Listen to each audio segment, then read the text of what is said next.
good the longer games goes. Early is not bad, but later is bad. So I think it's if Timber is 24 pick, Rio is this game. Feeling like it's going to be good. All that physical damage. We'll see how they do it though. Yeah, that is the question here. There's definitely some good parts of it, some questions, as he said. You know, there can be some problems with the Underlord heading later in the game, but if they hit their specific timing, the matchup is good for them, good for TM heading into the legendary Yadoro Terribly. Yeah, this is the one that you want to watch out for.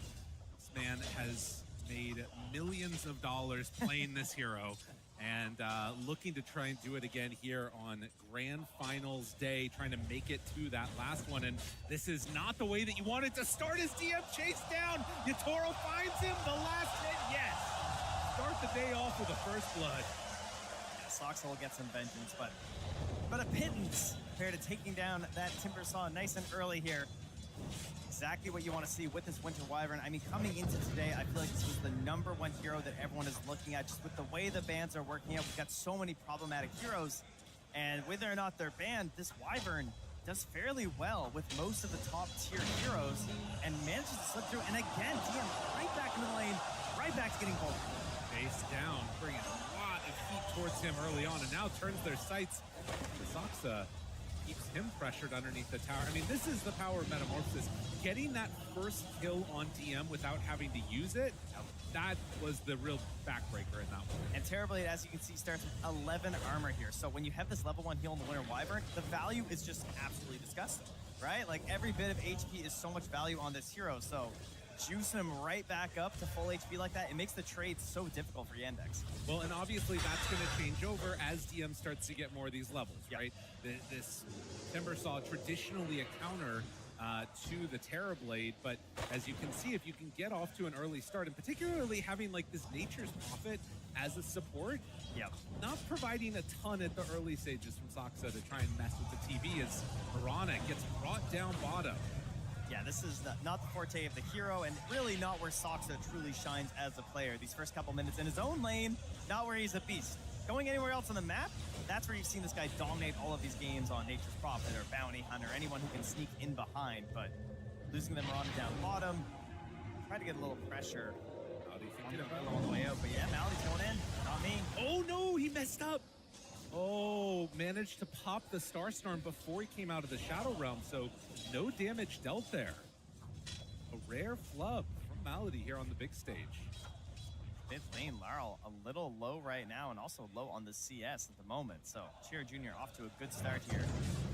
And Ember Spirit turns here once again, been a very important hero throughout this tournament for many teams. It feels like we often get into the mid game and there becomes this question of just, you know, who on your team can start a fight? Who can you smoke with some confidence that you can create a good play for your team? And Ember has been the go-to hero. Right, that's going to be what we're watching for. Obviously, on the other side for Team Spirit, you've got a lot of potential heroes, but more hits on to Watson. Caught in the pit of malice, and this Underlord, which has been a menace in the mid game with an Axe build, is also getting stuff done here too. Yatoro chases down Soxa, leaving the creep wave since it's all the way pushed out, decides, I don't want to go any further. So for this time, Nature's Prophet allowed to escape. But yeah, a lot of storylines to unpack, obviously, between these two teams, you know, how this tournament has played out. You know, you were mentioning that, like, coming into this, you might have thought these would be the teams that you get here, but the path was not really what would happen. When you were doing your group stage predictions, I know many people, when you're looking at the 4-0, the 4-1s, many teams were just, you know, everyone's like, Yandex, Spirit, Vision. That seems pretty likely. And then as the tournament's gone on, maybe you might have questioned those. You know, group stage didn't work out that way. I know I got those wrong. Yeah. But here they are on the final day, ready to indeed see that last boss of Vision as they're going to, again, force TM back into this EP. Collapse. They bring in Soxa. That is the rotation. Soxa in his lane bad, other lanes great. They really needed that one here. So they take him down. Not Me is immediately TPing to the outpost, though, to get the stacks going. So, I mean, if you guys watched last night and you saw Team Spirit in those the final 2 games versus the Boom Boys, the momentum was unbelievable. And I'd say coming to this laning stage, they even carried that in here a little bit with how aggressive they were in the first couple of levels. But they essentially got on the Boom Boy side of the map and just never left. They stole so many stacks, they got so much gold, and look at this, Not Me trying it again, he gets punished.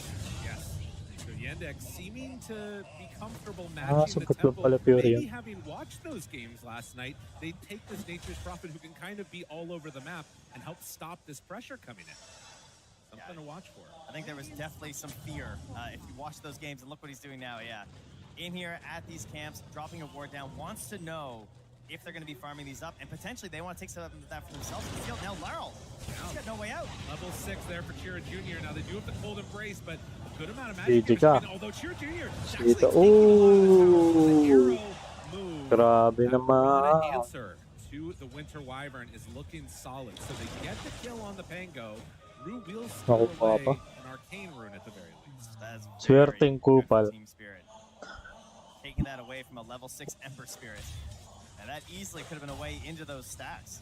Yeah. Could have been flying in here, stealing some of those. And Nami, again, he's in here trying to defend it. He's looking for any vision that was dropped down by Yandex, but he's going to miss it. So Malady wants to play in there as well. Take a look at these stacks. TM, he is starting to get some of these levels up top. 2 points in the reactive armor. So a little bit stronger here. And Soxy scouts it out. And another one.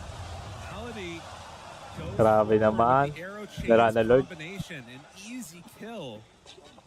He's trying to get the roll up. Does not happen. Yeah, and they were focused up top with Soxa as well, too, at that same time as we move into the Wisdom Shrines. Making the move over. As Soxa is there. They're bringing Terrorblade, and there isn't any alternative move around the rest of the map.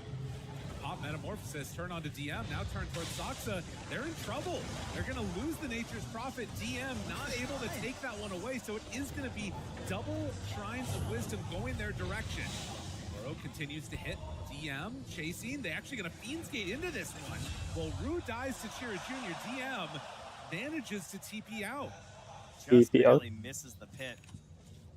Nearly gets him, but, I mean, still able to take down that shrine. That's going to go both Shrine of Wisdoms now heading over to Team Spirit, so they may be down in gold, but it's a big boost to their experience. As Soxa TPs behind the Underlord. Okay, collapse. I mean, I guess that this is just going to be a full commit for the Oh, tower. yeah. And collapse is going to Ano, back away. parang. Malady. And can throw out some firestorms, try and keep the pressure off the tower. But yeah, that TP rotation from NP not doing much there. It's really hard to force the tower down against an Underlord. Certainly one of the strengths of this hero, so you really need the kill if that play is going to work Jet. out. Swerte. Now, sitting mid Laryl, much healthier on the resources right now. Has the Rolling Thunder ready to go. So if they want to try and gank him again, they have to be very cautious that they hit this connection of the arrow. Otherwise, he's very good at turning around and play. Yes.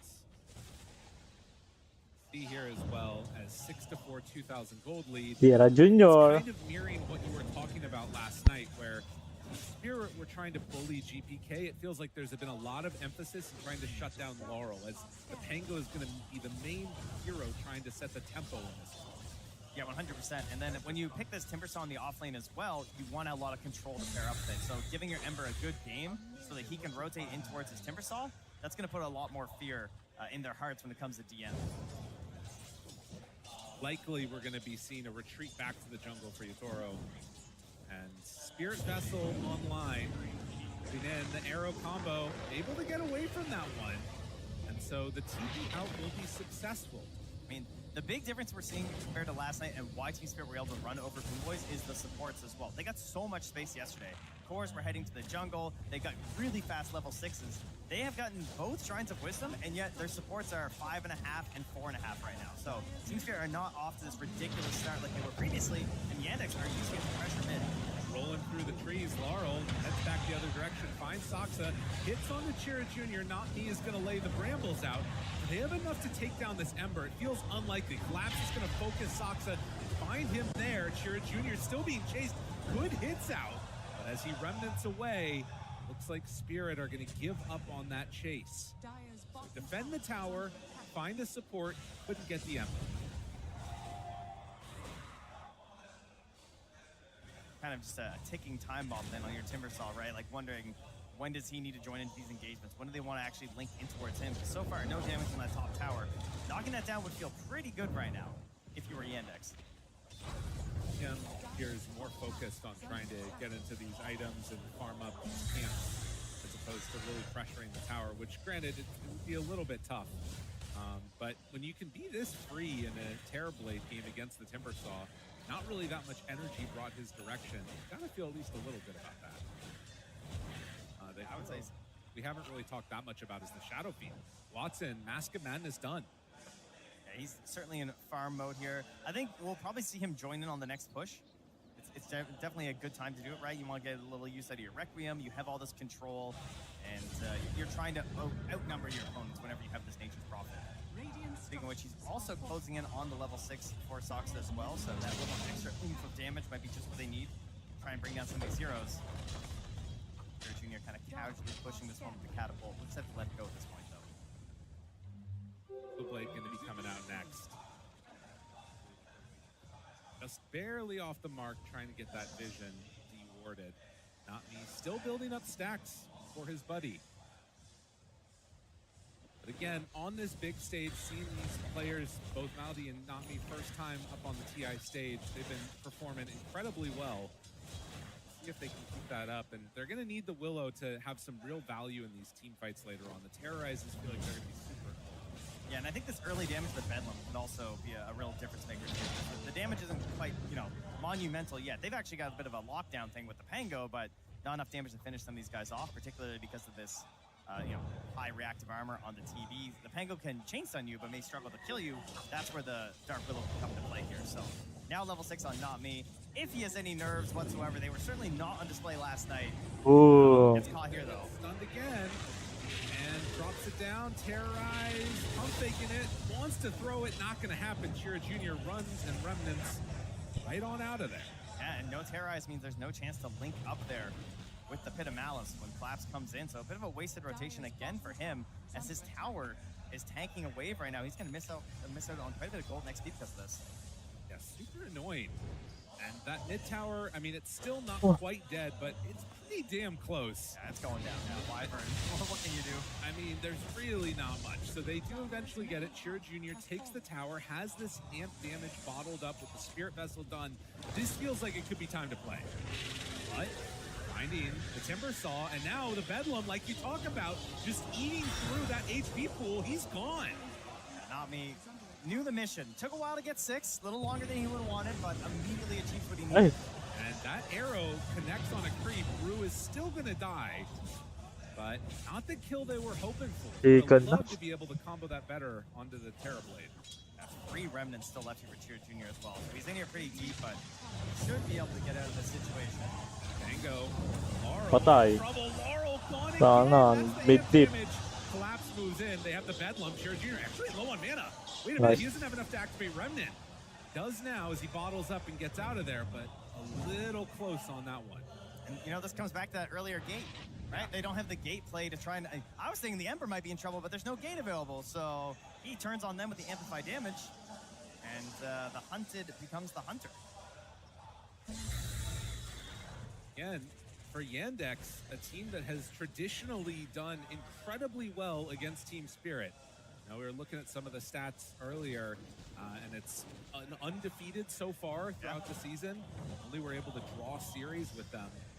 But Team Spirit on the main stage, a different beast. So far, it's looking like it's the same story, though. And yeah, I didn't want to put too much stock into that stat when I looked at it earlier because it's like, Team Spirit, they've evolved. They look way better right now. But look at this, Soxa, he does steal the Shrine of Wisdom, but does get caught by Rue. Can they at least get the finish kill here? Yeah, doesn't have a TP Both to get out of TPs are there. down, yeah. They're going to run down the Nature's Prophet. So Collapse moves in. Rue is the one that gets the final touch. Unfortunately, still worth. Yeah. Soxa. Very happy to steal that XP away.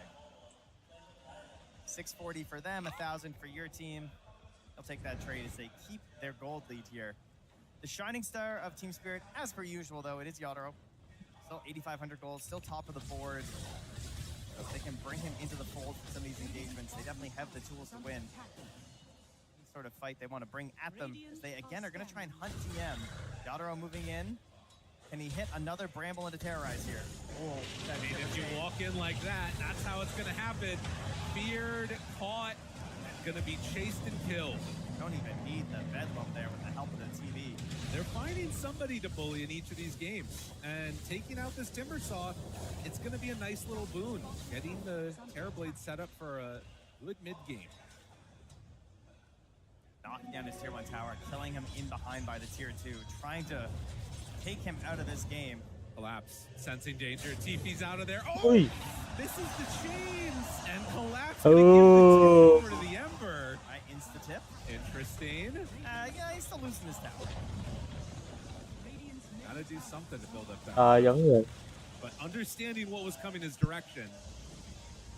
Being all that pressure, though, down bottom, they immediately take the tier 1 mid for Team Spirit. So, struggled a little bit on the earlier part of this Didn't game to expect open kasi. it up, but now this map becoming a bit more free for Team Spirit to move around it. Still have yet to see Watson really make his way into any fights, but Watson is building into a BKB, signaling there could be some action coming their way soon. Illusion for Uy. Laurel. This connection here. Not what they wanted on that one.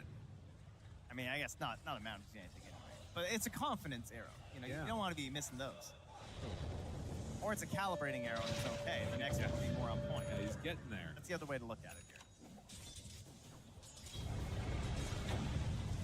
There are some pings up on the top side of the map where it looks like Vision is gonna show Soxa. Not me throws out some brambles, the teleport away. Will escape.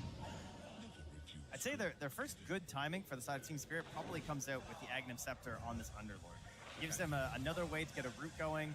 I think we've seen just how impactful it can be when you get in the early parts of the game. Particularly, we keep seeing it versus the Ember Spirit. So there's a bit of a race here between the Aghanim Scepter on the Underlord and then this BKB on the Ember. Here, Junior would love to have some defensive tools to deal with this on the earlier end here, but I'd like to see Team Spirit make a good move with the Pango and the Underlord when the time comes. Yeah, and Collapse is just a little bit closer to it, right? He's, what, around 300 gold away from having it completed. Sure, Junior's still about 1,000 or so away. They're going to try and bait Collapse a bit here. They find the Mirana, Arrow is there, but then they have the Terrorize out, and that's going to be an easy kill. See, Team Spirit felt like there was a lot more, right? They brought many numbers. Of course, you always have to consider that because of the Nature's Prophet as well, is they're going to very quickly go up top. Speaking of, Laurel gets a double kill across both sides of the map. Now, this is going to be interesting, right? Because I do think the team fight potential is very strong from Team Spirit. You have two heroes that are super heavily countered by the Timbersaw. How much has DM been shut down? Can they kill him before he just like unloads on these, you know, Underlord Terrorlord? Yeah, he's kind of got this like middle of the road item in the Kayan Saj. It's a bit defensive, it's a bit aggressive, and trying to get into the more secure item of the BKB. So I think when you see this instant smoke immediately after from Team Spirit, it's certainly showing like, hey, we want to keep pressuring this guy. They love living in this area. Like Yadro is farming their Ancients constantly. Now, speaking of which, they find him there. The route, the follow-up, it's in trouble. No BKB for you, and it didn't matter. They got the Requiem. But now TM. Toro gonna hit onto Soxa, who TP'd in behind them. And no chance for a fight at all. Yandex need to get out of there. Underlord X is just too strong. This part of the game. Very strong indeed. Arrow connected on the back lines. Laurel just walked that one off. And as the BKB comes out from the Shadow Fiend, it's just, again, a couple of seconds too late. As Spirit hit their timing perfectly. Ags was ready, you go. Yeah, it could not have been better there. I mean, it pairs so nicely with the Pangolier because this hero struggles a little bit before the Blink Dagger in terms of being a Spirit-esque hero, as we say. A hero that's very good at starting fights. Before the Blink, it's just not quite to that same level. Oftentimes the roll can feel a bit clumsy, so if you have this Aghanim Scepter from the Underlord as a bit of a backup, you have the Brambles, you have the Terrorize, suddenly it just becomes a three-layered cake of perfection. A little hungry. I hear you. Sounds good. Early in the morning. But yeah, I think it's interesting to watch this one, right? Because, again, you look at this lineup. Found by not me. Oh. They cooking something here? He does have there's no gate for 20. Yeah. No, it's all right. But again, like thinking about the way that this game is unfolded, off to a good lead for Yandex, things looking solid, things start to turn back around in his favor, and it's off the back of these pickoffs. Now Watson moves in, he's gonna turn and actually pop the Mask of Madness to try and do some damage there, but needs to get out because Toro is here as well. Find the pit, there's the BKB, the walk away, the Terrorize connects now onto this Mirana. And as the Rolling Thunder comes through and this BKB wears out, Shadow Fiend has to be gone, because otherwise he's gonna fall also. DM losing mana, losing life, chase down the triple kill. Toro finds them all. Thunderlit pati yan. This game starting to Yun ba fall to? out of the hands of Yandex. More of a classic team spirit this morning compared to last night. Last night was full-on aggression, very much not what we've seen often in this tournament from really any team. Ganda This combo. much more what you see with team spirit. Just the ability to force their opponents into these team fights that just seem unwinnable. And hitting all their timings in sync there. Like, you see that roll up so powerful when you're fighting in this area of the map. Because Pango doesn't have the best natural bounce targets to go for. Right. So he just pops it, they get the chainstun on the Timbersaw. And what does Shadow Fiend have to do with his first BKB? He just walks away the entire time. No opportunity to stand tall with this item. The disastrous time in the early game as they are. Moonlight Shadowing, they need this kill. That's a level 17 terribly. You gotta take this guy down. This would be a really big win, and it's just, they're not willing to go for it. It's a little bit off. He's on a ward right now. They still can't get him. I mean, yeah, back there. it's crazy. He's gonna walk back in. Toro unafraid right now. Steps up, says, He's yeah, one I'll man, back you. Lyrical. He's just one He has man. no backup. They're coming in now, but the root lands. Follow-up root is there, and now the Bedlam. No terrorize means no chance to fully kill him. Will gets the Essence Distiller. But yeah, that hesitancy. Like, if you've got 2 cores up, and now instead, Ano? it's going to be Soxa that Pagkain. goes down. This ain't Sa- Bounty sa Hunter. pagkain na It's niya. 1v7. I mean, they're willing to just BB. rip the Underlord ulti for a kill on the nature. GGNet. Like, they feel that is worth it because of how much space it's going to give them on the map right now. Instantly smoke. Again, how many times have they smoked up this staircase this game? They just keep playing around it. Infinitely, they're just coming in here, farming your ancients, looking to drop wards and vision. Dadali si ano, Emperor. There is a tower. The tower's Oh, able to Nice get out. one. That was too old Oi. to use. Can they get the return kill though? As Kira Jr. pops his BKB, tries to get away. Remnants SS! still Ay, slowed. yun na. SS, gago. Mamatay ka dyan. They were still hunting. Rue wanted it. It's just ridiculous. Like, while they were doing that chase in the mid lane, there was a catapult wave hitting the top tower. Soxa on the respawn has to go up top on this map. It just Buti na starts lang, to cut these naturuan ko. waves. Yeah. They got to slow something down. The game needs to slow down for them. And that's the tier 2 mid taken. Now instantly Rude's gonna grab this outpost. You thought they owned this area before? Now everyone can TP in here. They don't need the Underlord. This is their new base of operations. Support staff coming out. Well, to help deal with the little bit of catch that is there. That's the thing the panel talked about a lot, was the inability to really lock onto a Patay target. ka rin naman, On the gago. other hand, Second. very easy to lock on Soxa here. As the Nature's Soxa. Prophet, another death. It's got to be some of the most that he's had this They tournament. are smoking up now. Saan He ang has buyback pagkain? TP if they really need Wala it. nang They gagawin need dyan. something here on Yandex. Smoke breaks onto Not Me. Looking for the arrow follow-up. It does connect. But damage out. They're going to lose Not Me. So a good chunk of their control and magical damage is gone. Uy, sayang. Fortunately, there's not much left after that. That's the main bit of the control that they get. At least they can get back, get their outpost under control. Hopefully D-Ward. That is one thing that Boom Boys really struggled with last night, where they were unable to get rid of the vision that kept getting left behind here. Maybe an earlier gem could be an option here for Yandex. Obviously, it comes with a lot of risk, but maybe it gives you part of the map back. You know, we talk a lot about like momentum throughout the tournament and momentum in the game. Ayan This naman, type la- of play right ayan here, na. if you just lose Junior. them like that, Alright, go best. completely this Parang type of ginawa. about like momentum throughout the tournament and momentum in the game, and Pang. this type of play right here, Pang. if you just lose them like that, it completely stops any of the good momentum that was coming their direction for Yandex. I mean, again, this is a team that they have beaten so many times this year. They went 15-6. They only lost 6 games to Spirit the entire time, and now they're down 4,000 net worth at 24 minutes in the biggest match of the year for them. Now, just to add another issue here, Not Me has just gone straight for the gem. So they do not want to relinquish any control at all in this game. That maybe could be your avenue back in, honestly, if you're Yandex. They do have a pretty good target in this Willow. If Not Me ends up holding the gem, this could be someone they could try and opt to kill and maybe get something back. For now, the arrow will say, hey, they're doing Roche, but I can't imagine they're going to do anything about it. Well, they're heading over this direction. The old leap Okay, steal. okay. Kira goes in, but Sayang. Tor already there with the Aegis. Now slowing him. Are they gonna Nice. chase this? Ana. Laurel blink forward. finds his man, burning mana. He thought about the terrorize, decides not to go for it. Yeah, I mean, they weren't even all there. They Oh, still need had the sayang. Overlord ready to gate in. Yeah, I mean, I appreciate the effort there. Going for Hindi the nakuha. potential snag on the Aegis, you gotta try something at this point. You can feel the game slipping away a little bit. Yado pulling into his own zone of Oo. network. He picks up So, the ayun na. Ayos ka, di. Jack na kayo. Very early Yep.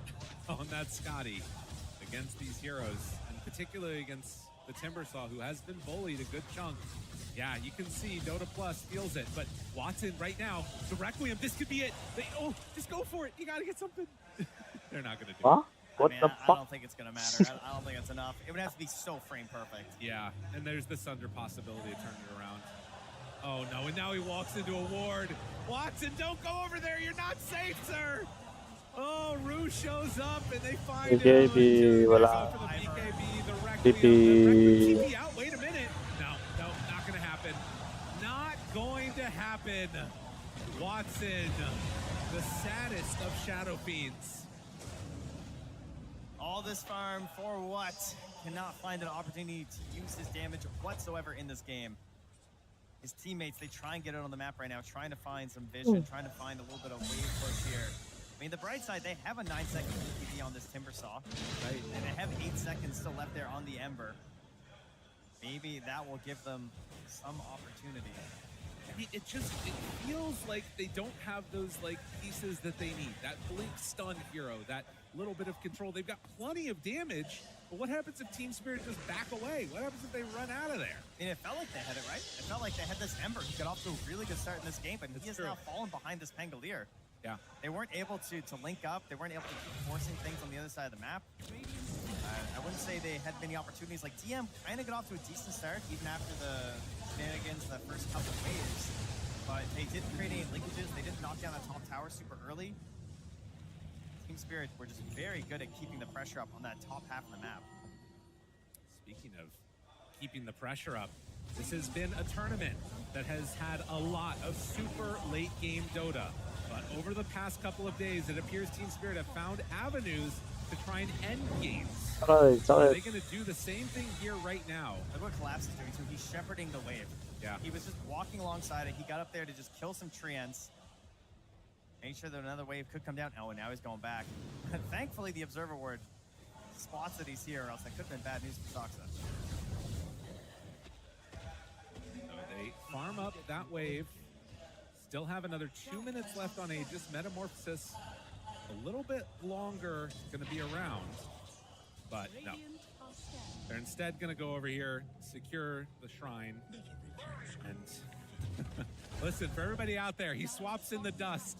Look at that, carries. That's what you want to see. Just in case. Shadowblade, Soxa, gonna try and do whatever he can to rat this out. They need to buy time. I think if you're ENX right now, you know they're split left and right on the map. Oh, we didn't have the dust back in. All right, now he gets it.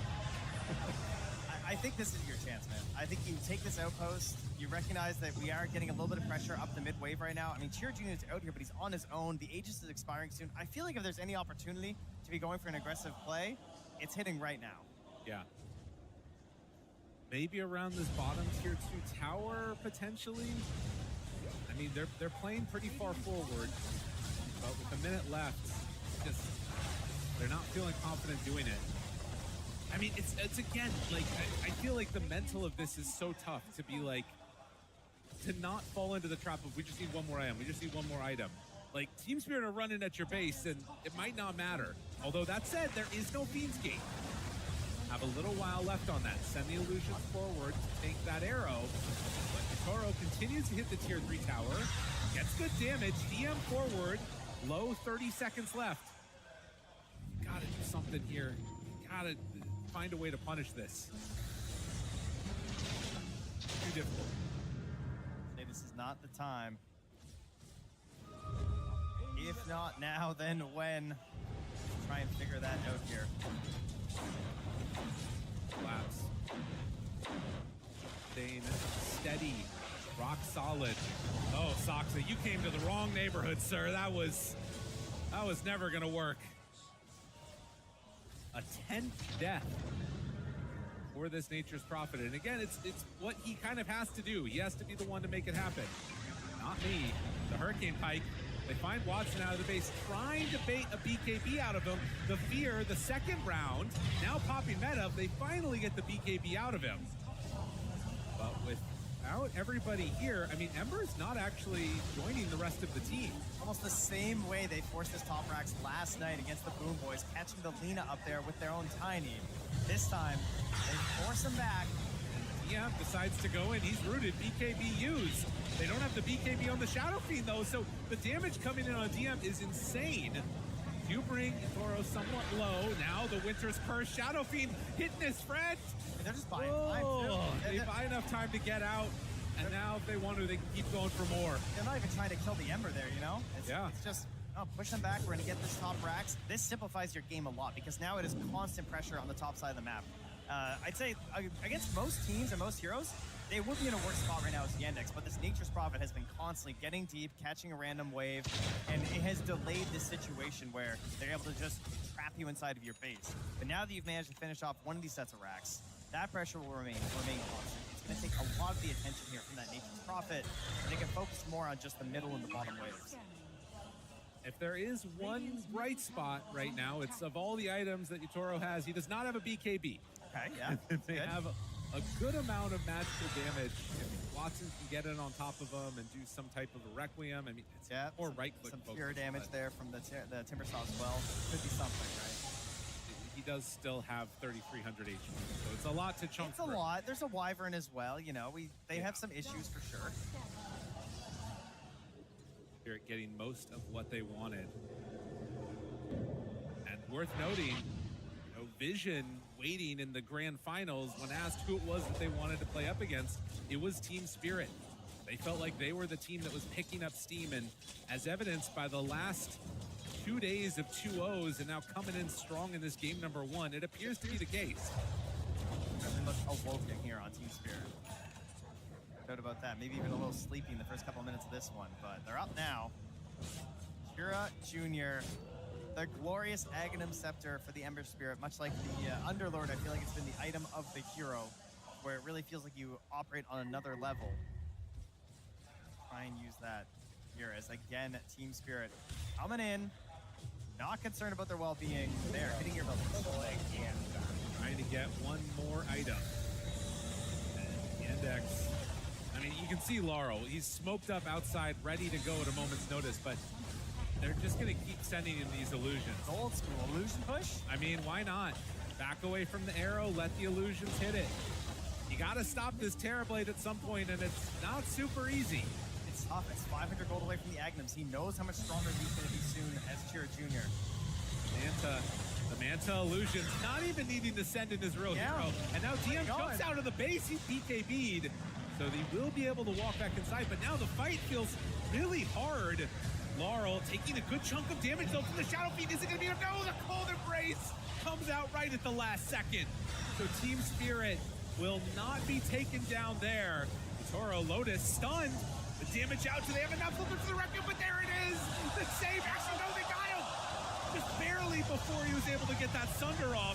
Doxa in pretty far. Malady has to back off, but not me. Gets two shot there by the Shadow Fiend. They're going to collapse. Does he have enough? Not quite.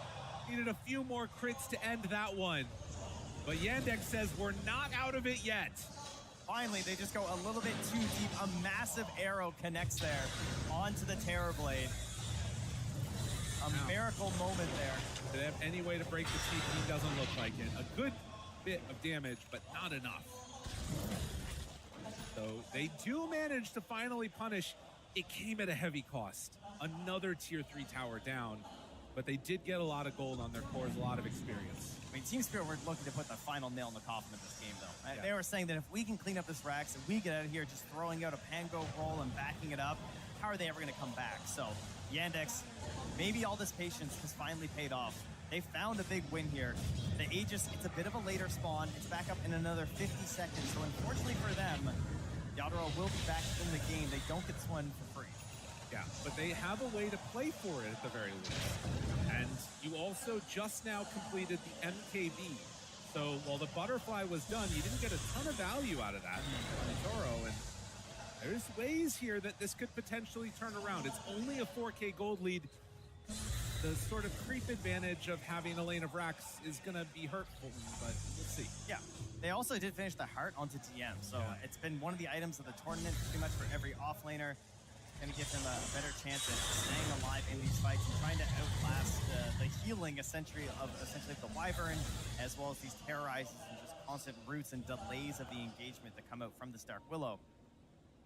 He can just find his own way out and then back into the fight. Could be huge for him. That Spellslinger neutral item as well, paired up with the heart. I feel like it, gives you a little bit of a chance to just keep going as a Timber. But he is into the next tier, so might find something a little stronger. Honestly, not much. No, I mean, Watson did have no Rattle Cage, actually, as an option. Decided to go for this bobble instead. Maybe thinking about the later stages. Honestly, he doesn't have a ton of magic damage anyway, so it's fine. I mean, 100% attack speed slow could be huge for DM if he gets it on the right target with that Rattle Cage. So he throws out an arrow, going to land onto Roche out of the pit. Ember, remnants around, gets Laurel caught there for a moment. It's the roll-up. But they're not comfortable just going right on into the pit here. The damage out from DM, hanging onto his BKB, pops it now. As the Terrorblade hits into him, DM needs to back out of this one. Laurel has already used the Pango roll as well, but the stun, oh, there isn't much save there, and he's gone. Does have buyback. Do they want to try and take this fight with him? Soxa gets force-staffed forward aggressively, but Chiro Jr. did find the backline. If he can kill off Rue, this would be a nice win for them there at the very least, but can he get out afterwards? No, a triple kill. Toro takes him down. Gets bashed up by the Pango, locked down for the kill. The damage is just unbelievable right now from Yoro. They're just retreating into their base, man. Yeah. He's got to try something. Requiem, thinking about it. Pops it there. It's not quite doing enough to fear the hit on the collapse, but now controlled. DM is back, but he's already so low and already dead. And now they step forward back. Watson, kill him too. A glimmer of hope, and the door sure shut. Unreal. As they take down and win that game number 1. Pausing one before it happens. The headsets often hit the pause key here. The excitement of a game number 1 of the lower bracket final. Domination, control here from Team Spirit, never letting up here. One little moment, one punish for Laurel. He goes and rolls a little deep there on the Pangolier. They get a kill, they find a couple, but even that little moment could not be capitalized upon here by Team Yandex. Struggles. They need to come up with some new answers to figure out right now. What they need to do. But game number 1, Spirit feeling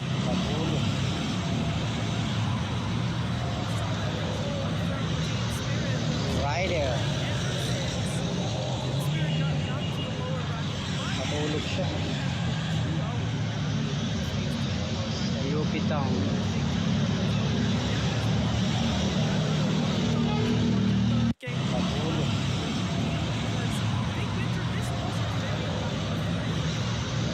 Right there. But yeah, I'm sure they have their own ideas on what they wanted to do, but it just made the game so difficult because they had very little options against what Spirit has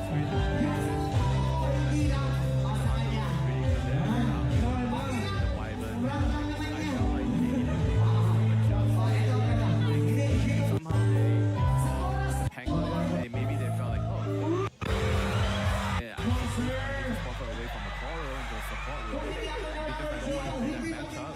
But then why did you if you feel like it's so easily countered? Yeah, it felt for Yandex. Like some pieces of the puzzle were moving towards success, but it didn't really all come together, right? Like you did see Chiro Jr.'s early aggression with the supports. Timbersaw not really able to enter the game. It felt like at any stage, always kind of chasing the opportunity. I think Chiro Jr. also, as the game progressed and he felt the intensity of the, the lack of team fight and the pressure getting applied, he started like missing some spells. Like he wasn't getting the slight change on the Underlord TP, getting tipped as well. Like it just felt like not everyone on Yandex was performing at like 110% is what you needed for this draft to work. Like you cannot just like half-ass this draft. Also, as the game progressed, and he draft and win. Like you need to truly play your best. It's a very difficult draft to win with due to the he started like missing some spells. Like he wasn't getting the slight change on the Underlord TP, getting tipped as well. There are some pings up on the top side of the map where rotation. 10% is what you He's needed gonna for this. show Soxa. Not me, throws out some brambles, the teleport away. Will escape. I'd say their first good timing for the side of Team Spirit probably comes out with the Aghanim Scepter on this Underlord. Gives them another way to get a route going. I think we've seen just how impactful it can be when you get in the early parts of the game. Particularly, we keep seeing it versus the Ember Spirit. So there's a bit of a race here between the Aghanim Scepter on the Underlord and then this BKB on the Ember. Spirit Jr. would love to have some defensive tools to deal with this on the earlier end here, but I'd like to see Team Spirit make a good move with the Pango and the Underlord when the time comes. Yeah, and Collapse is just a little bit closer to it, right? He's, what, around 300 gold away from having it completed. Spirit Jr. still about 1,000 or so away. They're going to try and bait Collapse a bit here. They find the Mirana, Arrow is there, but then they have the Terrorize out, and that's going to be an easy kill. See, Team Spirit felt like there was a lot more, right? They brought Yeah. many numbers. Of course, you always have to consider that because of the Nature's Prophet as well, is they're going to very quickly rotate up top. Speaking of, Laurel gets a double kill across both sides of the map. Now, this is going to be interesting, right? Because I do think the team fight potential is very strong from Team Spirit. You have two heroes that are super heavily countered by the Timbersaw. How much has DM been shut down? Can they kill him before he just like unloads on these, Underlord Terror? Yeah, he's kind of got this like middle of the road item in the Kai and Saj. It's a bit defensive, it's a bit aggressive, and trying to get into the more secure item of the BKB. So I think when you see this instant smoke immediately after from Team Spirit, it's certainly showing like, hey, we want to keep pressuring this guy. They love living in this area. Like Yadro is farming their ancients constantly. Speaking of which, they find him there. The route, the follow-up, it's in trouble. No BKB for you, and it didn't matter. They got the Requiem. But now TM. Toro gonna hit onto Soxa, who TP'd in behind them. And no chance for a fight at all. Yandex need to get out of there. Underlord X is just too strong. This part of the game, Very strong indeed. Arrow connected on the back lines. Laurel just walked that one off. And as the BKB comes out from the Shadow Fiend, it's just, again, a couple of seconds too late as Spirit hit their timing perfectly. Ags was ready, you go. yeah, it could not have been better there. I mean, it pairs so nicely with the Pangolier because this hero struggles a little bit before the Blink Dagger in terms of being a Spirit-esque hero, as we say. A hero that's very good at starting fights. Before the Blink, it's just not quite to that same level. Oftentimes the roll can feel a bit clumsy, so you have this Aghanim Scepter from the Underlord as a bit of a backup. You have the Brambles, you have the Terrorize. Suddenly it just becomes a 3-layered cake of perfection. A little hungry. I hear you. Sounds good. Early in the morning. But yeah, I think it's interesting to watch this one, right? Because, again, you look at this Watson, lineup. down bottom, found by not me. Oh, They cooking something here? he does have the There's no BKB. gate for 20. Yeah. No, it's all right. But again, like thinking about the way that this game is unfolded, off to a good lead for Yandex, things looking solid, things start to turn back around into Spirit's favor, and it's off the back of these pickoffs. Now Watson moves in, he's gonna turn and actually pop the Mask of Madness to try and do some damage there, but needs to get out because Toro is here as well. They find the pit, there's the BKB, the walk away, the Terrorize connects now onto this Mirana. And as the Rolling Thunder comes through and this BKB wears out, Shadow Fiend has to be gone because otherwise he's going to fall also. DM losing mana, losing life to chase down the triple kill. Toro finds them all. And this game starting to fall out of the hands of Yandex. More of a classic Team Spirit this morning compared to last night. Last night was full-on aggression, very much not what we've seen often in this tournament from really any team. This, much more what you see with Team Spirit. Just the ability to force their opponents into these team fights that just seem unwinnable. And hitting all their timings in sync there. Like, you see that roll-up, so powerful when you're fighting in this area of the map. Because Pango doesn't have the best natural bounce targets to go for. Right. So he just pops it, they get the chainstun on the Timbersaw. And what does Shadow Fiend have to do with his first BKB? He just walks away the entire time. No opportunity to stand tall with this item. The disastrous time in the early game as they are Moonlight Shadowing. They need this kill. That's a level 17 terribly. You gotta take this guy down. This would be a really big win, and it's just, they're not willing to go for it. It's a little bit off. He's on a ward right now. They still can't get him. I mean, Single yeah, back there. it's crazy. He's gonna walk back in. Toro unafraid right now. Steps up, says, He's yeah, one I'll back man, you. Lyrical. He's just one He has man. no backup. They're coming in now, but the root lands. Follow-up route is there, and now the Bedlam. No Terrorize means no chance to fully kill him. Will gets the Essence Distiller. But yeah, that hesitancy. Like, if you've got 2 cores up, and now instead, it's going to be Soxa that goes down. This ain't Bounty Hunter. It's 1 and crazy. 7. I mean, they're willing to just rip the Underlord ulti for a kill on the Nature's Prophet. Like, they feel that is worth it because of how much space it's going to give them on the map right now. Instantly smoke. Again, how many times have they smoked up this staircase this game? They just keep playing around it. Infinitely, they're just coming in here, farming your Ancients, looking to drop wards and vision, controlling this part of the map. There is a tower. The tower's able to get out. That was 2 ultis used. Can they get the return kill, though? As Kira Jr. pops his BKB, tries to get away. Remnants still slowed and able to get out of there. Collapse. I mean, they were still hunting. Rue wanted it. It's just ridiculous. Like, while they were doing that chase in the mid lane, there was a catapult wave hitting the top tower. Soxa on the respawn has to go up top on this map and just start trying to cut these waves. Yeah. They got to slow something down. The game needs to slow down for them. And that's the tier 2 mid taken. Now instantly Rue's gonna grab this outpost. You thought they owned this area before? Now everyone can TP in here. They don't need the Underlord. This is their new base of operations. Support staff coming out. Well, to help deal with the little bit of catch that is there. That's the thing the panel talked about a lot, was the inability to really lock onto a target. On the other hand, very easy to lock on Soxa here, as the Nature's Prophet, another death. It's got to be some of the most that he's had this turn. They are smoking up now. He has buyback TP if they really need it, but they need something here on the index. Smoke breaks onto Not Me, looking for the arrow follow-up. It does connect. Good damage out. They're going to lose Not Me, so a good chunk of their control and magical damage is gone. Fortunately, there's not much left after that. That's the main bit of the control that they get. At least they can get back, get their outpost under control. Hopefully D-Ward. That is one thing that Boom Boys really struggled with last night, where they were unable to get rid of their vision. They kept getting left behind here. Maybe an earlier gem could be an option here for Yandex. Obviously, it comes with a lot of risk, but maybe it gives you a part of the map back. You know, we talked a lot about like momentum throughout the tournament and momentum in the game, and this type of play right here, if you just lose them like that, it completely stops any of the good momentum that was coming their direction for Yandex. I mean, again, this is a team that they have beaten so many times this year. They went 15-6. They only lost 6 games to Spirit the entire time, and now they're down 4,000 net worth at 24 minutes in the biggest match of the year for them. Now, just to add another issue here, Not Me has just gone straight for the gem. So they do not want to relinquish any control at all in this game. That maybe could be your avenue back in, honestly, if you're Yandex. They do have a pretty good target in this Willow. If Not Me ends up holding the gem, this could be someone they could try and opt to kill. I mean, maybe get something bad.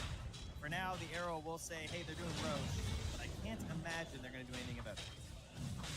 Well, they're heading over this direction. The old leap steal. Kira goes in, but Tor already there with the Aegis. Now slowing him. Are they going to chase this? Laurel blink forward, finds his man, burning mana. Not Me thought about the terrorize, decides not to go for it.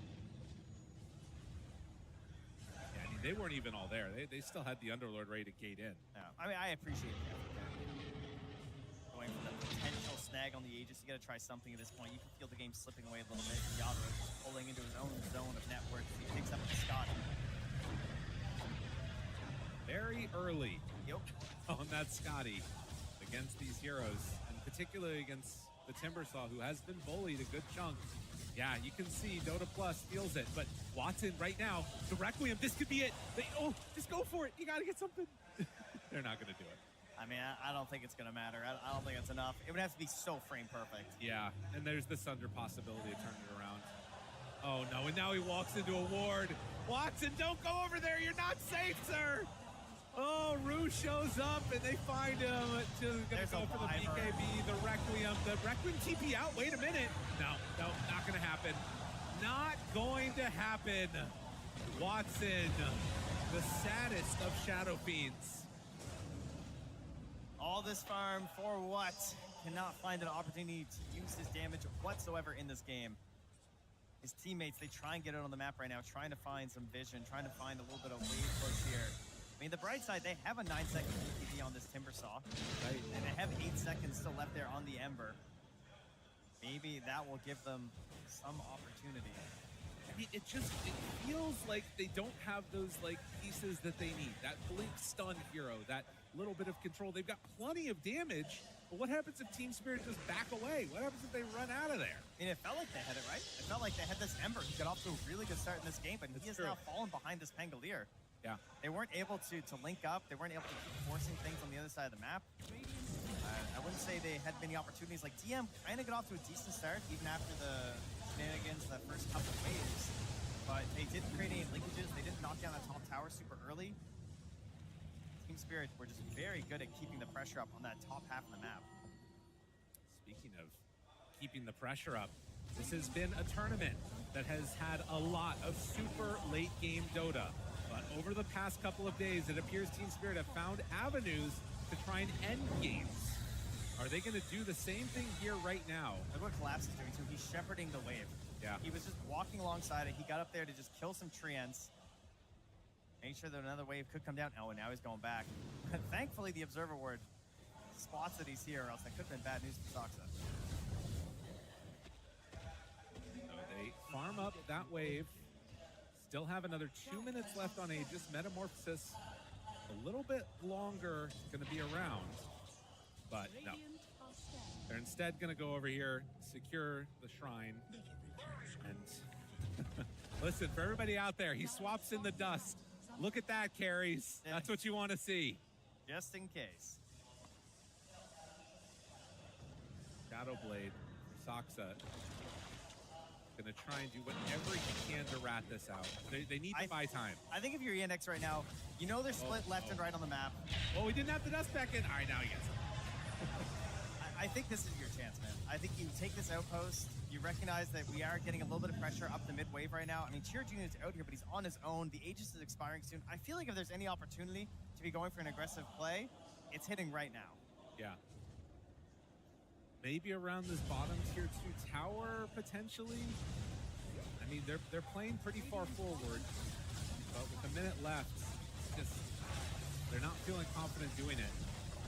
I mean, it's again, like, I feel like the mental of this is so tough to be like, to not fall into the trap of we just need one more item, we just need one more item.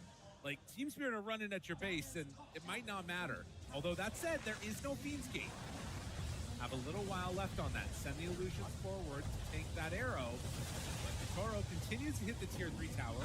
Gets good damage. DM forward. Low 30 seconds left. You gotta do something here. You gotta find a way to punish this. Too difficult. Say this is not the time. If not now, then when? Try and figure that out here.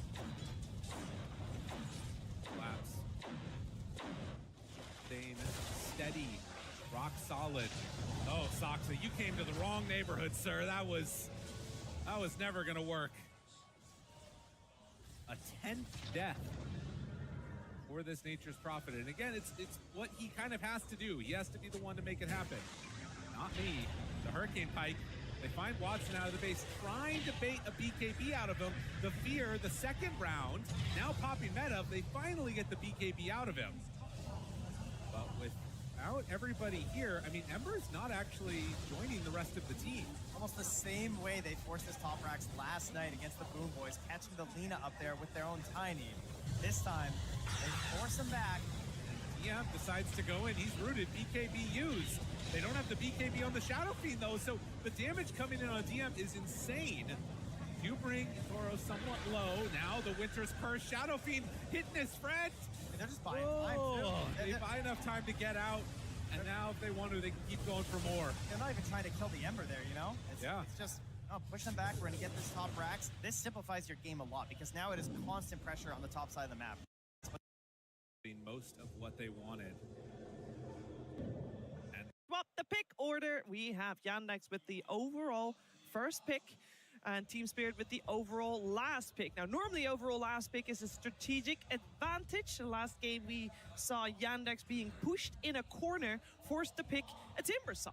that position that did not work out too well. Let's see if Yandex can set a similar trap, as we do have the Winter Wyvern respected by Team Spirit. Bounty Hunter also still out, just like the Earth Spirit of the Tree, and I feel like those 4 heroes that Team Spirit has banned out, those are gonna be stuck there for quite a while today. The Bane, the Ember, and the Slard are removed by Yandex. No, I really like Team Spirit's bans. I think they are very stable. It's also a sign that they don't care about the Leaners, the Shadow Fiends, all these other heroes that we have been seeing in the tournament. It's just a matter of like, we care more about the building blocks that make these other heroes successful. Like the Wyvern makes the other ones strong, and obviously the Tree, the Earth Spirit, and the Bounty make talk for themselves. But yeah, I like these bans quite nicely. I mean, I know we didn't really get to talk a lot about like the sides, but I just wanted to, you know, have a little discussion about when we have time, you know, about the sides. I think usually we just mention about, oh, your first pick, your second pick, you have the last pick, but does the sides actually feel like one side gives you a little bit of advantage? Like, I think as a player right now, like the benefit of being on the Dire side is like the Tormentor might be easier for you to get, but for the Radiant side, you might feel like it's easier to get the Roche because the Roche goes top when the Tom spawns at 20 minutes. And if you have a Desolator hero, you can always easily, or a Helm hero, you can always get the Roche easily. I was just wondering, what do you guys think about like having either Radiant or Dire? Do you feel like it's easier to play the game on either Before side? I answer that question, I will say right now, I believe at TI, people are fighting over first pick before side, and then whatever is available, then they just take. But first pick is the one that people take in the coin flip. But I would lean towards Radiant myself because of the outpost, the Roshan control, the general map movement just feels kind of cleaner throughout the Radiant side. It's easier to protect areas, in my opinion at least. Yeah, I'm not sure what the actual stats are for sides in this tournament. It's relatively even, I believe. I think last time we saw it, it's slightly Dire favored, but that could also be because Dire often gets first pick, so it's hard to judge. Thing is, like, do you know when you always ask about side, there's going to be some like actual analytical point to why one might be better, but then they don't also is like a vibes thing, and it's like as a support player, I prefer playing the Radiant safe lane than Dire safe lane. It can also come down to this like minutiae. Like if one player is vocal enough, like this makes my game easier, you just take it. Even if it goes against like the trend, it's like if you got 33 in your team and he says, you know, Dire is better because I like this thing, you're like, you just do it, you know? It's like if your mid laner tells you I want Radiant, I'm not gonna ask him why. I'm just okay. Yeah, I got the exact stats for you. Oh, wonderful. 51-49 For Radiant? in favor of Dire. In favor of Dire, wow. Yeah. I do like Dire, I think. I like being the underdog. I mean, I don't think it's... apparently there's nothing that's swaying it actually hard in any direction, but I do like Dire. I think the way the camps sit for safe lane, the duo camp behind tower, it feels nicer to me. Or maybe I'm crazy. Okay, one thing I would say that, okay, I know there's no Trian, but when I play Trian, it's easier to get from Dire to Radiant, from Radiant to Dire, because when you're gating from Dire to Radiant, you need to take the long path tree map, because you cannot cross the tower without being spotted. I will say last words on this. It was actually 51 for Radiant. Hey, But I do want to focus on the draft that is unfolding before us, as we have got the first couple of picks on the board, and the Clockwork makes it through. We see the Underlord and the Lone Druid banned out in the second phase here. And the Clockwork picked up, sets up for a nice potential ranged carry. I say that, but both Rue and Not Me have swapped Clockwork and Hoodwink around freely to see what fits best with the other cores that are coming our way. And unlike Yandex in the previous game, Spirit's approach to second pick here is take two really reliable supports that can interchange lane between top and bot, and also pair well together, that they can go find kills on the map, they can just be pesky and just stable, because then you're not revealing anything. Compare that to Yandex, where they had the Nature's Prophet into the Ember Spirit, two potential cores. Of course, Prophet did eventually go to support, but I feel like Spirit, they're kind of holding the cards close to their chest, and now Yandex has to decide what they reveal. I think they should pick their mid hero somehow. Okay, but they're picking the offlaner, which is something that T, you mentioned that they should try to prioritize pick DM's hero early, because every time we see them delay his pick, it just feels like, I guess that's his Doom, there's not many options remaining later, so why not just pick it early? Because Doom is a hero where he doesn't really mind being in a a worse matchup, he's still gonna find a way to come back in the game by eating creeps and the shard. You can recover in the game. I think heroes that are like this should be picked early. Can they not? I mean, I know they just profit to TP on, but like you can still go back for like the Drow that Yatoro played before. You have the Clockwork. Just go super nuclear in the lane. Yeah, like really try and just kill this dude. That's why they should pick the right support. I think Doom with the right support Can play you that. can play the lane. Yeah. Like a range support, like for example, like Lion, anything that can help you stabilize the lane. You But think if they Willow is don't- still fine? Willow's still fine too. But I think against Clockwork, maybe I prefer Lion. They go for the SD, maybe a preemptive measurement against the SF. They feel like maybe SF is coming. I think SD is really, really good against that. And it's very nice to have Doom with SD because Doom likes to clear stacks. And SD is the best stacking hero. And it's very simple. Disrupt hero, everyone collapses on it during the laning phase, Prophet TP's in, you get killed, then you reset. So Yandex trying to remain stable within the first 3 picks of this draft. I do feel like this hero has gone a little bit under the radar. I don't know if you guys played a lot of SD recently, but I do think that this hero is a little bit underpicked. So it is. I think Shadow Demon was very popular at the beginning of the tournament, but then just kind of fell out of favor as like Wyvern rose in dominance, and obviously now they're getting banned. We're kind of coming back to unreliable. I mean, the thing for Yandex is they are falling into the same trap to some degree as the last game. Like, where is their lockdown? Because they have a Doom, but when you press it right now, your best way to hold them still is a disruption. That's it. And then Spirit identify that, instantly going for the Centaur, even going for the Pangolier as well, because let's say Yatoro is the big focus, he gets doomed. Pangolier can come in, Rolling Thunder, buy some time, you can kite back with the double 4-stuff supports to keep Yatoro alive during Doom. Like, Yandex need to find some ways to lock heroes down. Of course, normally here you'd look towards Watson to play, you know, some Tiny or whatever, but that's going to then put Saxa back on the Nature's Prophet support. I mean, there's still like some mid heroes that can help them deal with that. Okay, this is not exactly the hero that I had in mind. It's a lane winner against the Pango, but it doesn't really help them start the fight. It's a good connecting hero, but it seems like in both games, in the first game and the second game, Yandex has a lot of priority in getting lane winning matchups. So they are completely okay with sacrificing a little bit of like draft integrity. They don't really have a lot of catch right now apart from Disrupt. Disrupt is not exactly a catch. So if they don't win their lanes again, it's gonna be tough. And I don't know if the last pick here is gonna solve a lot of problems. I only see maybe Disruptor being a hero that would give them some catch, but that hero has so far gone unpicked. unpicked. Yeah. But that is the only post-5 hero I think remaining, unless there's something, you know, spicy that I feel like can maybe solve some of the holes in the draft. I agree, because obviously if someone is doomed and you spit the Sapphire ult on top of them, they should die, but Centaur just ruins everything. I think they need to be dooming him every single fight, in which case I would like to get something as well that can give vision for Yandex, because right now your Natures wants to find the prime target and TP onto them, your Doom wants to find the right Doom target and get onto them, but your Shadow Demon is playing backline, your Snapfire is playing backline, your Nature's Prophet wants to play backline, so who are you sending in first? It's gonna be your carry, or are you looking for Nature's Prophet to be a position 4 here, or are you looking for a new carry? Spirit's respecting the Nature's Prophet carry at the moment with the Tusk ban. Yeah. I think the idea of just winning lanes is just scary for them, and they know that Prophet Tusk will win the lane, and of course Snapfire will win mid lane. So that's already 2 winning lanes going their way. I mean, if they want to win the last lane, maybe they need to pick a melee hero, like some... Is Tiny still available? Tiny is available. So maybe if they pick Tiny, it will give them a way to catch heroes. And I think this game I see more of a reason to swap the Nature's Prophet to a support. Tiny. But the last game, kind of, I didn't really like it so much, but this game it could work. And the last game was also done very early. Yeah, and I was mentioning to you guys in the green room, if they wanted to flex the Nature's Prophet, why would they flex it so early? Why would they reveal it's a flex so early? Why not just wait till the end when you see more heroes and then decide whether you want to flex it? And I think this is a decent example of a good time to actually decide whether you want to flex it. The overall last pick for Yandex here.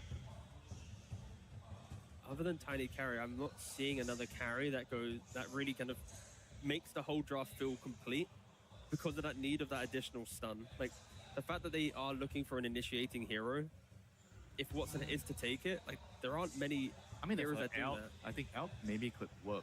I mean, you could also go, okay, out can work. You can also do the Wind Ranger where, sure, into Centaur, but we've seen this matchup be fine for the Wind Ranger. You just play elsewhere. You don't focus fire, crazy concept, and then you focus fire other heroes, but... Even about a Spirit Breaker, they really are going, what's a melee body that That has catch. that could just, yeah. They really need catch, some stun, you know. But doesn't matter if it's a support hero or a core hero, they just need a stun. And Spirit's also going, like, we literally don't care about profit support.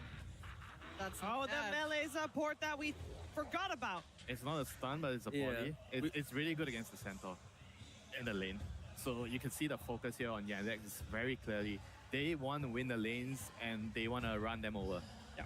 And also they just have like, they're going to take over areas and just try and stand there, right? Like they put down their tombstone, they have the globs, they've got a Doom who's like threatening the use of it, but also kind of scared to use it at any point in the entire game due to Stampede. But, you know, like they are just going to try and take over jungle areas and go, Watson, join us when you're ready. We're ready to try and fight. But I am still a little worried for them. Still a little worried. Well, that's because there's still a hero needed for the man on your screen, and he has deep pockets, and he will use only the ones laying on top. Little Shadowfiend, yeah. Just a little Shadowfiend, not a hero that is unfamiliar for this international. Very strong pick. It's his second game only on Shadowfiend, though. Yeah, it fits the same archetype of all the other heroes he plays, so it's not something that would be unfamiliar. It fits perfectly into the draft. It's a completely, I think Spirit's lineup is so coordinated. You have the melee support already for him earlier. You have the Centaur who can buy the axe, Cart to protect Yatoro in fights. It's a range hero that can also deal with the Tombstone, and if Yandex were to siege base with the Roshan banner, he can also do that with the ability for Centaur to save him after. I really like it. I think Yandex, it's so scary, and I think that the way that this Undying plays as well is typically you want it to have the shard and get Tombstone saves off, but it feels like you need him to be the one that can walk up high grounds as well and like tank smokes and things like that. It just feels like they're giving up parts of the utility of some of their heroes because their draft is not super complete. The Spirit does need more time this time around, right? Like the Collapse Centaur, he's going to have to buy Dom into Heart, and then of course, Yatoro needs items on his Shadowfiend, and then Yandex with Snapfire, Undying Prophet, like all their heroes scream, let me go try and make a move. Let's try and play together. So I am looking at Yandex to be more decisive on the map, to try and threaten Spirit's timings. But Spirit, sure, when they're online, we favor their draft. It looks cohesive. It looks like it's meant to win games. But for Yandex, they have a better window this time to punish. Chiro Jr., he has to step up. He cannot choke after the laning phase where he's dumpstered Lyle. Like, he needs to be, you know, a consistent threat the entire game. Yeah, this is definitely going to be a much more closer game compared to game one. And I think the focus is once again going to be a lot on the mid lane. A lot of focus on the mid lane, and maybe as the game progresses, a lot of focus on the carry versus carry matchup. The Shadowfiend versus the Nature's Prophet, two heroes that we've seen so many times on the main stage with various degrees of success, but mostly quite successful in a lot of capable hands like they are here as well. Before we head into game number 2, let's find out how Coach Maposhka is doing. Thank you so much, Shiver. Yes, I am here with Maposhka, one game away from the Grand Finals. You've been here before in different ways. You've come back to get these boys here again. We talk a little bit about how you're feeling before you're there. I'm feeling great, and I'm really happy like that we improve very fast and like from previous tournament because Art Masters, nothing. We didn't go. It didn't go well. But at that tournament, I feel confident. Like we lost map only to Team Vision, and then also about that game, I don't know. I think our draft much better because they have 0 stuns. We have Stampede against Shadow Demon Lord. I don't know what they can do, to be honest. Well, it's up to the boys now. You know, you've done all that you can. Pretty great draft, though, I have to say. You've got Yatoro on the SF. You got Collapse on the Centaur. You've got so many great heroes. Are you happy with it? Will we be finishing this off with this game? Definitely, yes. I'm totally happy. Totally happy. It's over? 2-0?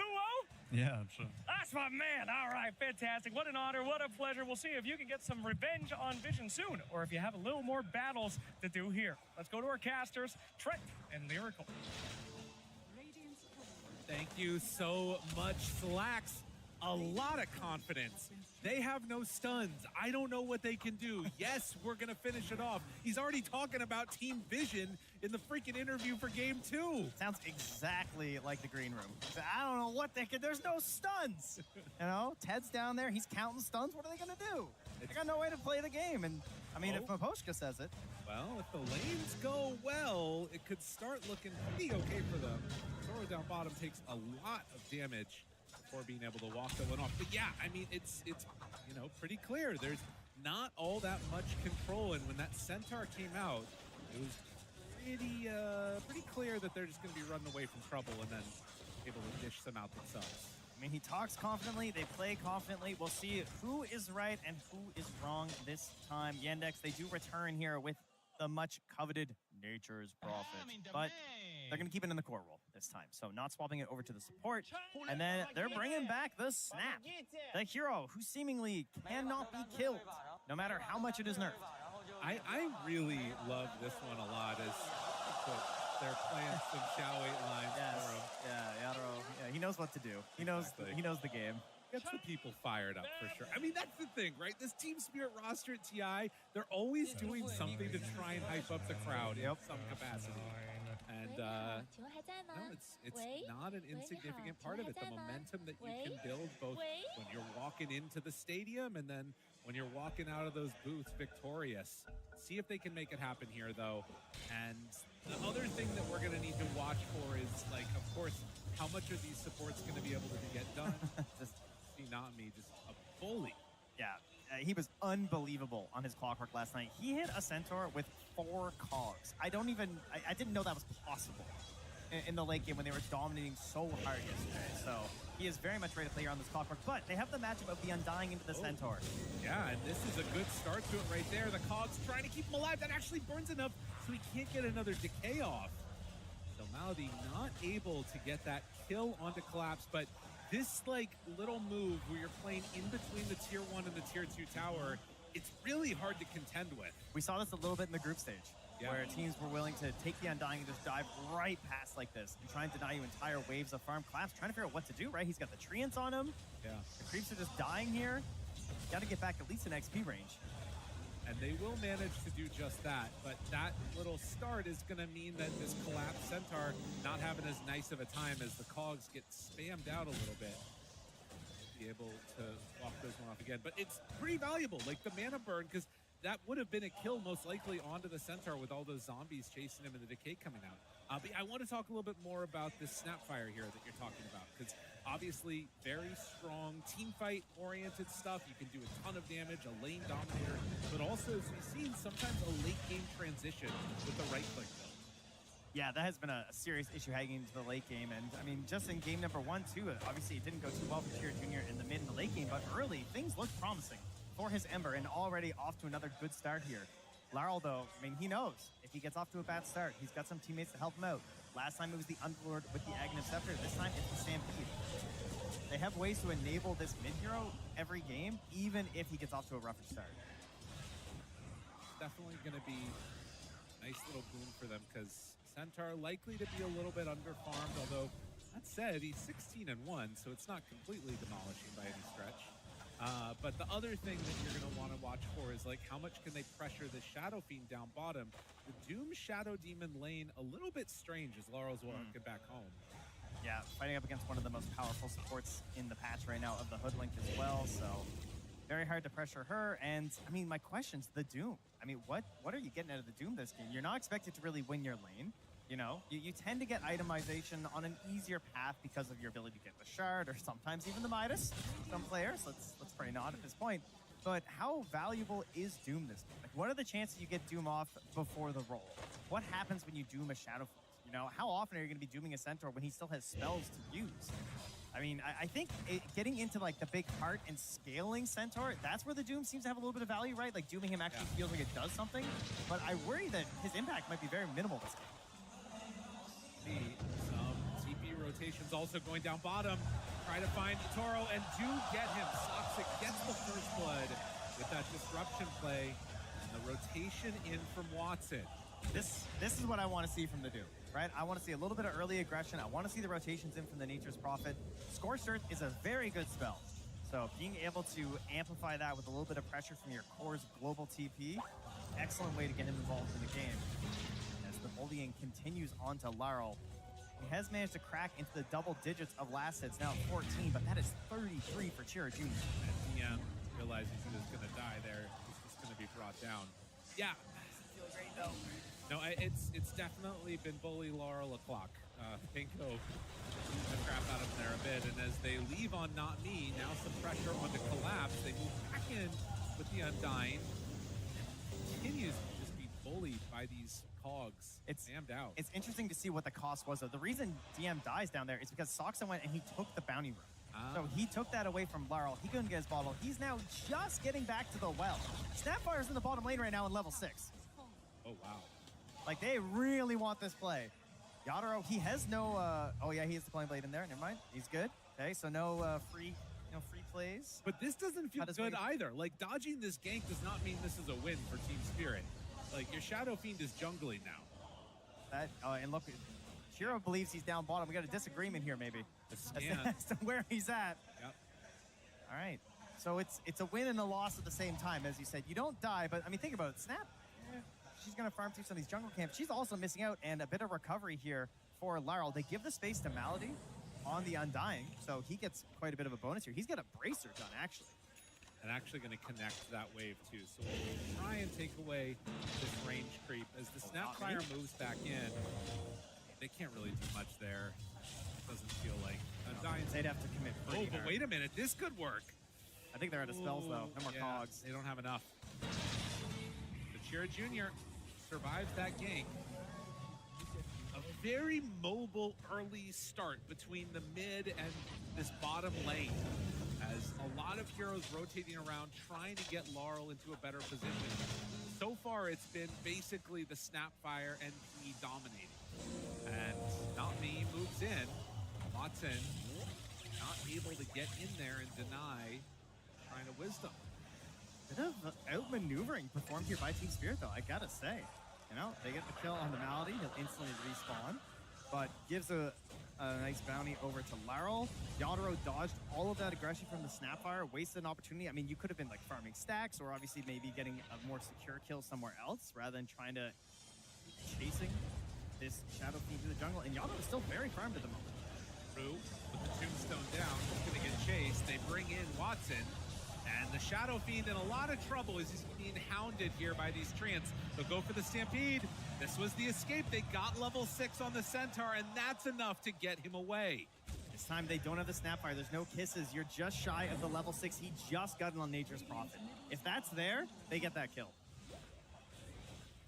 Still, this is not where you want to be on a Shadow Fiend. No, he is still weighted dicing his way back to the base, so not feeling too spectacular about his game. But it's not as bad as it could have been. And Yandex taking advantage when they get the opportunity is, man, Not Me. Okay, if they kill him, it's going to feel so good. They chase down, find the Clockwork. Does he get the deny? Not quite. The takes down that pesky Clockwork as Collapse eats his way through the trees. Watson, listen, there's just, when you TP away, when you walk away, this is where stuns would be helpful. It'd be very nice. Stuns are pretty good in Dota, but, you know, they've still stunned Yatoro. He TPs to the mid-tier 2 to start farming these neutrals. But Larl... Oh, and finding DM, trying to walk out of there. He's got to roll back the other direction, and Doom's the hoodwink. Is that enough? Oh, they do get it. With the Wrath of Nature, it's going to be enough damage there to eventually whittle down that squirrel. So a little bit of retribution from the grave. Hero shows up again here, but just can't link anything. Just ends up taking on a mid-player tax of farming the camps once more. You want your mid-Snapfire to not have cast kisses. Oh, wait. They need the disruption. They've got to get close enough to open them up, but it's not going to happen. And you know what? That was a very small window because Stampede just came back up. So now if you try and make that same play, don't think you're going to have the damage. He is finding camps along the way at the very least, but it's not what he's hoping for. It's important understanding when you're strong and when And let's know what DM's doing. Oh no, they got him. They're right there. Shira Jr. found. Toro finds that kill. Saksa also in trouble. Team Spirit, they are running circles around Yandex right now. They want desperately to take a fight that is good for Snapfire, and they're not giving it to him. And do you know what DM was doing that whole time? He was denying creeps. So he was holding this wave back. He wasn't letting the wave crash into the tower or anything here and try and force this down. They're kind of trying to stall it out here because of the control that they were feeling past that tier 1.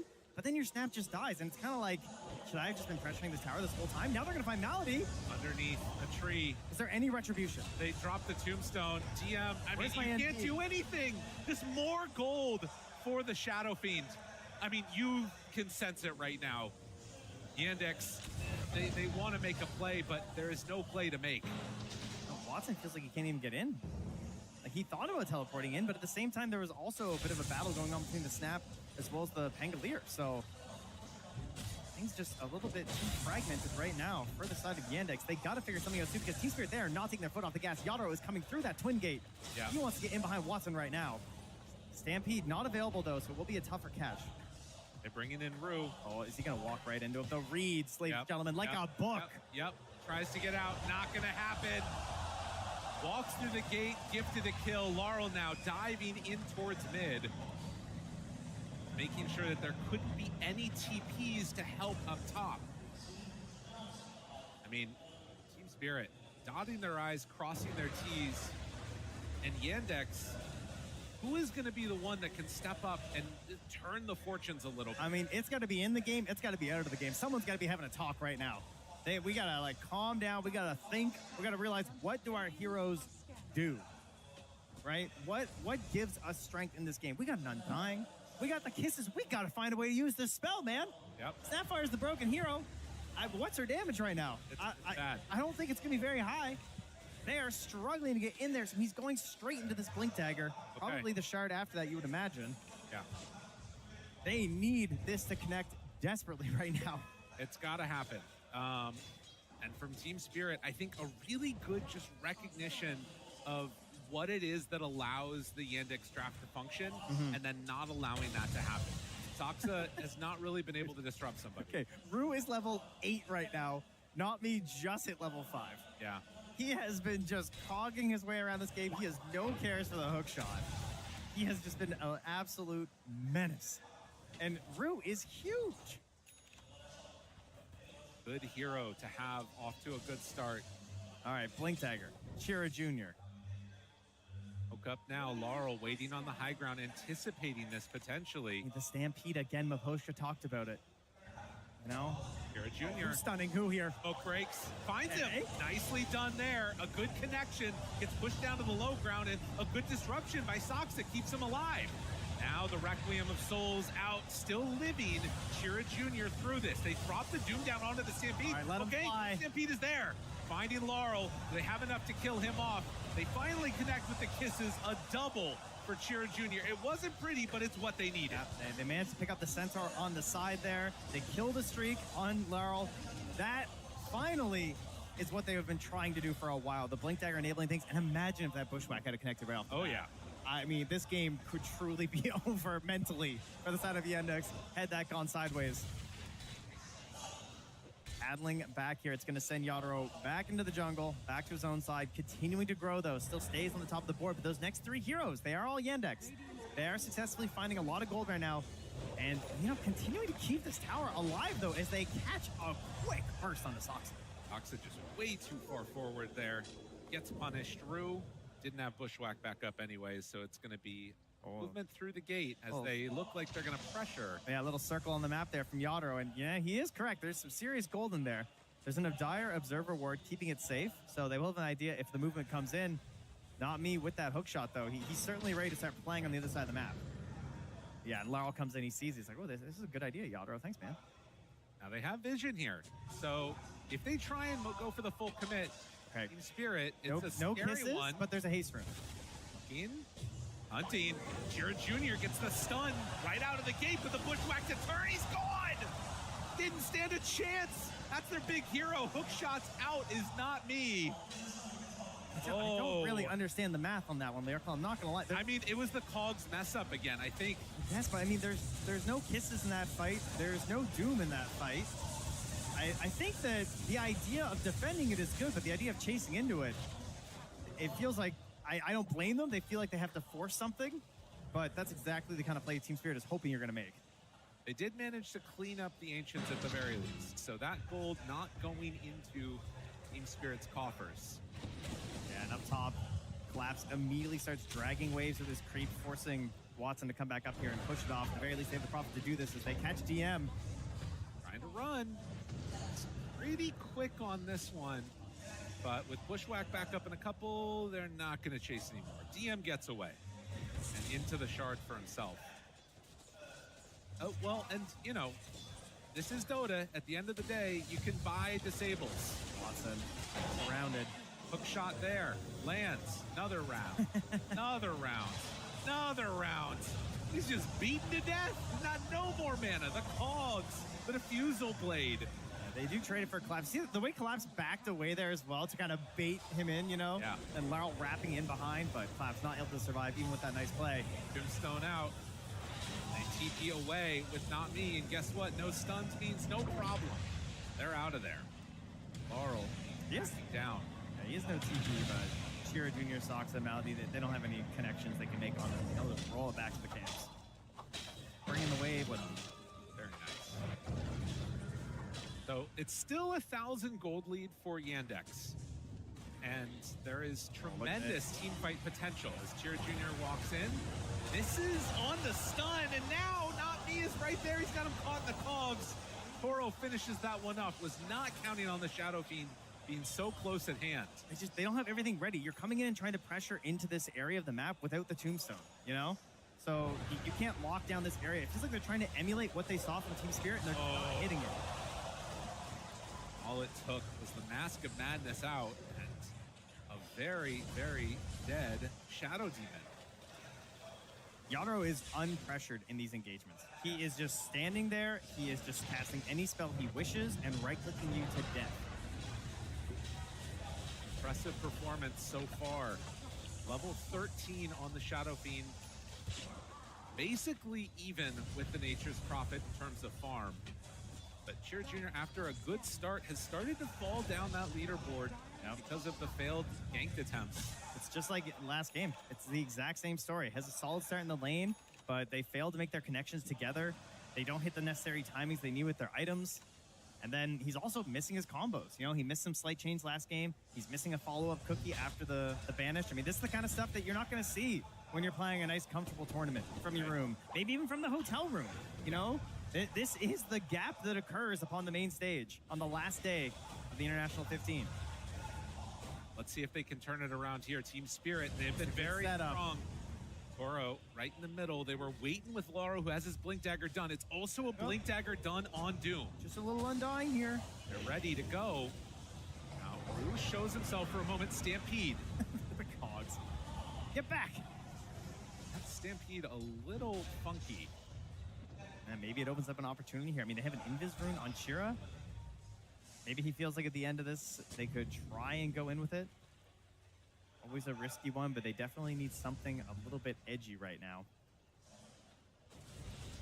All the illusions did a good chunk of damage to that tower. Gonna send in the Warpine Raider. Do they realize that this guy's taking the tower Malady? Go for the deny. They're waiting for it. Battling. Oh, he goes in and Collapse takes it. He's too strong. That's crazy.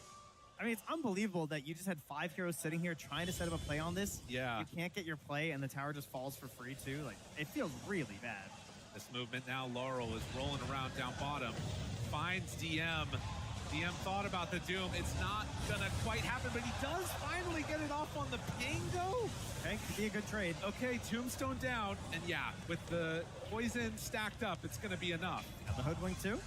Now, not me. He goes down to Chira Jr. So Yandex, they find their targets. Rue barely getting out of that one. 13 to 10. And nearly gets a third one. Oh, just goes for the Requiem. Watson backs away, tries to, not gonna happen. The solo kill. Oh, my God, dude. Oh, they call him the New King. It's happening. The demon is unleashed.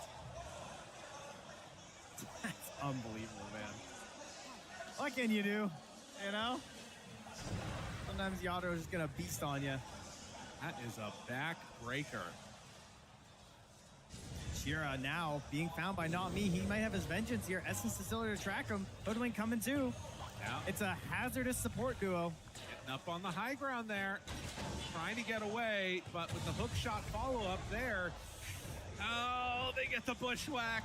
And look at this. This is going to just be an easy kill right into a Tormentor. Doesn't even have to stop farming creeps. That's so considerate of Chira Jr., you know? Team Spirit, this squad, when they are cooking, you better watch out. I feel like they are the most intimidating team in Dota to be losing to. Yeah. They just strike this fear in you, and they have this confidence that it just makes everything that you think about Dota seem wrong. Now, DM, having just expended the Doom to kill Laurel, is maybe recognizing the danger coming his way. He'll back out and go back to the base. I like his idea here of going for the Desecrate. You know, reduce that base armor off the Shadow Fiend, send it down to 10. Maybe it gives them a chance. Like, they need every little bit of help because he's got serious struggles this game. The Croaker later will be great as well. It's obviously been a big classic with the Doom. But they got to find every little advantage that they can get in this one.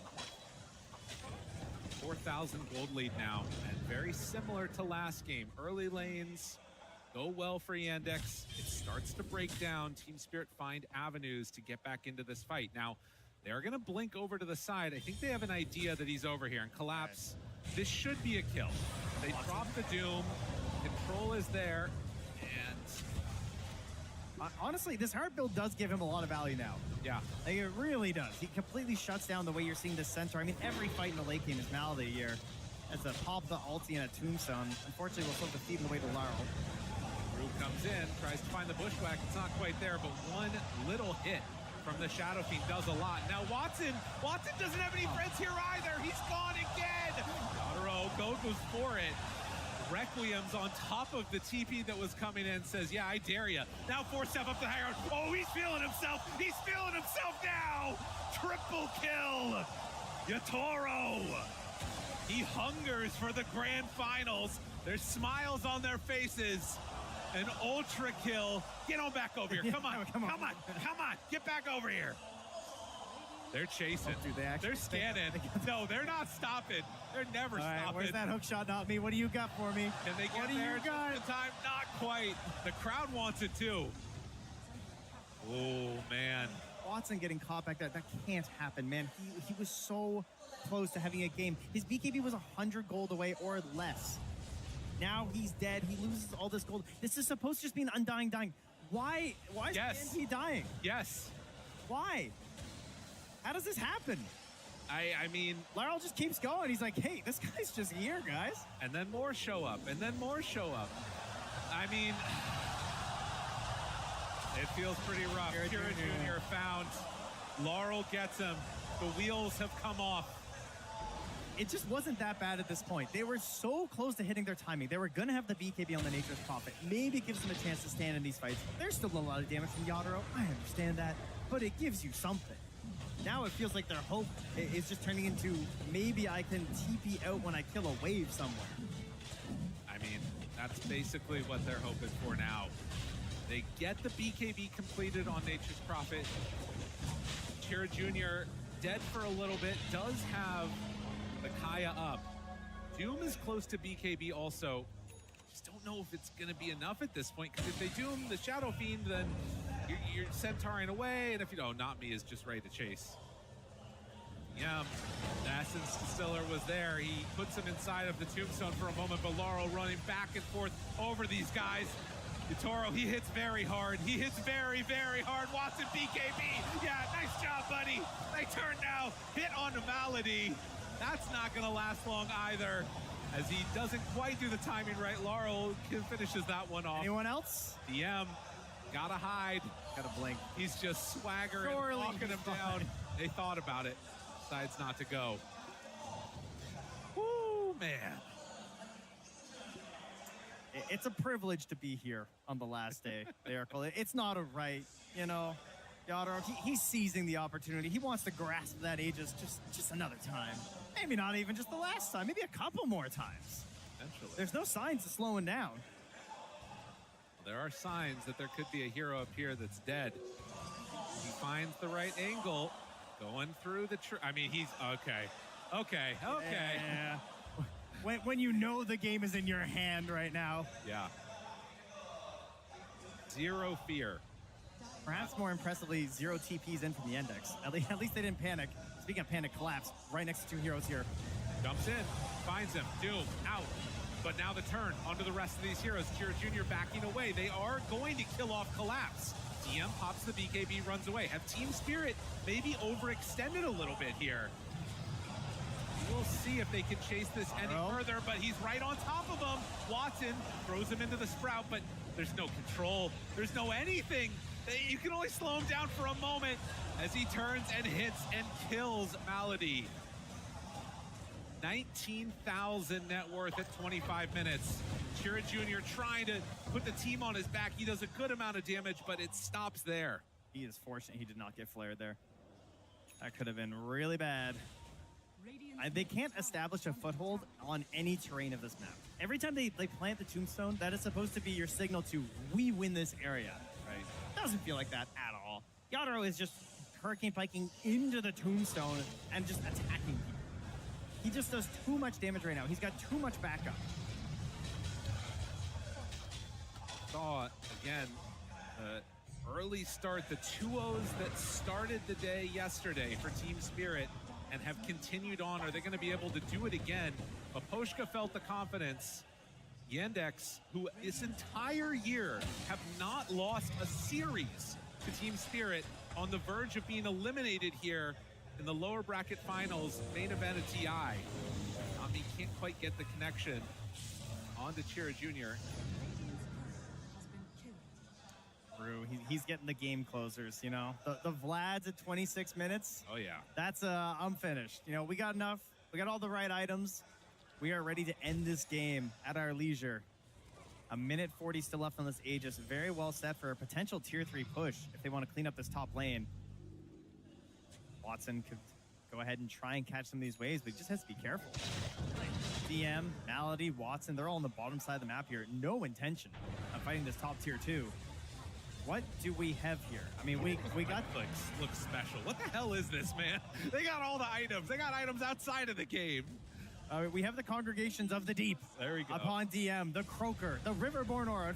Unfortunately, there's no river in the base. Yes. Can maybe change that. Meanwhile... Oh, DM. Oh, he gets out. They were trying to chase. Cannot afford to get caught back. I mean, they're still not making... How many shots? 2. Okay, Ghost Scepter is good. Fortunately, Collapse is right there to clean him up. But that's what you have to do for Yandex. If they want any hope in this game, delay, cut waves, try and get out of there. Now, they do see Toro completely alone down here with 40 seconds left on the Aegis. I mean, the problem is there's still Stampede. And Watson finds a Shrine of Wisdom. There you go. Does that make you feel any better? Not really. To be completely honest about it. And Chira Jr. being brought down again. It has been such a rough series. He has no buyback. Yeah, that's an issue.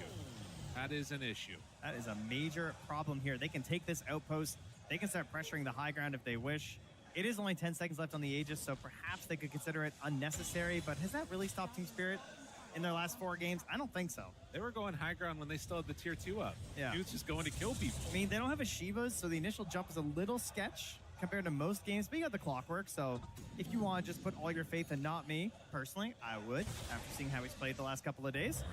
They could opt for it, but the safer option is certainly to continue to control the map and just let Yandex create their own issues by leaving the base. Laurel waiting for somebody to step out. Oh, is that enough? I mean, you know, he's not the biggest target in the world. You know, maybe they're a little bit off on the timing of the Cecil Sturge. It was still 40 seconds back up again. Trying and extend this out as much as possible for Yandex. The micro maneuvers here from Watson. He's just spamming the trans out amongst the map, scouting, trying to spot where they're at on Spirit as they drop the Stampede to catch Soxa. You're going to lose heroes like this pretty consistently. Got Blink. No time, though. Laps there. Facing the wrong way from the Blink, but whatever the case is, it is a smoke up now coming out as the Aegis has been reclaimed. And Toro showing on the lane. They're pinging where they think he is going to be, and he is over there. They find him as he comes back this direction, completely alone. The biggest doom of the game. This would be what they need, and they got him right there. Jump forward, got him caught. Congregations trying to save the doom. They drop it. That is the best thing that has happened to Yandex in a very long time. But this would be bad. This would be really bad. They don't have Shadow Fiend, though, so maybe they feel confident taking this fight. Watson standing there next to Laurel. DM getting down on the low ground. Finds Not Me. It's not terrible. They actually do bring down the Undying, and as the BKB is out, gonna need to run. Nowhere left to run. DM is gonna fall. Yeah, that Basher gonna make sure that you are not safe. Your golden god for him here, but a double kill for Laurel, a kill on Yatoro. Yandex will take it. It's something. Yes. I mean, he's a lot of gold going back their way. Yeah, big bounty there for DM. I'm glad he just dropped the Doom, man. He just, you know, it looked like they were thinking about holding it. Watson was coming in. He was just like a second too late to ensure they wouldn't have to, so they just secure it. Of course, that being said, maybe you needed that Doom. Maybe that helps you get a secondary kill here. Speaking of a secondary kill, Watson found by Collapse. Staff's down to the low ground. They're stampeding in. Did he wait too long? Yes, he did. Not Me was out of range at the start and TP's away. The BKB lasts long enough. Does get him out of trouble. As Chira Jr. gets caught by the bash. Not going to be so lucky, as there is not quite going to be able to get into range to save him there. Even when you get something good with the Shadow Fiend kill, it comes at a price. Man, he was dead for ages, huh? This guy's level 23. Yatoro, he is absolutely massive here and still not considering anything too defensive. Wants to finish out the Daedalus first. That's Collapse's job. Yeah, exactly. You saved me, team. I mean, Laurel, Not Me. Like, there's so many good heroes here at providing space and safety for a big ranged carry. This could be so many different heroes on Yatoro, and it's a very similar game. This one expected. Stomp on Double Edge, and accidentally pops his BKB. That guy's getting wobbled in the bottom lane. I mean, you saw him hitting his keyboard at the end of that last game, accidentally paused it. Feeling very hyped up about that one. Hey, no BKB, timing, maybe. All right, DM, just solo the Tormentor. You know, take it down. I don't think that one's gonna happen. He's getting ready to cut another wave. He's just hoping he doesn't get spotted here as he twin gates out. Player's going the other way, though. Not Me is going to be on the same side as him, though. And how annoying it can be getting these heroes caught. Toro having an inkling, an idea. DM, ooh, boy.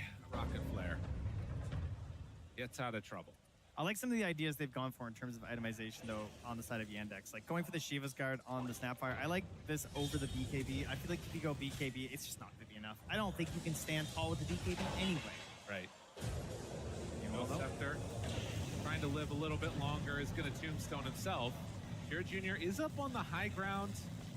The problem is that, like, again, how do you start the fight? It's like all on DM. It is 100% just DM. That truly is the major issue. And he has gone for the Shiva's Guard as well, so they're doubling up on it. But again, all the extra armor is very good. So DM needs to get in here and spot this all with the Shiva's Guard to set up the kisses. This is a really good ward, but they're going to get the stomp to open it. Disruption. The flare. Not Me finds DM. Now the damage coming out. Oh, it's insane. Already out, and on top of it, they get the save for the Shadow Fiend. He's going to be fine. Triple gone. Your entire Watson goes in. Decides he wants to fight. That is not the decision that's going to work out the way you hoped it would. Chira Jr. also gone. There are no buyback on all three of the cores. Good game is called. Team Spirit are going to the Grand Finals. Who would win, Fiery Demon or a single rocket? Coming out from Not Me on the clock. This guy's been unbelievable in this hero. He ends any hope of a fight there for Yandex. No blinking from the Doom. He's the only hope. He is the key. Team Spirit, they are the best team at identifying how the enemy wants to win a team fight and removing that possibility. Listen, Vision, they said they wanted to fight in this spot. They wanted to fight them. Vision were looking good. They were all over the place. But Team Spirit has leveled up over the past couple of days. They take down Yandex, one of these squads that has been a bugbear for them constantly. Have they awoken a demon? Can you stop Yatoro? This man is a menace on this stage, and he just took out Yandex. It doesn't feel good when you have defeated this team over and over again all year, and coming into today, everyone still has Team Spirit as the favorites. You can feel it, right? It's in the arena, it's in the air, it's in the crowd cheering. We all see what's happening with Team Spirit. We've been here before. We've watched this evolution and growth of this team, and it truly is horrifying to the state of which they can reach. Something to watch out for indeed as we're getting ready for the grand finals. Team Spirit take the 2-0. They have not lost a game in many days. And it's feeling like it's going to be the final boss here, as they have often been at the International. Two players that potentially could go for a third Aegis as well. Opportunities abound to make this work. Team Spirit, grand finals. 观众朋友们，另外一支挺进我们 TI 2026总决赛的队伍，让我们把掌声送给 Team Spirit. Snacks, take it away. We've got Rue and Not Me. All of your teammates are TI champions, but they say you too are the best guys on the team. You are so close to cementing yourselves as the next great Dota 2 generation. I want to know, how are you feeling getting this close to your first Aegis? I'm feeling amazing. What else can I do? So can I say? I mean, like, it was TI finals. First time. I hope my team will carry me. 你身边的话有3位 TI 冠军跟你们一起去并肩作战，然后现在你们也将要一起去面对你们自己的第一次 TI。你有什么想说的吗？Ru，我现在说实话有些不知所措，但我只希望我的队友能在最后的决赛 carry 我。Not me. Talking about first TIs, this is your first one. You've had an incredible performance, and I gotta say, I think the crowd loves you. 现场的观众朋友们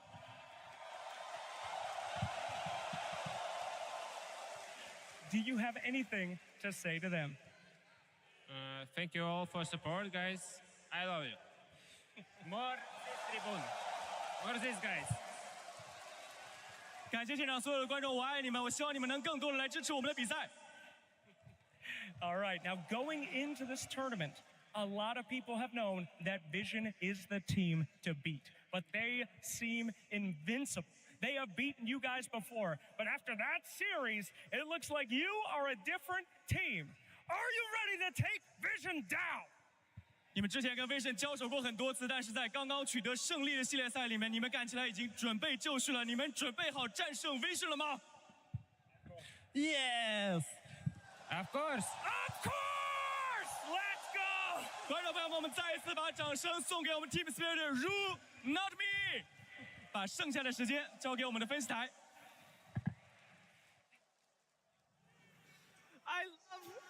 I love seeing both of them on that stage. The two remaining players of Team Spirit without a ring on their hands, and they have the chance to do it later today against Team Vision. Team Spirit, ever since they got knocked to the lower bracket by Team Vision, they're like, no. Let's do that again. And they were brutal in their own. We heard Miposhka there at the end, Ray. He's like, yeah, I'm totally happy with this draft. Of course we're gonna win. Totally sure. There was no doubt whatsoever. I feel again like they just have so much ease of execution on their lineup. It's so simple how these two supports can play with each other around the map and move. I mean, I'm not gonna lie. I mean, we gotta talk about Yatoro at some point, but holy shit, he overperformed. I mean, not only that, let's not forget that Not Me, how many Tier 1 events has he played this season in his career? Five. This is his fifth. Correct. You count it on a single hand. This is his fifth Tier 1 event of his life. Amazing. And then, yes, he's making it to the Grand Finals. I mean, Team Spirit, they are absolutely exceptional right now. They are in form. They are going to be an absolute amazing competitor against Vision, who also are in incredible form. This is going to be an amazing Grand Finals. I mean, we're honestly just blessed, right? Because last year we had Falcons XG, a 3-2 Grand Finals. Now we have like Yatoro versus Satanic, Vision versus Spirit. It's like back-to-back, just amazing Grand Finals. So, whew. Yeah, this is also very, very special because normally the youngest players in a team, they are usually the mid laners or the carry players, you know, but in this team, for instance, in Rue, Not Me, they are the most inexperienced players, they are the newcomers, and they are the ones that the core players are praising. We're winning our games because the support players are amazing. They're setting up a lot of kills for us, and I think this has changed so much over the course of history of Dota. Oh, look at Yatoro. Oh, Collapse's face. He knows it. Team Spirit has a 100% win rate in Grand Finals of the International. So he is feeling it. Absolutely. He played a great centaur this game, of course, as well. But I think this game around, Rhea, you were on point. If you're going to talk about any MVP, it's got to be Yatoro. I can't believe it. He was so active. I think last game, I felt like he had such a good lead that he just pushed that advantage. This game, he just makes his own advantage even more. It was very good. It was fairly one-sided. And on the other side of Team Spirit, it was Yandex that fell here. And for the final words, we're heading over to Saxa. Yeah, thank you. I am here with Saxa from Team Yandex. Saxa, commiserations. We're sorry to see you guys go out of the tournament. I know you're disappointed, but you guys have had a fantastic season. 3 first places, lots of second, thirds, and fourths. You've made it to the 3rd place finish here in TI. How happy are you overall with how your team has done this season? 战队整个赛季成绩非常惊人，3个冠军。无数个亚军、季军，然后 TI 拿到了第3名。你个人对于整个赛季的成绩满不满意？ I think this season has been good for us. We've had a lot of good results. It's a very young team, and for a lot of the guys, it was a first time winning. So with the results, we're happy. Obviously, a bit sad now, but top 3 at TI is not a bad result by any means. And yeah, overall, I'm not like too unhappy with the season. 整体来说，我对于整个赛季的成绩还是挺满意的。我们是一支很年轻的队伍，也有很多人是第一次拿到比赛的冠军。我们还是会继续努力。然后我对于 TI 第3名这个成绩也是相当满意。So, you're a veteran player. You've been here and done that, a regular on the TI stage. The group stage here for Yandex wasn't the best. What did you say to the players to give them a boost and get them to this 3rd place? 作为一名老将，其实队伍在小组赛表现不是特别的亮眼。在小组赛之后，有没有跟队员说一些打气的话？ Something I always say to my teams at TI is like, you can always expect other teams to play bad, and this is like a tournament in the season where many people are gonna play much worse. So that also brings me comfort to know that others are just gonna play worse. So I just told them, as long as we focus on our game, we just play our Dota, like we'll be fine. 我其实经常跟他们说，在 TI 表现差或者表现不好的话很正常，但是只要继续坚持自己打自己的 Dota， 我们就会打得更好。 Well, Saxa, we're sorry to see you guys go here, and you've got a lot of support in the arena and around the whole Dota community. Do you have any words for the fans out there who've been supporting you guys all season? 最后有没有任何想跟现场的粉丝或者在家里观看的观众说的话？ I just want to thanks to everybody supporting us. It brings us a lot of energy, and we feel motivated to do so. Also, I want to say thanks to the crowd here. I think it has been amazing. Honestly, it has exceeded my expectations. And honestly, I hope we get another TI here or many more tournaments. So, yeah, thank you. 非常感谢大家对我们的支持，你是我们的动力，然后也特别感谢在现场的所有观众，你们的欢呼声让我们感到超乎预期。我们也希望如果有机会 ，TI 能再次在这里举办。Saxa getting a lot of crowd cheers there with his final words as he exits the international. Hits 8th international here at 3rd place. If he wants to get 3 rings on his fingers, he's got to play a couple more years here, which is a treat for us. But some final words on Yandex. They are one of the most successful teams winter of the season. Saxa says it, top 3 is not bad at all. Yeah, and I also got the opportunity to follow them. I was doing a lot of coverage for their games back in December last year when they first started out. I think it was problems. They had problems, and Saxa came in after that, and I could see them growing as a team, how much they've improved. And even during the initial stages, I saw a lot of potential in the team. I felt like given a little bit more time, they could really grow into a very, very strong team. And it didn't really take them long. It took them, I think, 1 month or 2 months to show everyone what they could do as a team. Yeah, and I know, Rhea, they really wanted to get all tournaments under their belt. Yeah, back in Blast, Watson told us that he was hoping to get 1 win from each organizer. You know, they won a Blast, they won a Wallachia, they won a Dream League. So they really are just doing the circuit. Obviously, they had their chance for the Aegis, which is the most coveted of all, but they weren't quite able to get it. Maybe next year. I don't think he intended for it to be all this year, but the fact that they nearly did such a thing was pretty damn good, yeah. It's crazy that their opponent Spirit had 0 comparison this season. It has been crazy. It's all about peaking at the right time.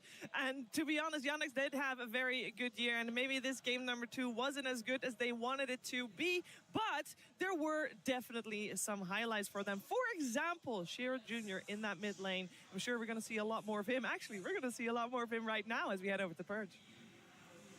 Thank you, Shiro. Yeah, Shiro won his mid lane in both matches of this series, which made their Spirits win even more impressive. But I want you to just watch how dominant he is against Laurel. He played against the Pango both games.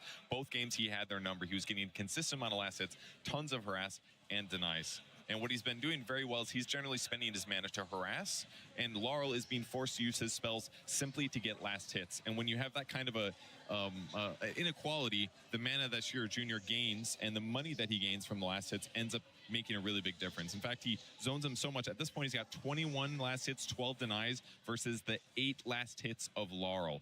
He zones him from the lane. He's forced to go heal. And watch how he plays around him coming back into the lane. This kind of dominance is crazy against top players, by the way. He grabs the first water rune, and he actually leaves the bottom one there to tempt Laurel into wanting to take it. And now he's playing this game where, is he going to use his spells, and is he going to be able to catch Laurel? They do a little bit of a dancing move there at the same time, which is very cool. But Laurel knows he can't go this way and back without getting killed, so he has to still play the left side. Now he finally thinks, this is my chance. I can get that way. But Cheer Jr. with that blast is on top of him, prevents him from getting that. And as a result of protecting this water rune, now Cheer Jr. gets to go get it when his resources are low. So he's basically using it as a bait, but also a way to get himself forward. So that was amazing by him. But the downside was what happens after it. How does Spirit react to this great early game by them? Yandex, he TPs to the off lane. He's looking for a Snapfire ultimate on somebody, but they anticipate this. They just don't give him the opportunity. So this teleport ends up being a complete waste by him. And it kind of continues in this way as well. Laurel is going to eventually get enough levels to naturally kill creep waves. He uses his spells on the waves, they die, and he can leave. So he doesn't care anymore that he's behind. And watch how he uses his ultimate here. He actually turns a kill out of his level 6, whereas Shiryu Jr. didn't get his earlier. And he teleports this time a second time. So this amazing early game that Shiryu Jr. got didn't turn into anything super substantial despite getting Laurel behind. So this is the main reason that Team Spirit was able to get ahead in this game despite losing their lanes. They just didn't care about it because they knew they were going to play well.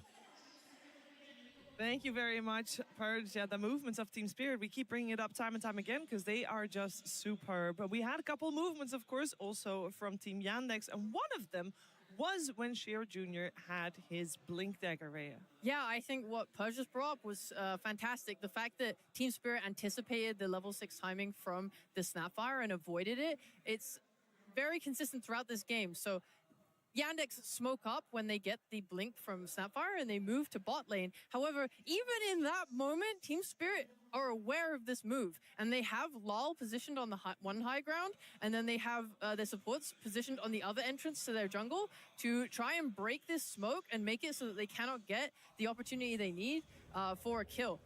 Weirdly enough, it actually goes much better than it should have. Jr. blinks in, which maybe surprises them. Rue misses his bushwhack, and as a result, he dies, and they get a couple kills. So this was a nice move in the end for Yandex, but the fact that Team Spirit was still so prepared for it, I think, is kind of more of the point of why they were playing so well this game. Yeah, you can just see that Spirit just is very calm. They know what they're going to do. Like, the drafts are very simple, so then the players can focus on all the minutiae in the game, where it's like they're not having to overthink things. And sure, the fight might not go their way in the end, but everything that Spirit did in both of these games, it just was like a complete like team diff, and unfortunately in the lower bracket. Yeah, maybe also a little bit of a carry diff as well, as we are gonna look at something Winter wanted to see again, and maybe again, maybe again. Yeah, just one of the few moments of the Yatoro show here. I think he had like a really good game.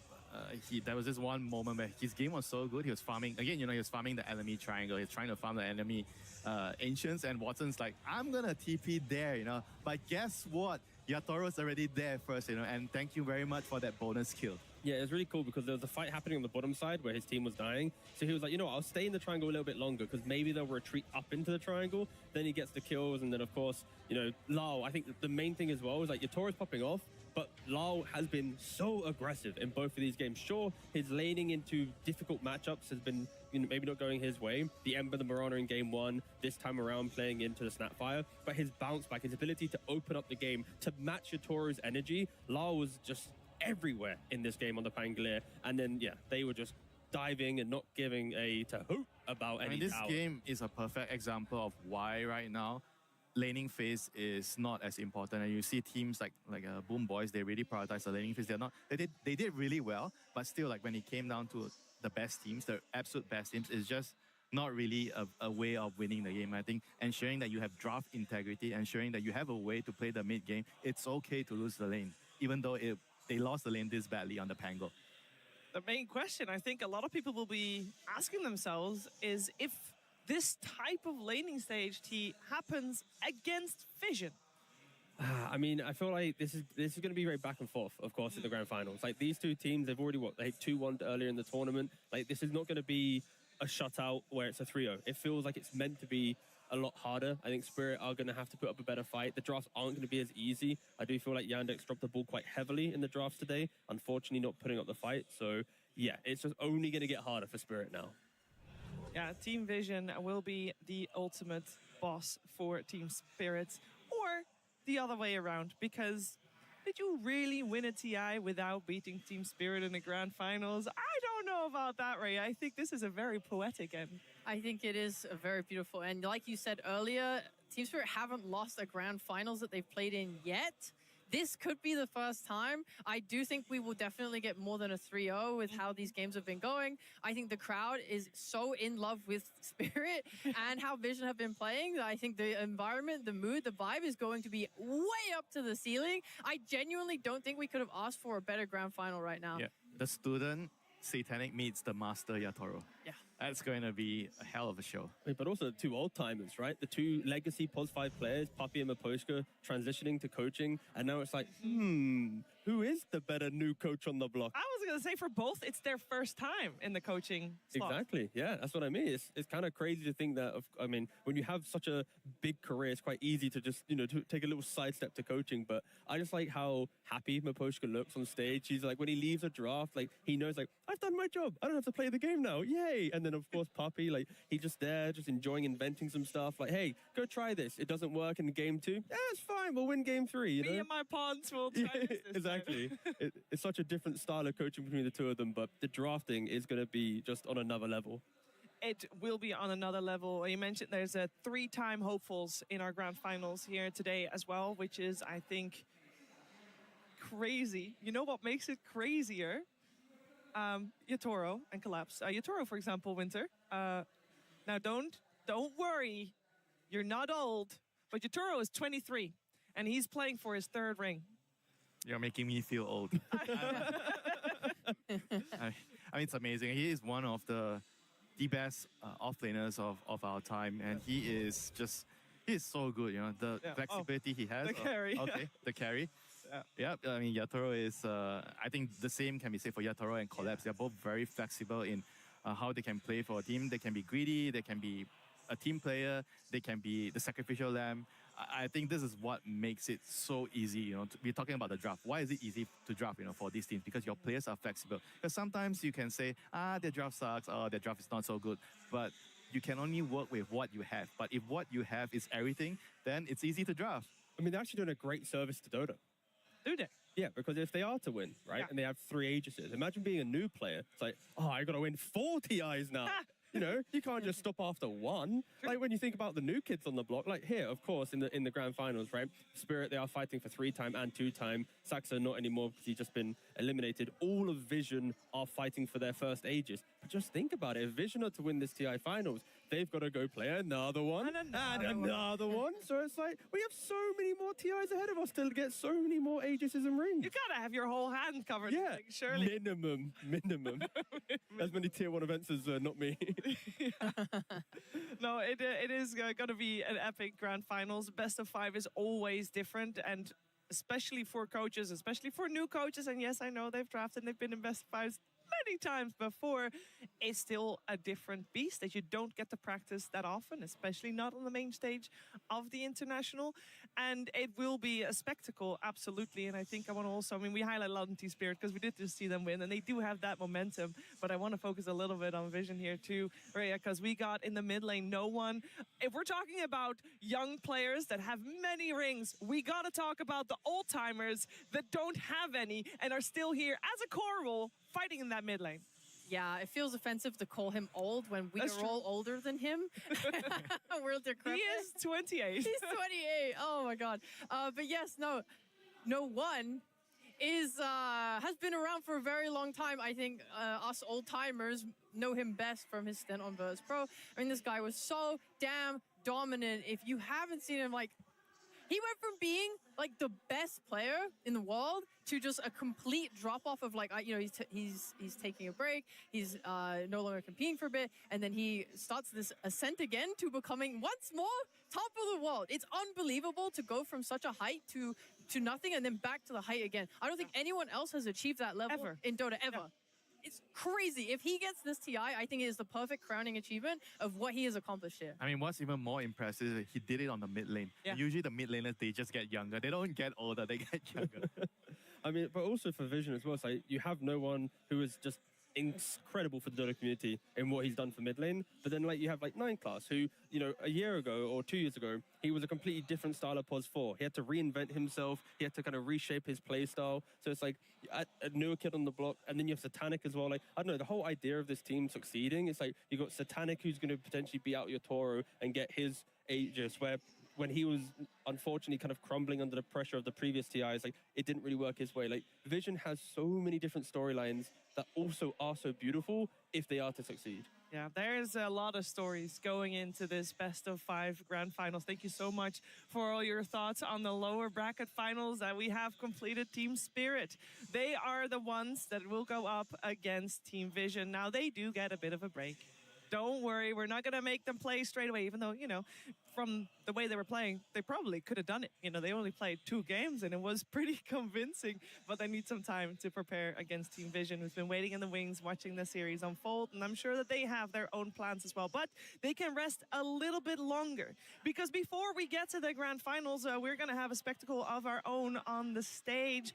We are going to have the cosplay competition coming your way. We're going to have judges involved, of course, but the main person you're going to see right now, let's head over to Dove. 欢迎回到2026 Dota 2国际邀请赛的现场。Welcome back to the International 2026。接下来，我们要把舞台交给一群把 Dota 世界带入到现实生活当中的人。Up next, we're turning the stage over to the people who bring the world of Dota into life。接下来我们将要进行的是 TI 2026 Cosplay 大赛，他们是由赛瑞和完美世界电竞主办的 TI 2026 Cosplay Competition presented by Steel Series and Perfect World Esports。站在我身边的是我们本次大赛的评委们，让他们来跟大家介绍一下自己吧。Standing next to me are our judges. Let them introduce themselves. Hi everyone, I'm Reeps. Reeps, what did you do? I've been making Dota cosplays for 11 years now. I'm currently holding the title of Best in Show of the International, which I won last year in Hamburg. But I'm ready to pass it on.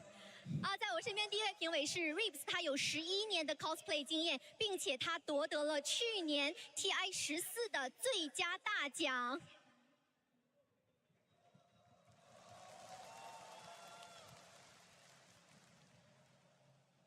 有请我们第2位评委。大家好，我是林景，我是奇想天外的艺术总监，也是一名戏剧导演、配音导演、配音演员。同时呢，我也是 China Joy 超级联赛总决赛以及 WCS 中国总决赛的多届的评委，很高兴来到这里，谢谢。 Wow, Lin Jing, he is a voice director, voice actor. He's also China Joy Cosplay Grand Final Judge, World Cosplay Summit China Final.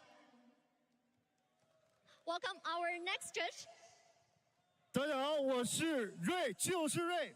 我是一名做了5年 DOTA 新手教学的视频创作者，立志于让没有接触过 DOTA 的玩家感受到 DOTA 的魅力。 Ray, he is 5 years Dota 2 content creator. He made a lot of videos for people who just new to Dota world. 现场的观众非常的热情啊！那各位玩家们，你们准备好见证英雄降临了吗 ？Are you ready to see your favorite heroes come to life? 好的，让我们用最热烈的掌声欢迎 TI 2026 Cosplay 大赛正式开始。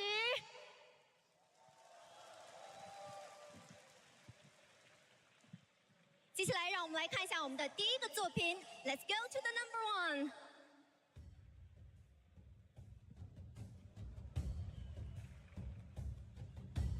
1。哇，第一个作品呢就非常的精美了。那它是小松鼠，让我们来有请我们的评委来为我们介绍一下这个作品吧。野三卡的这套 cosplay 呢，还原了小松鼠独特的造型，它的十字弩通过3D 打印、组装、加工以及手工上色。 还原了游戏中的武器，而且身后的3条巨大的仿毛尾巴中使用了内部支撑结构，让尾巴呢能够保持自然的形状与蓬松感。The first closer is Yensenka bringing us Hoodwink Shadow Leaf Insurgent. Let Lin Jing introduce this work, and he just did. Do you like this one? 现场观众朋友们，你们喜欢这个作品吗？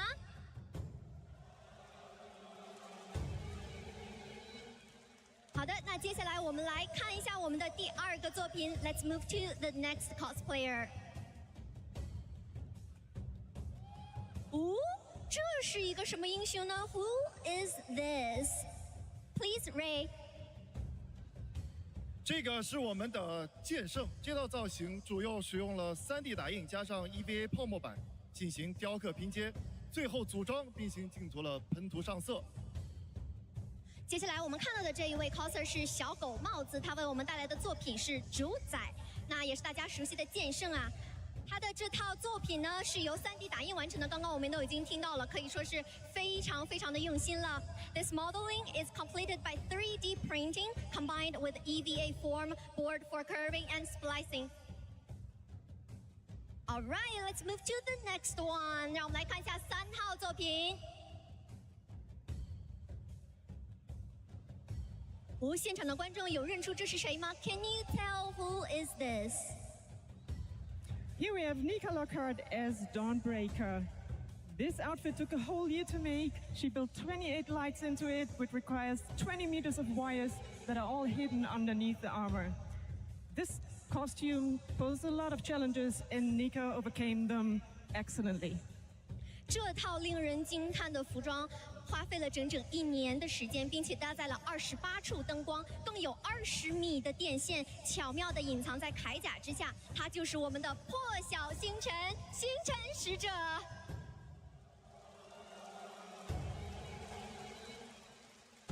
接下来，让我们来看一下我们下一位作品。Let's move to the next one.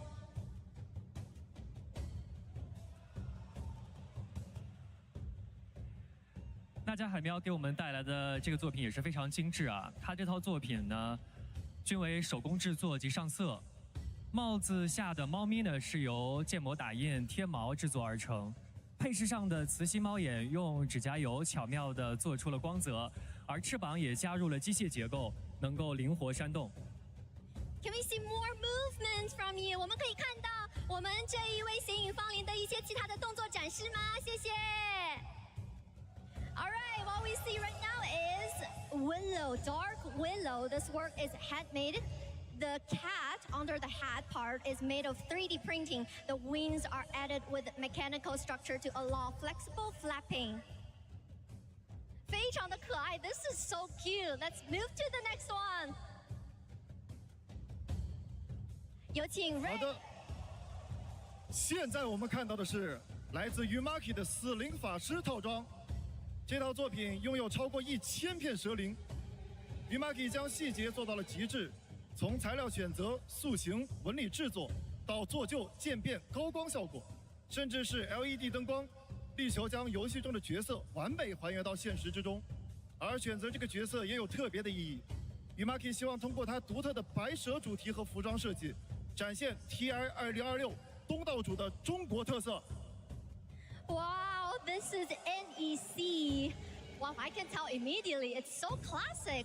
This work includes over 1,000 real snake scales. The causer Yumaki, he tried to make it have more theme of Chinese, so we can see the white snake underneath.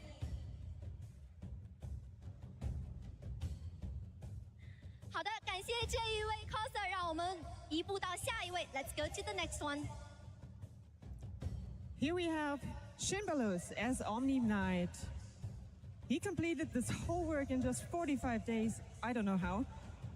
And the surface details of the armors, you see all the faces and figures, are all sculpted by his own hands. 接下来我们看到的这一套是全能骑士哦，这套套装我好像没有怎么见过，真的很漂亮哎，特别是他手中的这个锤子，是不是？那么这个全能骑士呢，他仅仅使用了45天，就独自完成了整套的 cosplay， 展现出了过人的创意与创作能力。Maybe can he swing the hammer? Can you do more movements for us? 可不可以对着我们的镜头展示一下 ？Well, I like it. 谢谢。让我们接下来视线移动到下一位 coser. Let's move to the next cosplayer.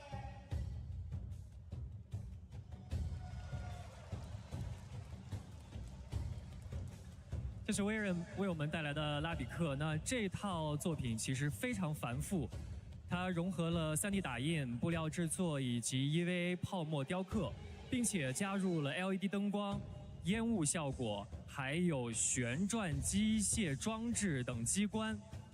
所有的这些细节完美结合，展现出了这个版本拉比克独特的奇幻、魔法与俏皮气质。This is real big for sure. Look at the steps. 这一个呢，就是我们刚刚看到的拉比克套装了。This cosplay has 3D printing, EVA form carving, and LED lights. Smoke effects. Ooh, I can see it. 现场的观众朋友们，你们能看到它的武器上面的烟雾特效吗？非常的精美啊！ All right, let's move to the next cosplayer. 现在我们看到的是来自 Goldie Moon 的军团指挥官。作为一名艺术家 ，Goldie Moon 运用了多种制作技艺，包括了雕塑，将这套令人惊叹的服装呈现出来。整套作品历时6个月完成，充分展现了精湛的艺术与制作工艺。This is Legion Commander. The entire set of works took about 6 months to complete. Fully showcasing everything and his idea, the production techniques.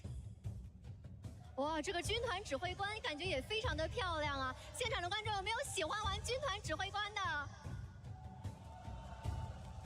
我知道这个英雄现在不是版本热门，但是它还是非常的漂亮的。Let's move to the next cosplayer. And here we have Naga Siren by Graphomanka. She places great emphasis on hand coloring, on painting, on texturing her materials, including imitating forged metal textures and delicate color gradients. She has a strong preference for traditional handmade methods, so every component of this outfit is handmade and assembled by her. 娜迦海妖深渊少尉套装 I like how she moves. You can tell this is exactly how the hero moves, right? 我们可以看到她动起来，感觉就像是现实生活当中我们真的看到了娜迦海妖一样。这套服装呢，非常注重手工上色的细节，包括它所有的金属质感以及细腻的色彩渐变。它非常偏爱传统的手工制作方式，所以整套服装的每一个部件都是由他亲手制作并组装完成的。Amazing work! Let's move to the next one. 我们的第10位 coser 是阿布多瑞乃盖。她是一位10年 Dota 2女玩家，这是她自制的第10套 Dota 2 cosplay 作品。这套作品的制作时间超过了500小时，总重量15千克，使用了15.8米的 LED 灯带，从图纸制作到硬件开发，全部由她自己完成。What? Sven, she is a 10-year Dota 2 female player, and this is her 10th self-made Dota 2 cosplay work. The total weight is 15 kilogram and use 15.8 meters of LED light strips. 15 kilogram. All right, that's our last works. 这样我们就全部欣赏了我们10位参赛作品了。接下来就是我们揭晓奖项的时刻了。不知道在座的观众朋友们，你们的选择是哪些呢 ？All right, that's all the 10 cosplayers we've already seen. Which one is your favorite? Let's go. The first one. 那么第一个我们将要揭晓的是评委推荐奖。有请 Ray。获得评委推荐奖的作品是阿布多瑞乃盖的斯温刚刃之治。Ray Rival the Judges' Choice Award。恭喜阿布多瑞乃盖 Sven。该选手高度还原了斯温的刚刃之治，将发光假发、巨型武器与全身灯光系统融为一体，展现出极强的视觉表现力。从建模、打板、制作到硬件开发，全部独立完成，体现了选手卓越的综合制作能力与创新能力。The reason they gave this award to her because the content has recreated Sven, everything detailed, combining a glowing wig, oversized weapon, and full lighting system to create a highly striking visual impact. Congratulations! 接下来我们来揭晓第2个奖项。哇，现场的观众朋友们，难道你们不喜欢这套斯文套装吗？那么接下来这套是不是你的选择呢？下一个奖项表彰的是一位能够在穿上 cosplay 后彻底化身为角色本身，让人忘记服装背后的真人选手。有请 Reeks 为我们揭晓 The Biggest Transformation Award。 The biggest transformation award of TI 2026 goes to Grandfinals Naga Siren.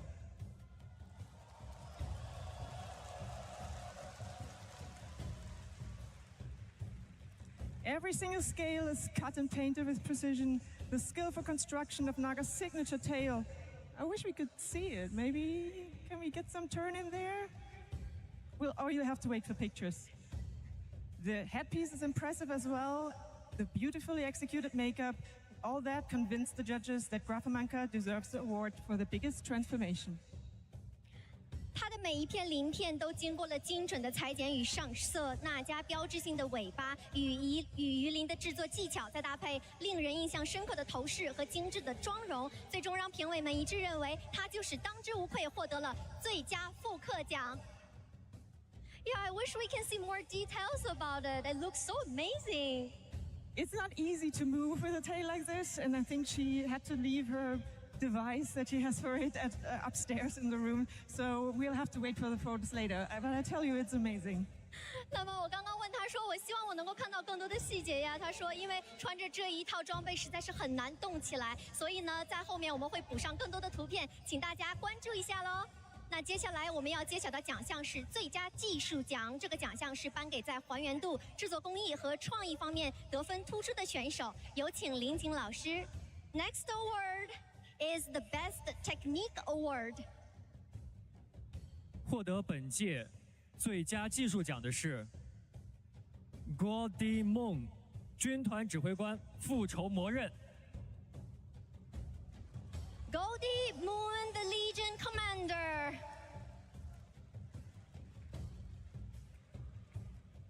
那 Goldie Moon 的军腿指挥官呢，整体的形象十分还原，比例准确，而且内部结构考究，布料选择也很细心，铠甲的纹理制作也很精致，而且呢，在上色涂装的过程当中呢，不光考虑到了准确，更是加入了对角色的深刻理解，所以最佳技术奖当之无愧。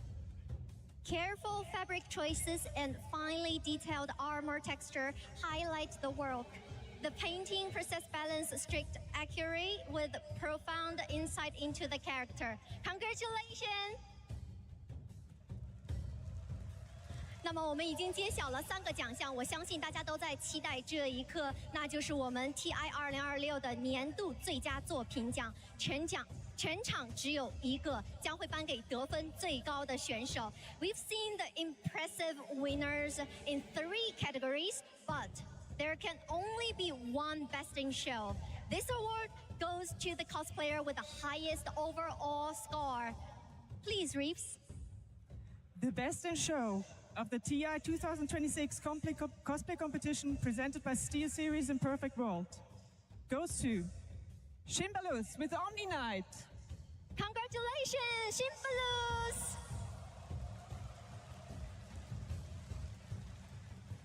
This cosplay unites handcrafted details, impressive construction, and fun electronics. Shin has shown high skill in the application of a wide range of techniques, and he is indeed the best in show of TI 15. 这套 cosplay 将精湛的手工细节、出色的结构制作与趣味十足的电子机关完美的结合。Shimbalus 展现运用了多种制作技艺的高超能力，成为了 TI 2026年度最佳作品的不二之选。Yes, we feel you. 好的，再一次恭喜所有的获奖选手，也感谢每一位 cosplayer 为我们带来的精彩作品。Congratulations once again to all of our winners, and huge thank you to every cosplayer. 有人用一针一线让 DOTA 的英雄走进现实，而接下来还有另外一群创作者用镜头和故事把他们心中的 DOTA 搬上荧幕。We've just seen DOTA brought into life through incredible costumes and craftsmanship.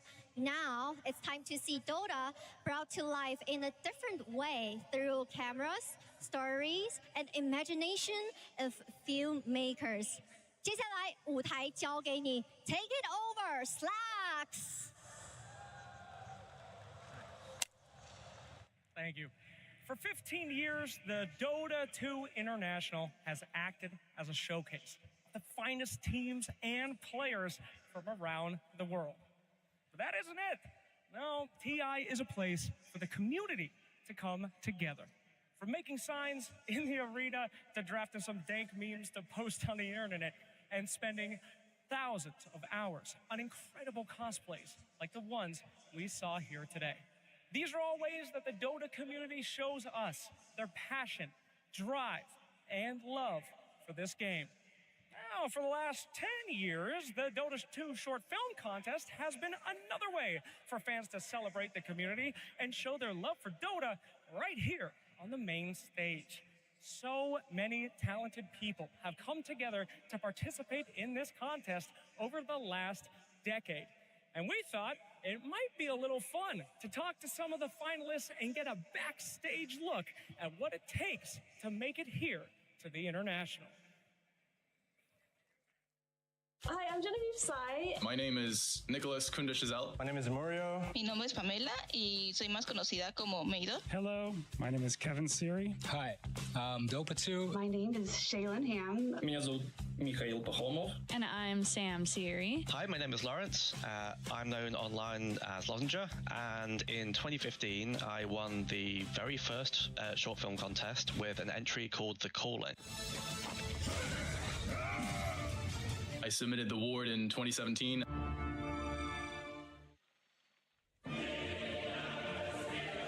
I won the short film contest with At Any Cost in 2024.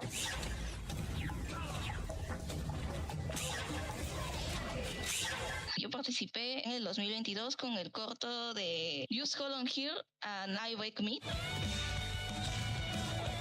I submitted in the 2022 short film competition.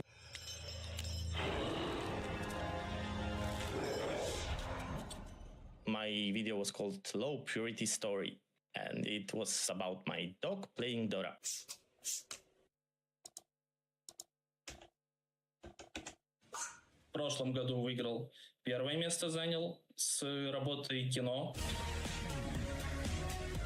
I first submitted the Night Stalker and Punch video.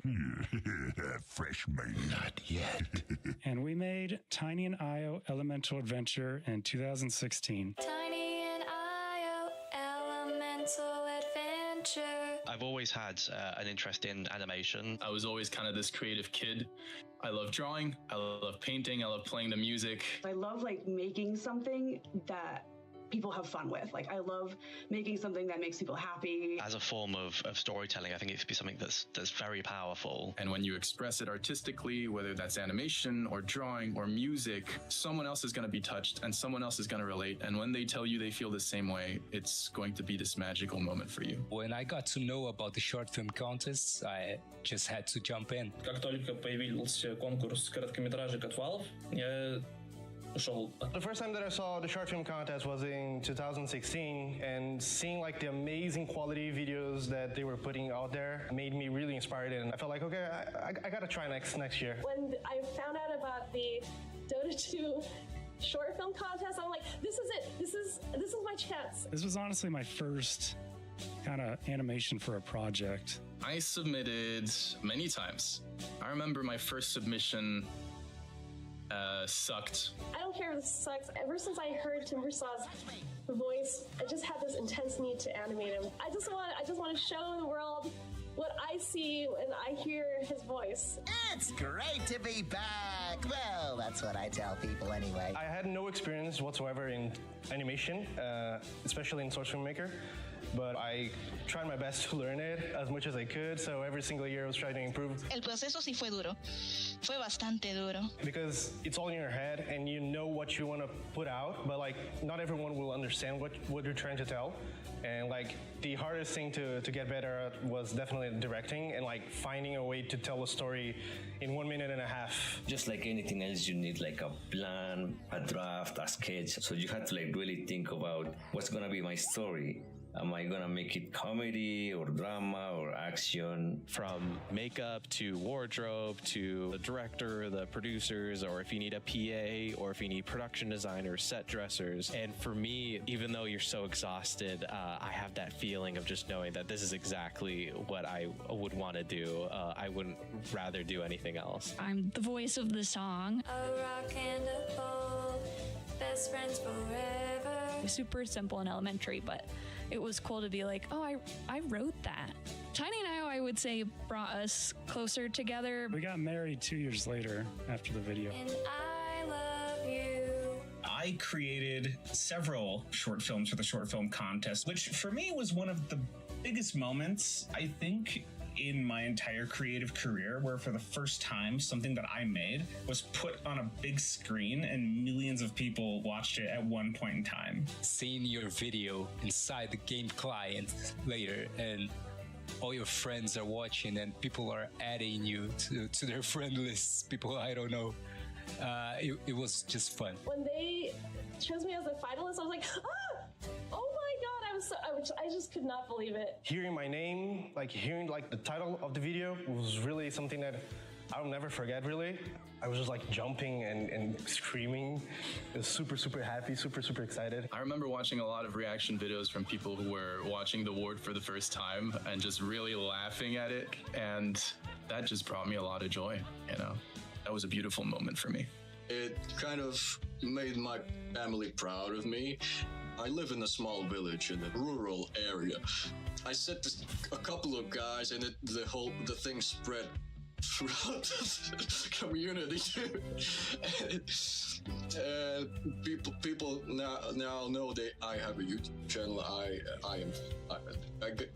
got kind of famous in my community. I was on my bed still, like I was watching my bed, and then I heard you saying that, and then I was like so fucking happy. I started like banging my bed with my hand. That was an incredibly validating moment for me as a creator, and to that I do credit a lot of my background with the short film contest. The short film contest, all the years that I've submitted, they've changed my life in so many different ways. Эти конкурсы кардинально изменили мою жизнь, и стало понятно, в какую сторону будет двигаться моя карьера дальше. Сразу после первого моего участия в конкурсе короткометражек я смог найти работу в геймдев-студии. After short film, I was blessed to work with as many tournament organizers as there is in the Dota scene, so I had a chance to work with PGL, ESL, Blast.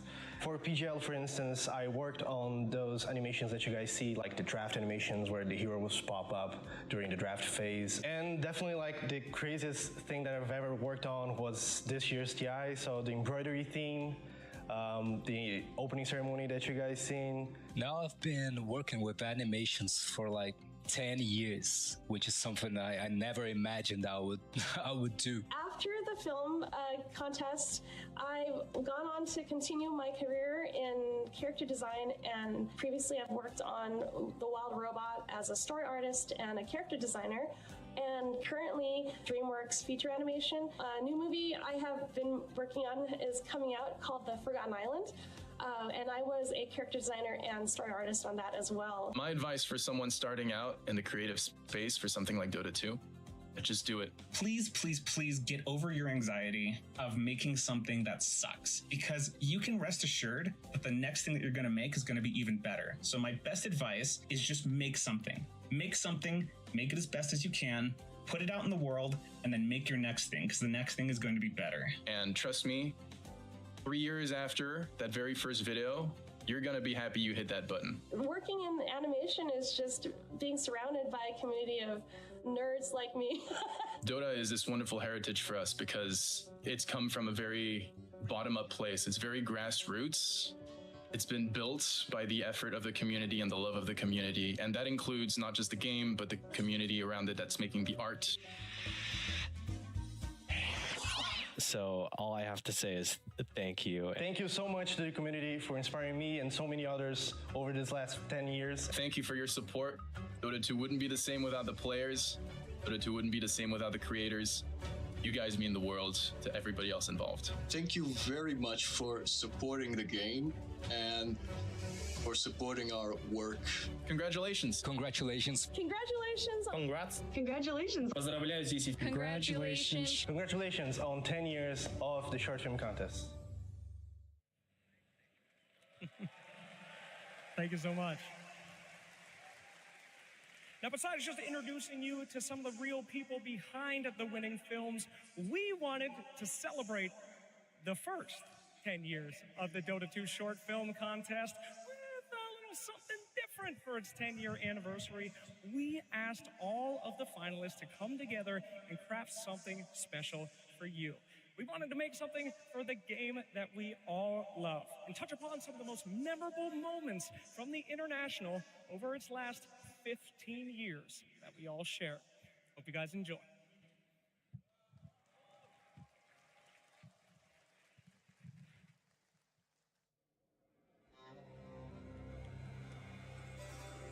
Often I am asked, what does a hero truly need? Much depends upon the hero. Would you be swift? Then for you, I have speed beyond measure.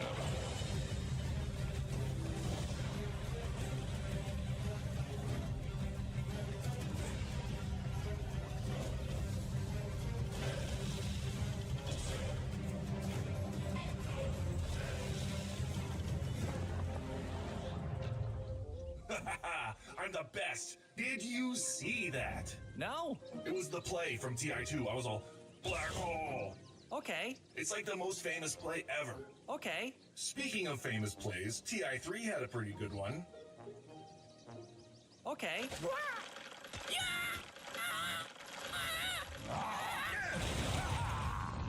Would you be strong?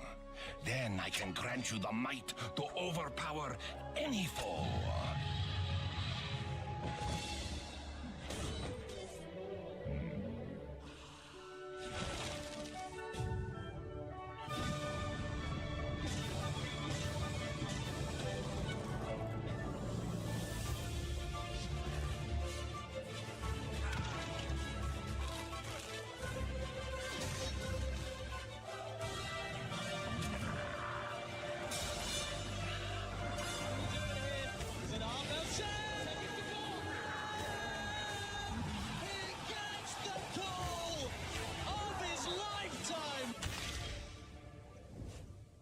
Tiny and like a TI-10 adventure. Oh my god! A rock and a wolf, best friends forever.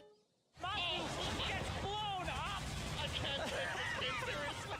All right. Focus, my son, focus. Everyone called me crazy when I said hamsters could learn Dota. But who's laughing now? You have learned all you can about being a rat. Just pick nature's prophet and... No! Not again! Please! Would you be wise? Then come closer and I will unlock your inner cunning. Engaging! Open fire! Oh, my god!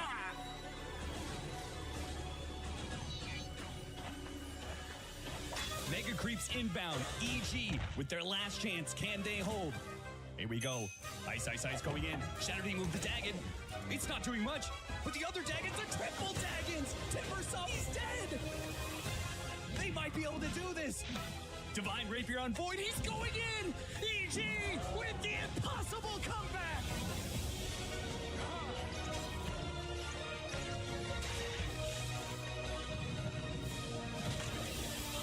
What does a hero truly need?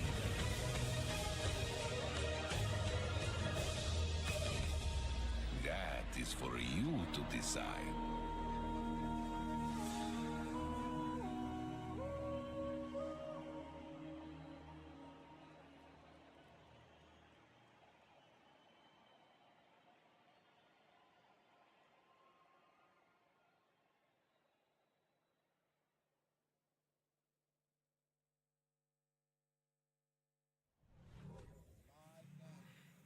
Years of the short film contest, 15 different internationals, one yet still to claim who will be the champion for it. And it is this one in Shanghai right now. We're looking at our grand finals. Only 2 teams stand the test of time and have the chance to be able to get up there and lift the Aegis. And how far we've all come since the first international. You yourself, Insane, you're having a cameo in the short film celebration there, and how far you've come as a player too. Yeah, I mean, it brings back memories of the last time I was in Shanghai for TI9 and, you know, the unfortunate moment with the gyrocopter. But, I mean, it's honestly an amazing tournament, and even that moment was life-changing in many ways. I got to see my teammates and how they truly feel in a moment where you need them more than anything. So, like, for me, that moment reminds me of very good things, very good memories. And someone that we need more than ever. Effie, you've been to so many TI finals as a panelist. How does it feel to be seeing one in Shanghai now? It's just so special. There are no words. Just from the Dota today to the cosplay contest to watching that short film, everything is so beautiful. It's the perfect celebration of this game and this community. And Quinn, yourself, you've played in many a TI finals too, to be exact. Yeah, it's just an incredibly special occasion. It means so much to me and to so many people. It's a celebration of the game, and that's why I love things like that piece so much that we get to see the history of not just the players, but the people that make the game so special. When I see the Dota 2 reporter, my eyes light up. I'm watching it with my brother. I remember even when he didn't play Dota, watching it and enjoying it. So stuff like that I find so special, and I just love to be a part of this community and this celebration. I mean, today is by far one of the most emotional days that exists in the season of Dota. It's our final day of TI, and we're on to our last best of 5 here, our last series that we're going to get. Looking at the grand final now, and it's so hard to pick who is going to come out on top. Vision have looked by far one of the best teams. They haven't dropped a single series in their TI 15 run, whilst they've been pushed to the limits. On the other end, you have a Spirit who thrive with their backs against the walls, who have loved to do this lower bracket run in a way. I mean, coming into this, Vision were the team to beat. They were the team everyone was watching, everyone was studying, everyone was afraid of. And as the tournament progressed, that very much was the case. They completely bulldozed through it. But on the other hand, you have the TI team in Team Spirit. It doesn't matter how they do throughout the year. If they show up at TI, they're absolutely going to show up as the anime protagonists. They're here to cook. And Spirit, I feel like, is a different beast when you play them. Like, we saw them match up earlier in the tournament, and that was in upper bracket round 2. I think at this point, they've had so many series to figure out their draft. They've had so many series to iron out the kinks in their gameplay and just get everything on the same page. And you can tell by the fact that almost all their last series in the tournament are 2-0s. It's actually crazy to look at Spirit's matchups here. One, they've played significantly more best of 3s, but the only 2 teams in which they've lost these best of 3s to is Vision and Nigma Galaxy, and they lost twice to Vision in that group stage to be the first 4-0, our only 4-0 team, and of course that upper bracket best of 3 that they had just a couple of days ago too. Yeah, the first one 2-0, the second one 2-1, and third, we'll have to wait and see. But I think that illustrates the arcs of these teams. Vision came in at the top, and they've stayed at the top. No one has been able to touch them, evidenced by their record. But Spirit, they started down here, and they're arcing up towards Spirit, hurtling at them like a speeding bullet that we know this terrifying Yatoro player is. And now it's the collision, right? It's the team that's been on top versus the team that's charging towards them, and what happens when they meet. I'm more curious than ever. Of course, the Dota is what we want to celebrate and have fun with as well. But also, what form of Yatoro are we going to see? And I don't mean what hero is he going to show up with, what playstyle he's going to have. Is the man going to come out with a shaved head? Are we going to see the run back of a Bull Toro in another TI Grand Final?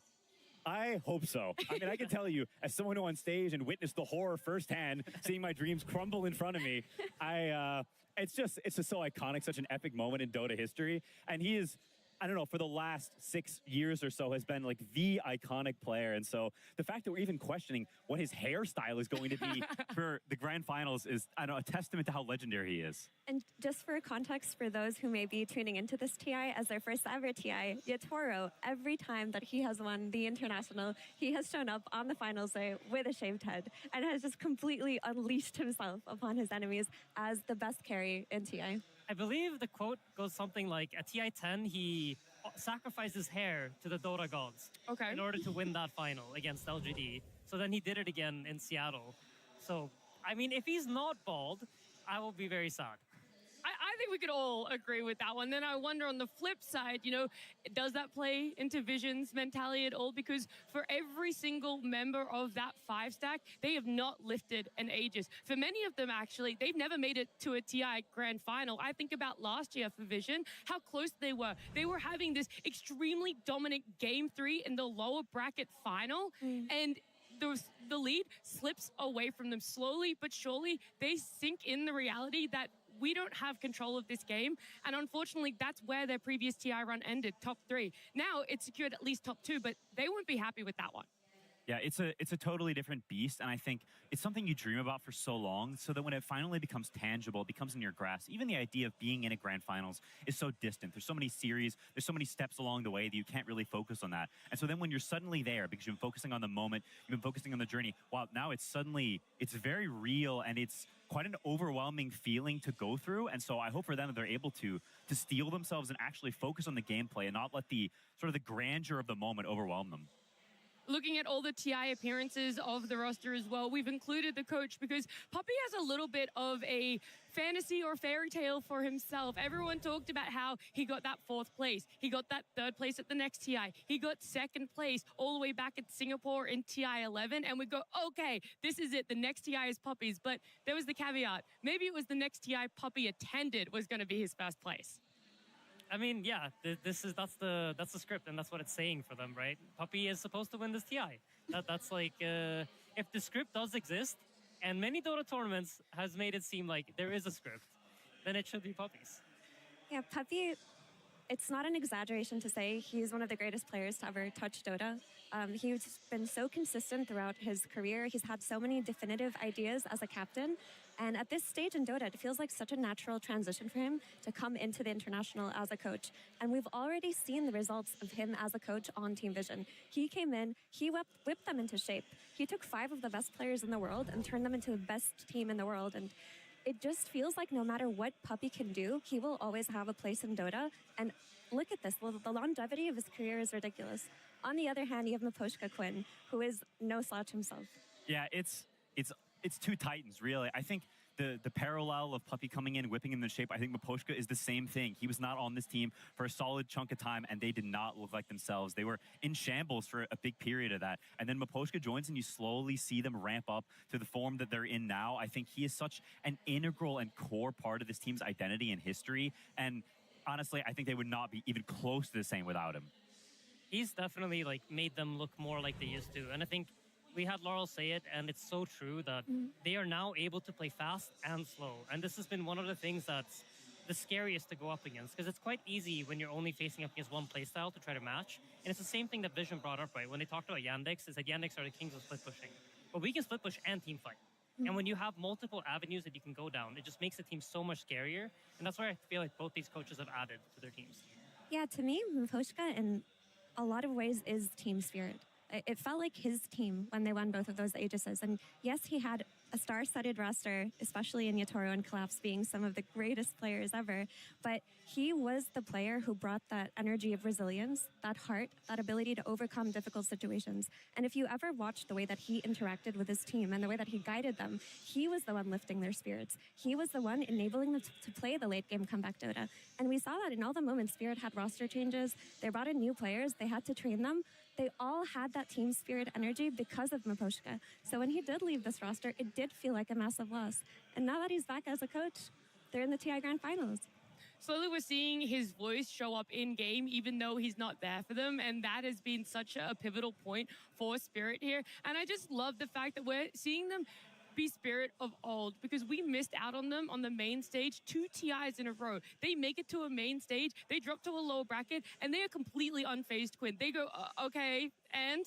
Yeah, I think having someone like that for both teams in your corner, that we've seen them come back from games that they drop very unconvincing losses. They lose a game in pretty, drastic fashion. And a lot of teams would crumble from there. Your mindset drops, your gameplay drops, and you lose the series. But they walk off stage and they've got someone who says, hey, it's okay. These are ideas. And you trust them. You really believe. They're not just saying it to say it. They're saying it because it's true. And you believe that. They have the presence and the stature to make you buy into that. And I think that's what's so special about these players and why this will be such an amazing series, is that it's not a team on either side that will crumble. They will hold strong and push until there's nothing left to give.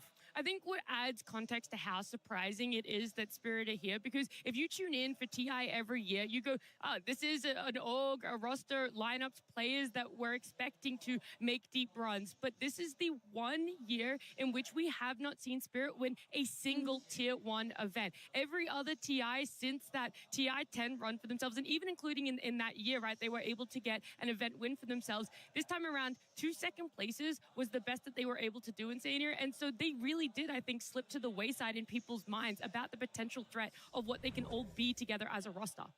Yeah, I mean, absolutely. I mean, and on the other side, you have Vision that's been pretty, like, honestly, ever since they got the roster together, ever since Notice joined, arguably the most dominant team of the season.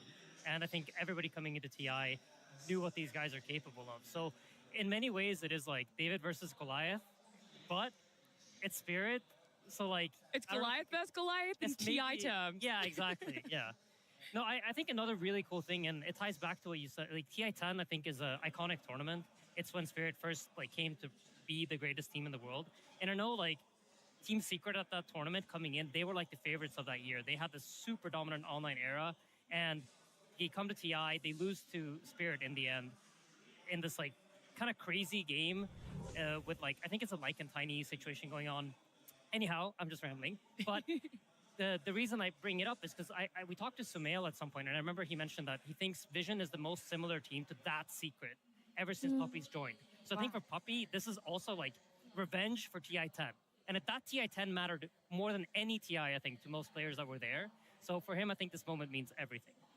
I'm intrigued to see it play out this way because Vision, again, you're talking about it, the most dominant team for this year. We have never seen the most dominant team or the favorite team throughout the year go on to win TI, to lift the ages. They've always fallen slightly short, whether it's a second, a third, not even making it through groups. So in your eyes, if Vision were to win TI today, would it be the first time in TI history that the favorites have won it? That's a good point. I would say that they're an exception to this because they were not the most dominant team for the first half of the season. They were going through the growing pains of their roster changes. They had a stand-in situation. They had off-laner switches for a while. Puppy came in as a coach halfway through the season. It took a while to wrinkle out a lot of that growing pains. And towards the last 3 months, they've been the beast.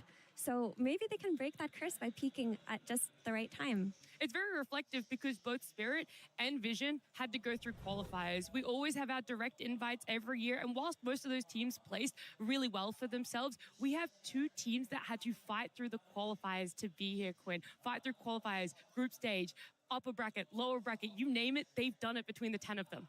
Yeah, I had completely forgotten about that, and it is such a crazy, and I think it's very accurate what Mira says about peaking at the right time, and I think this plays a lot into it. You've had a bunch of games. You weren't the greatest whenever, the season was going on. That's why you weren't invited directly. You had to prove your merit in other ways, and so that you've had to grind. You go through these group stage matches, and you ramping and ramping and ramping. That's what you want. You don't want to peak too early, because that's why we see so many teams that are dominant early in the year fall flat later, because you can only be so good for so long. It's the nature of competition. It's so difficult to stay on top. People are gunning for you constantly, and so the fact that both teams have timed it perfectly, whether through luck or through, I don't know, some insane pressions. That was the Maposhka. He's like, if I do this and at that time and in this month, if we just bring it up and stop playing late game, we got it, boys. Yeah, they've stolen the stars aligning from another team, and now they're here and they're in form.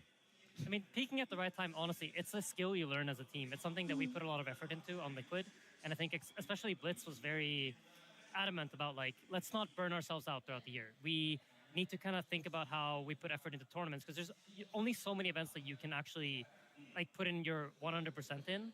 And for TI, you definitely want that. And you don't want to come into TI feeling like a little bit burnt out. You don't have like that fire and that passion for the game that you would have otherwise. I want to take a step back and look at the TI in which both of you two actually came up against each other in the grand finals, because Aiden, you came in through the upper bracket. You guys didn't lose a single game. Quinn, you came in through the lower bracket. And so starting with you, how does potentially, because you were mentioning burnout, how does fatigue of such a long day, even though it was a 2-0, a long day, play into this? Where is Spirit hoping to be able to pour energy from and ramp up and peak a second time for a finals?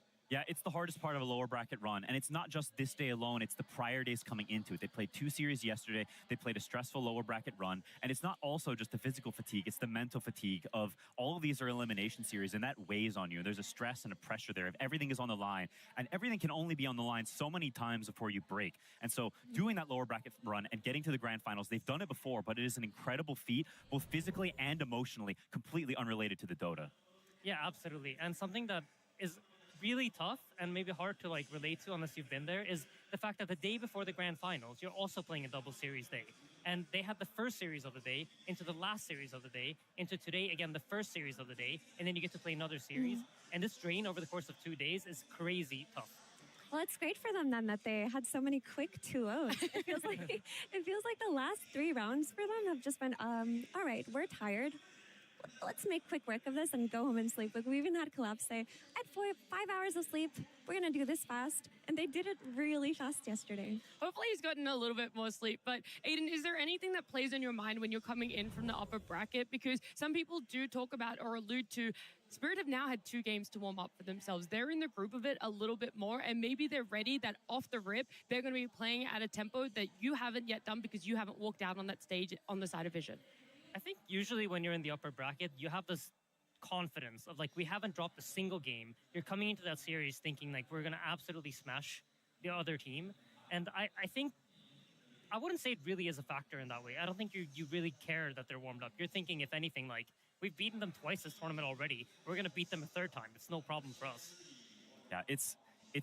I think that's very true, and I think from the lower bracket, there's a feeling of like proving yourself. Like you can feel, I think, them looking down on you, right? Because they are standing on the podium and you're walking up the steps as they glare down at you. And so I think there's very much a feeling of like, we're gonna prove you wrong. We'll show you. You think you're better than us? You think you deserve to be there and we don't? Then let's prove it in game.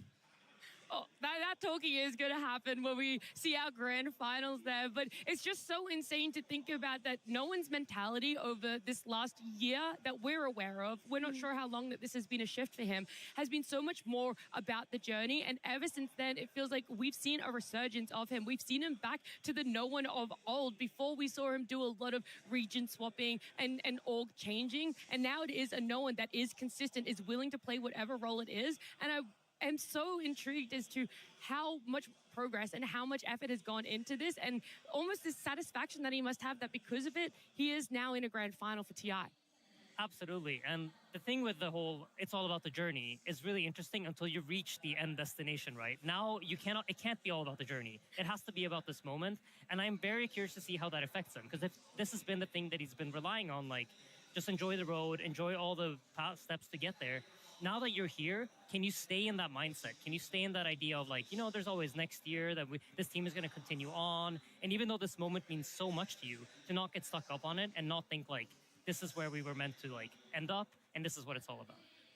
Yeah, it's so true and it's so difficult. I remember the same feelings when you finally get there of it's very easy. It happened to me to get caught up into, wow, this is what I've always dreamed of. And then suddenly you start thinking about that and you're not thinking about the gameplay, and that slips very quickly. And gameplay goes from 99% to 97, and suddenly you're making mistakes and things crumble. So it's a slippery slope. And I hope that he's able to stay in the mindset that's gotten him all the way up to this point. There's a lot playing into this, and we've mentioned the coaches, the impact that they've had on the rosters that they have been helping come to this grand finals. Now we've talked about no one's journey for himself, but more importantly, something that Vision really wanted for themselves was to see this rematch with Spirit. They wanted to have Spirit in the grand finals. When they secured their spot, that's something Dekal has said. And looking at Satanic, Yotaro, there's a lot of different accolades between them. There's a big age gap between them as well. But more importantly, there's a different sort of veteran when it comes to being out on a TI stage. And Satanic has been there once, and it wasn't the result he wanted. It was a top 3 finish, which is still fantastic last year, but that's still that element. Is it going to be different for him mentally stepping into a grand final? Yeah, I mean, we have to keep in mind that a lot of these younger players from the EEU region grew up watching Team Spirit. They watched the miraculous run that they had at TI10. They saw them lift the Aegis in that beautiful story, and Yotaro became the carry player to watch. Satanic has absolutely molded and shaped himself as a Dota player off of Yotaro. We called him Baby Yotaro for so long. And of course, he's come into his own and stepped into his own as a player, developed his own particular playstyle. But this was his idol for so long. So going up against him must mean the world to him. And is it a TI win if you don't beat your idol? Guys, I'm getting a little giddy in my seat because I have just gotten word that if anyone out there is, dual screening right now, watching the broadcast as well as maybe scrolling on social media, Team Spirit, a little bit of a spoiler, have posted a photo. My God. Oh boy. Now, we don't know whose hair this is that has been sacrificed to the Dota gods, is all I'm going to say. But there is an inkling as to which player would love to have given that up. My goodness. I mean, you talk about King versus Prince. What better situation to try to take the throne than versus Baltoro? Can you imagine if Satanic comes out dead? I mean, Mira talks about it. His idol. Yeah. Do you think? No. You never know. You never know. You never know. I mean, this is, I fully agree with Mira's point, and I think it's so cool that it is, like, he is his idol, and you see that throughout his gameplay, his style, the heroes he plays, and they've gotten all the way to the grand finals, and it really is a dethroning moment. Like, that is what it is. Yotaro is what everyone thinks of the pinnacles carries, and Satanic has risen and risen and risen to be in contention for that, and now the proof is in the pudding. Are you really better? Show me. we're looking at the hero pool comparison. There's a lot of common overlapping heroes, but when it comes to unique heroes, we're not seeing as many come out from Satanic. But there's a caveat to that one in Satanic. Remember, they haven't played as many series, they haven't played as many games, but I also think that that is a lot of props to Poppy. He's not putting Satanic in a situation that you have to reach really deep into your hero pool and hopefully get the final pick, the last gotcha pick that comes out from our carry. It's a stable, all-rounded draft, and you can just excel in those heroes in which we're picking for you. Yeah, absolutely. And it comes down to the different draft styles of the two teams. We saw multiple times throughout this tournament where Spirit just end up in a position where they're last picking their carry against a team that's also last picking their carry. So the maximum amount of bans that can be on carries are being had. And I think Yatoro thrives in that position. That's what he wants to be in. He wants to abuse the fact that he has a big hero pool and make sure that neither carry is necessarily on their most comfort. But I think this is where Satanic can match him. He just hasn't needed to do it yet. Yeah. Looking towards our offlaners as well, because that has been the narrative around Vision. It felt like they were unsatisfied with their top 3 last year, and things just needed to change. They ended up bringing in Puppy as their new coach, but obviously Notice now joining them as their offlaner as well. And it was a departure of DM with a stand-in of SSS, and once Notice became that free agent from Yandex, they brought him over into Vision here, and we're looking at him. He is not necessarily a same player in the way that collapses, despite us seeing a similar hero pool up the top there. It is just so different in how they can engage for their team and what they can offer in terms of stability. Yeah, for Noticed, I consider him very much the best all-rounder in all of Dota offlaners, in the sense that no matter what you give him, he will make it work. Do you need blink initiation? He can do that. Do you need scaling through your offlane? He will be able to do that. Do you need him to take a step back and sacrifice himself? He will do that, and he will make it work.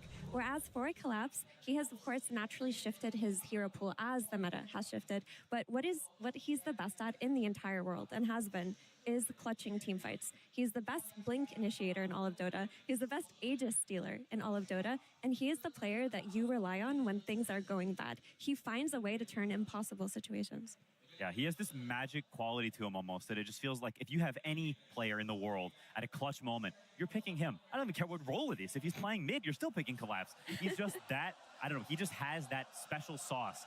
And I think Mira's point about Notice is also very true, that somehow in a comparison of offlaners, I don't think Collapse is the clear favorite. This versatility that Notice has, I think, is something that's fallen by the wayside for a lot of Dota players. People are hyper-specialized in modern Dota. They play one way and they do it so well that they force you to beat it. And Notice says, screw that, I'll play all the styles at a good enough level that I can win TI. That is amazing.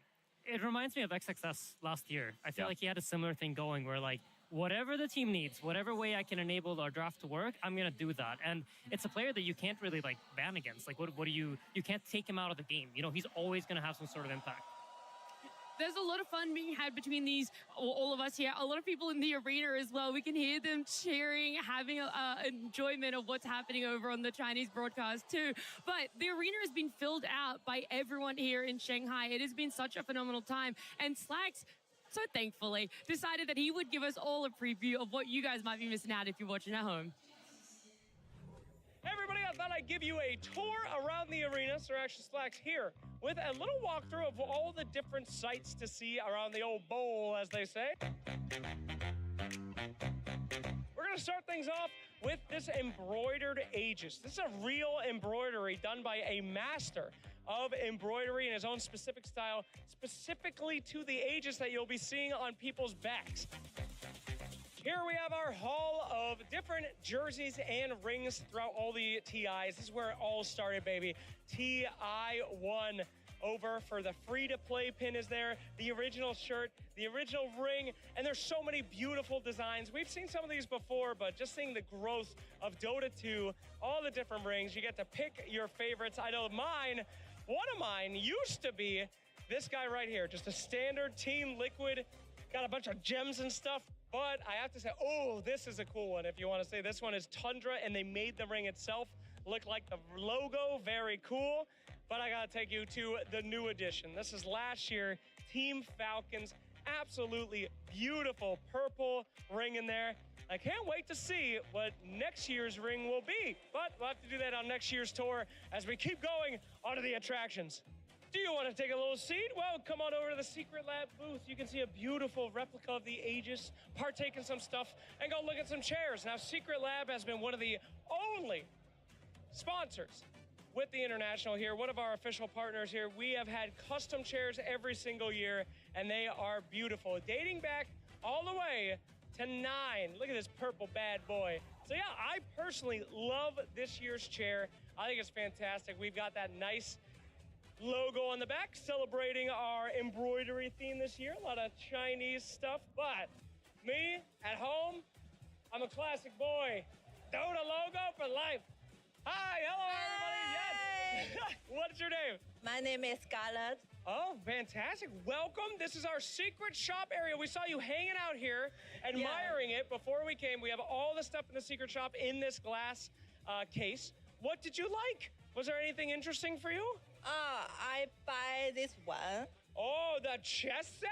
This thing is massive. Yeah, and this one. Oh, and the mouse pad? You went shopping today. Not the Ogre Magi Cape? No. No, not the big Chungus Froggy? No, I have a small one. Oh, you got little Chungo. Okay, no problem. Well, that's a very good selection. I can't believe you got that whole thing. So that's pretty cool. Yeah. My favorite thing gotta be this gigantic Crystal Maiden. Yeah, I love this too. You got this? No. No, but you want it. Yeah, I want it. Well, congratulations. I hope one day you get to have it. But Yeah, yes, the thank Secret you. Shop has many cool things. Can you give us a go buy stuff?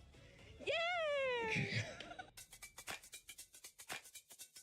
Here we have some never, I believe, released art from the game, and it is very, very interesting. You got some creeps here firing lasers and stuff.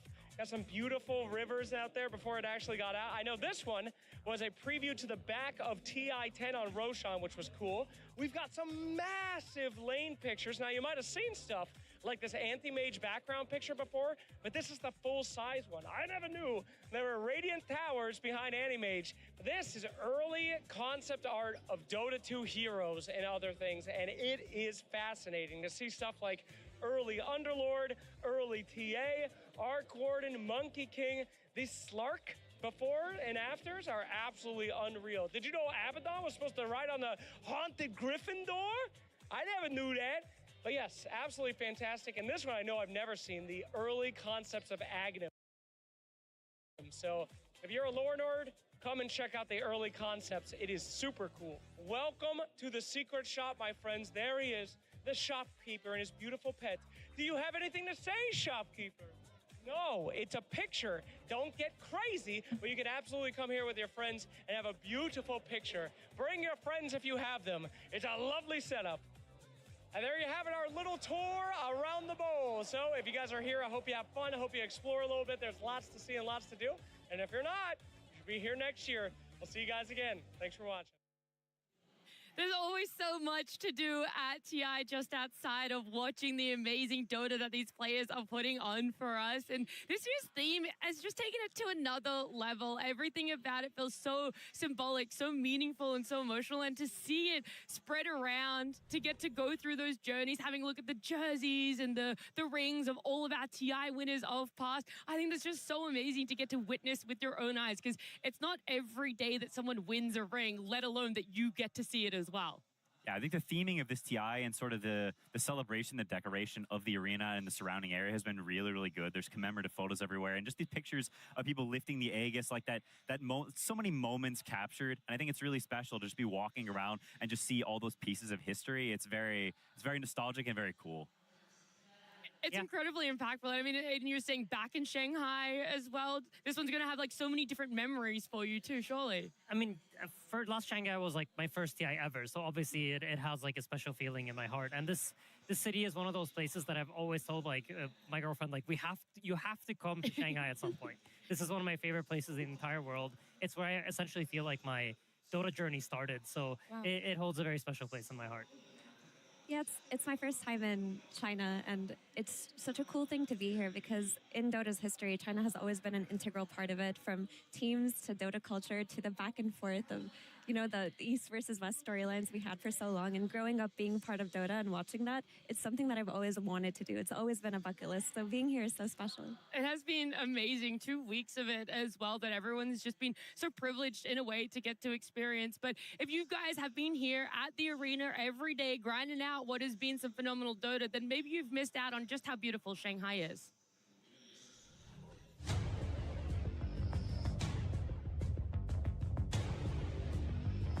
We are here in Shanghai for TI-15 on the hunt for statues of heroes and, of course, the Aegis of the Immortals, Nomad. It's beautiful, isn't it? Has it ever made you consider going pro, Ted? Nothing has ever made me consider going pro, especially my total lack of ability. But I tell you what, this is the actual size of the Aegis. If you've ever seen the players lifting it on stage, they're giants. Yes, your size grows relative to your Dota skill. It does indeed. It does indeed. These are dotted around. There's like different statues. We've got to find a Quap statue, which I'm looking forward to. What are the other ones? Axe. There's a gigantic jug balloon on the roof of one of the buildings here. Yeah. We're going to see Don't how tell many. Slacks, but there is a Wind Ranger around as well. There is a Wind Ranger. Yeah. Don't let him hunt her down. We're going to see how many we can find in 30 seconds. No, I'm only kidding. It's not a race. Jesus Christ. We're going to go visit them all. And we'll get you some shots. And there's fans here taking pictures. This is fun. It's very muggy here today. It is humid. It's very tropical. I feel like I'm on holiday with my dad. Can I call you Dad? No, you cannot call me Dad. Okay. No. What about No. Father? No, not father, no. Daddy? No, definitely not. Papa? No. Padre? No. Oh. Nomad. Wow. Take a look at these bad boys. They What are have you got over there? This giant inflatable Pudge. I mean, this is a Pudge I actually want on my team.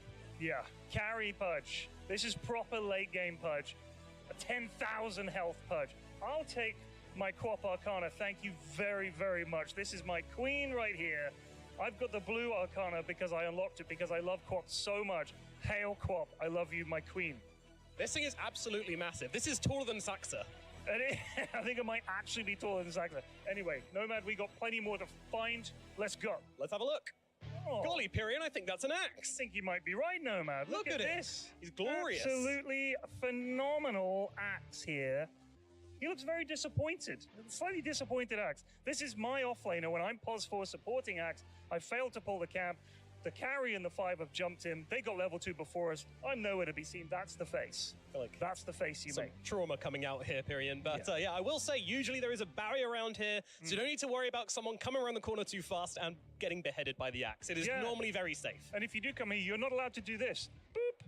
You can't boop axe like I can. Look, boop, boop, boop, boop, boop, boop. You're not allowed to do that. Goodness, look at those muscles. I think he's got bigger biceps than Fly. I think they might be slightly bigger than Fly. It might. I still think Saxa is taller than this. Yes, he is. But yes. Fly is swoller than this, I believe. Anyway, we got other statues to find. Nomad, are you ready? I'm ready. Let's go. What are we looking for next, Nomad? Says here a big jug, Pyrion. Big jug. Stop. Look at the size of that jug over there, baby. Oh my! That's the God, that biggest is jug I've ever huge. seen coming over the skyline. It's massive. It's up on a cliff. Is it not easy? Artur, come down. It's not safe up there. I didn't think he made it to this TI. I don't think he has a TP scroll. Well, he's stuck now. Someone get him a ladder. Pyrion Flax, look at this. This is absolutely breathtaking. Holy moly.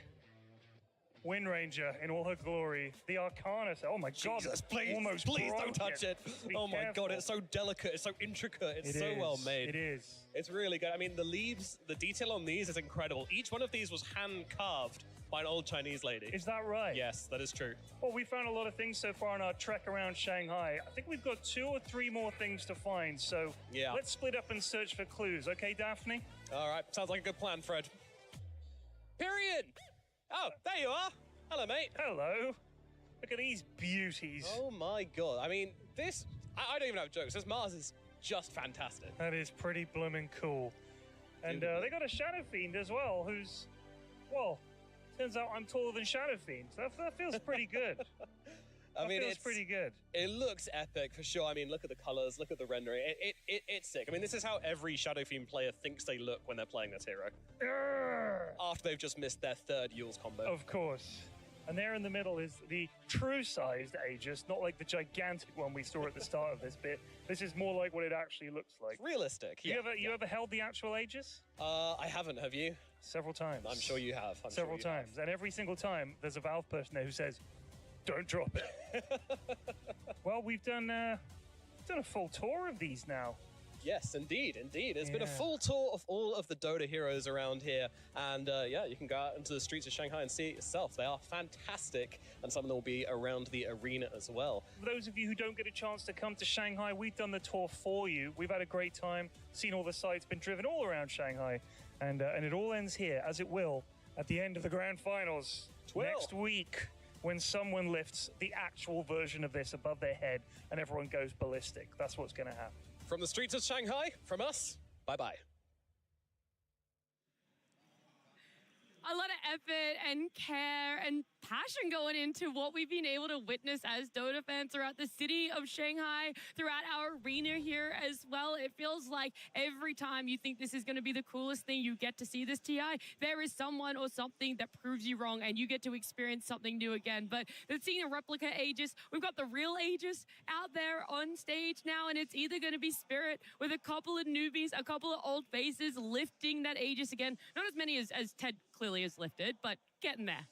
Yeah, it's a chance for the third, right? No one's ever won 3 TIs as a player, only AOI as a coach and player. So it's the potential for a very special occasion. I remember before anyone had won 2 TIs, it was like, who's going to be the first? And that's a big deal, cementing yourself in history as not just a TI winner, but a special kind of TI winner. It is, it's a goal even higher than normal TI winning. And then on the side of Vision and Senior, it would be so many new players is getting to lift it. It feels like we're getting closer and closer to the triple digits, and but we could potentially get that today.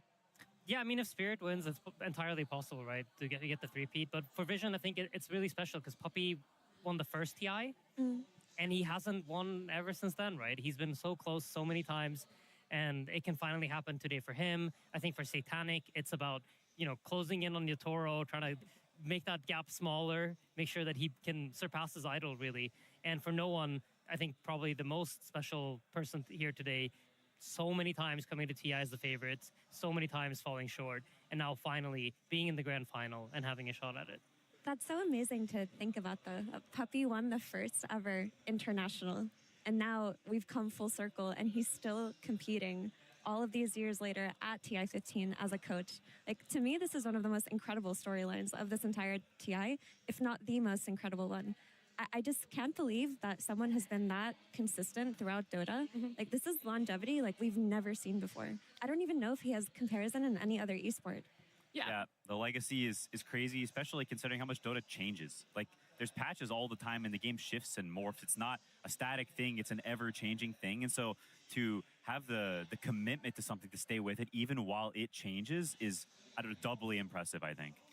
I know that we've been talking about stepping things up. However, time you think you've seen the coolest thing, there's one more thing to add. Well, our grand finals will no doubt be the top of it, but I've got something else to slot in just before it, and I know Devin Tsunami would love to walk us through it. 我们现在就在现场环廊里，在我们苏秀的这一枚不朽盾边上，哇，真的非常的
精美哦。 It's an incredible work of art. 3 months to build something like this. I thought it was digital, but it turns out that was just the template. And then an incredibly talented artist took the time to put every single thread in the real thing. 大家都知道，苏绣呢是我国的一项传统技艺。那它经过了几千年的传承，它的技艺在不断的精湛改善。现在我们看到的这一个苏绣的作品，它其实有一个非常细的地方，不知道大家能不能看到啊？就是它这个平面完全是平的。那这也是苏绣的一个技巧，就是你在缝制的时候，你的每一针的拉力都必须是均匀的，这样下去的时候，每一针才能恰到好处。它是一个完整的平面。Can you check if it's actually so flat? I'm telling you, like, this almost looked like a painting at first, or like a woodcut painting kind of thing, but it's real. It's all threads. And it's a gorgeous tapestry. This art form has had to be preserved for thousands of years, and the fact that there are still artisans creating it to this day is truly impressive. But I was hoping I could ask you about some of the specific themes that they threw in. So I'm noticing here there are pine branches on the left side, and then on the right side there are plum blossoms. What's the significance of that? So these here on Team Vision, and now coming in again, getting another chance. I think it's something you really just try to be grateful for, that we have the opportunity. You get to play in this amazing grand final, surrounded by all these people that care so much, and they have, I don't know, they've done incredibly well on a lot of heroes as well. There are pieces to this puzzle that aren't just the players, but the heroes too. And if you look at the top of the leaderboard, it's 2 mid laners, right? It's Ember and it's Earth Spirit, and he's been absolutely amazing on both of these heroes. I feel like for Yandex, for example, we saw them kind of fall short because they were lacking a hero. And that's where having the experience of having played for such a long time comes in, because you know how to play almost all the mid laners, and no one is an incredible value for his team in that regard. And 2 of the standout heroes that Vision have been owning on to me are the offlane heroes that popped up, the Centaur and the Doom, and that brings me back to Notice and how much she's provided for the team, because the archetype of these heroes is very different. With Centaur, sure, there is a lot of farming and a lot of creep dragging going on, but initially you're playing for team fights, you're playing around the Stampede, you're looking towards map control, whereas with Doom, you're playing for late game scaling, and Vision has done both very well. We've seen them take over tempo, we've seen them pop off and just completely crush the enemy, and we've seen them play slower paced games, take it and win off of their scaling. And the fact that they can do both makes them so difficult to play against. I think it's also just that we look towards the supports of both teams as well, because we talk about No One and his resurgence, how he's able to bring himself up to being on a team that is as dominant as Vision. It's his skill, but it's also the surrounding cast that's helping him. And when we're looking at 9class and Ducalis, they're names we've mentioned so often, time and time again over the last few seasons of Dota, but people might forget that this is only their second TI appearance. Their first one was also that top 3. Their second one is now a grand final. That's so crazy to think about, when they were these annoying terrors with techies and pubs, and now you're like, that is actually one of the biggest strengths of how you're playing as a support and how you're getting under the skin of your opponents. Yeah, to go from third to second like that in your first 2 TIs, they are so incredibly skilled. And I think they're not those players that were just instantly incredible at the game. I think they are where they are due to hard work and dedication. They're players that grinded pubs for years and years, and now they're finally getting the fruits of their labor. They are super hard workers, incredibly skilled. When you play with them, you can feel it. Every decision they make is crisp. Their item decisions, everything. They are immaculate players, and their cores would be nothing without the supports propping them up. Let's go, Bobby. Even coming into TI, the Let's go, Bobby. Say were the strongest, and it seems to have been a major factor in the runs. Like, I think especially the Spirit supports, I personally have found to, like, ever since, like, I'd say like a month or 2 ago, even when Spirit wasn't doing so hot, I just kept feeling like they're outshining their cores, and to do that on Spirit says a lot about how well you're playing. Let's go, Bobby. The Aegis steals on Team Spirit this TI, which normally is something we see Collapse doing. Yeah, it was you know, on the Spirit side, it was not me and Rue, both of them were able to get it, but we're seeing 9class and Ducalis, and I love that their support hero pools don't overlap, but you still have to think about the flexibility, because that techies, whilst Ducalis is playing it, it could easily just as much be a 9class Ducalis, 9class techies as well there. Yeah, it definitely could. They've got a little bit of overlap, but also a lot of uniqueness. You see a lot of heroes here that nobody else is playing. The Pudge, they really prioritize this Dark Willow, the Techies, and the Ogre Magi from Ducalis. They just have so many strengths, and I think it just makes it very, very difficult to play against them, especially as how Dota's map has changed. It being bigger and the gates being added to the game, I think has added so much more importance on supports because you have more options. Not only can you gank mid, but you can gank the other side lane. You can stack camps. There's a lot of choices on what to do in terms of moves and efficiency, and it's put so much importance on these two roles over time. I genuinely think they're some of the hardest roles in Dota right now. And that brings me back to an interview we had with Ducalis on Team Vision at Dream League, where we asked him, what's going on with you guys? Why are you playing so well? And he said, we're just taking a lot of personal responsibility. I think me and 9 Class are just playing better than we were at the start of the season. And he said ultimately that what takes you furthest in Dota is if you have the best players. And he thinks that they are the best players and they are the best supports in terms of technical skill. And I found that confidence very interesting. Yeah, I mean, for sure. And I think that confidence is backed up by hours and hours put into the game. If you pay attention, I feel like Ducalis, every time he picks any hero, it's at least platinum tier on Dota Plus. Like, he's like the Amar of position 5. He has so many games on all these heroes, he has so many reps. And that's why I think he also, when you paid attention to the hero pools, has slightly bigger hero pool than Rue, right? He's had years to refine his position 5 gameplay, whereas Rue has kind of been thrown into it very recently. So it's cool also to see that kind of matchup of like a lot of experience versus somebody who's coming into a role with like a completely different perspective on it. I mean, there's someone that's coming into this TI as their first one, and that's not me. We haven't even mentioned him yet, just how impactful it's been that he also joins the team of Spirit around the time that Maposhka is joining as coach as well. And it feels like he slotted in. We didn't even necessarily see the roster change. That's how seamless it felt him joining and removing to that 5. Yeah, I think it's also very fitting that he's laning with Collapse because it's not me guy has the clutch gene. Like almost nobody I've ever seen as a rookie. It's ridiculous. This guy, whether it's the hardest match of his life, if they're down 15k gold, he is still absolutely owning. And so the fact that the two most clutch guys ever that I've seen are on the same lane, I think it's just only fitting that it fits Spirit so much that they're just the clutch guys. I also find it a benefit of it when it's your first time playing a tournament or like a big tournament like TI. You don't really necessarily have the experience of like fully having understood what it means and all this pressure that's going on. You just show up and you're thinking, I'm just going to focus on playing the best Dota that I possibly can. And I think that it also enables you to be a bit more clutch, to take those risks, because you don't have the experience of trying to do that and then being punished for it. So I think that gives them a little bit of freedom in the series too. Oh, 25 seconds. I'm just excited. Are you more nervous as a paddlist than when you were playing, walking out for a grand final? No, not even close. Playing is way more stressful, and that's why I'm excited to see how they look, how they feel, how they play, because it's just such a monumental moment for all 10 of those players. It's just so insane the way that everyone's feeling, Effie, to feel like we're this close, moments away from our grand finals in Shanghai. I have such high expectations for these finals. I think it's going to go to all 5 games. All 5 games would be amazing, and we get the moment everyone's been waiting for, the horn here. This grand final has everything on the line. 3-time hopefuls here, 2-time hopeful in LoL, first-timers as well on the side of Vision. But we know at the end of the day, whoever lifts that Aegis, it's going to be a lot of fun. And it brings me immense pleasure to welcome you to the grand finals here at TI 15. They battle around the world for the right to stand amongst legends. We gather where the legends are made.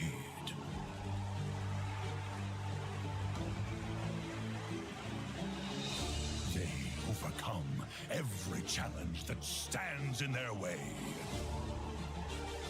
We witness the final ascent to Dota's greatest stage. They carve their names into the pantheon of legends.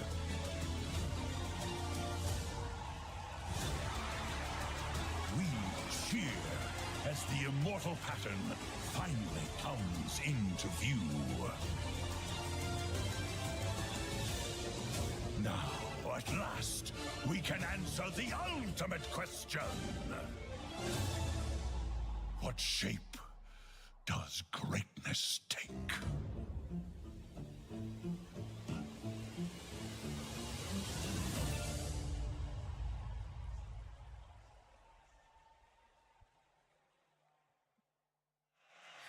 It has been 2 weeks leading up to this moment, down to 2 teams in Sania that are about to take to the stage and hopefully lift that Aegis for themselves. I mean, this gave me chills. This is honestly one of the most magical moments in any Dota player's career. I think You know, on Spirit side, they've been here before. They've experienced it before. For Vision, it's the first time. And I hope they really love this moment and enjoy their time.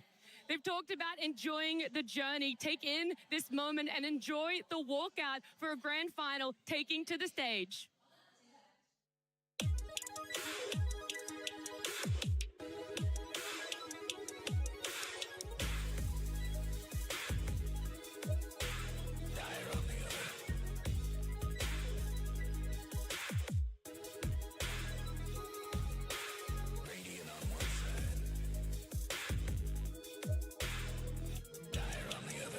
Team Vision!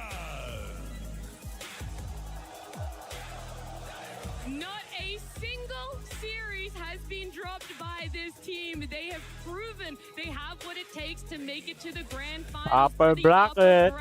They have everything that they need when it comes to preparation. And for a lot of them, it is the first time walking out here on a grand final. But the moment of truth arrives now. What sort of Yotaro and Spirit will you be facing?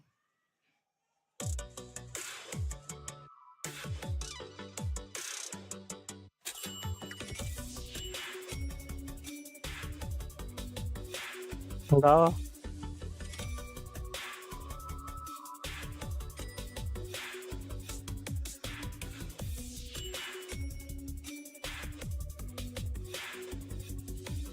Team Spirit!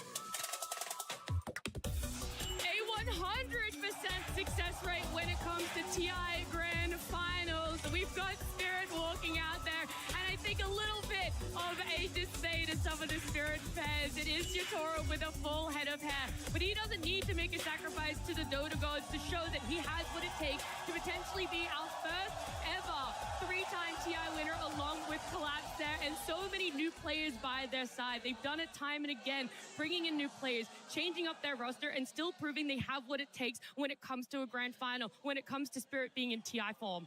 They are one of the most epic rosters in Dota history. This is their bread and butter. They love this spot. They love the spotlight, the crowd, the pressure. They are the kings of this domain.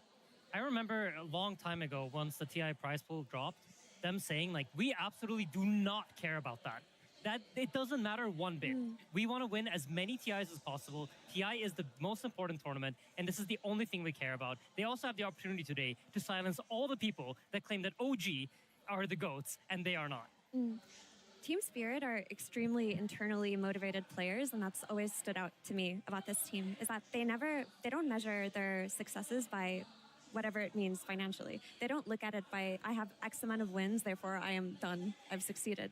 When you talk to Collapse or Yotaro, they don't even think about things like that. They just want to play Dota and they want to be better than everybody. And I think that's the biggest factor that's led them to have such a long career on this team and get so many of those wins. I remember back in TI 12, that Seattle TI, the amount of times Collapse and Yotaro talked about how much they wanted to do it for Lal, right? They wanted him to be able to lift that Aegis. And I think bringing on people like Rue and like Not Me, it gives them that extra bit of motivation again. Yotoro's out here fan servicing. I bet you it's going to get to a game 3 and Bro's going to shave his head. That's what he's waiting for. Yeah, Not Me shaved his beard instead. Little switcheroo. But I mean, to be honest, he's the rookie. You know, you got to take some sacrifices for the big dogs now. And we've got some spice in the crowd today. There is mixed reactions between the teams, to say the least, here when we're seeing our players show up on camera. You know, we've got the narrative set, we've got the tone set by the crowd, the favorite in Team Spirit versus the villain. And you know what? Team Vision have been happy to play the villain all year, so long as they won. You know, these players, they don't care about public perception. They play incredible Dota, and they've shown it to us throughout this season that they are the best. And can Team Spirit, the heroes, beat them?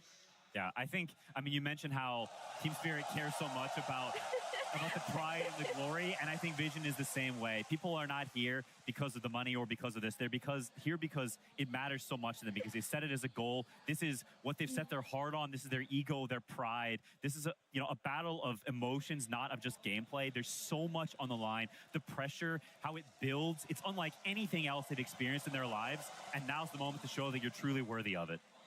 it's so phenomenal to get to feel how everyone is looking at these players. We've all loved the journey that they've taken to make it to a grand finals, to see each individual player get their flowers, their cheers from the crowd, to feel the energy that TI-15 in Shanghai has been able to offer us. It only makes me question just how excited everyone in the crowd is for our grand finals. Ladies and gentlemen, it is time to get the final series of the International 2026 underway.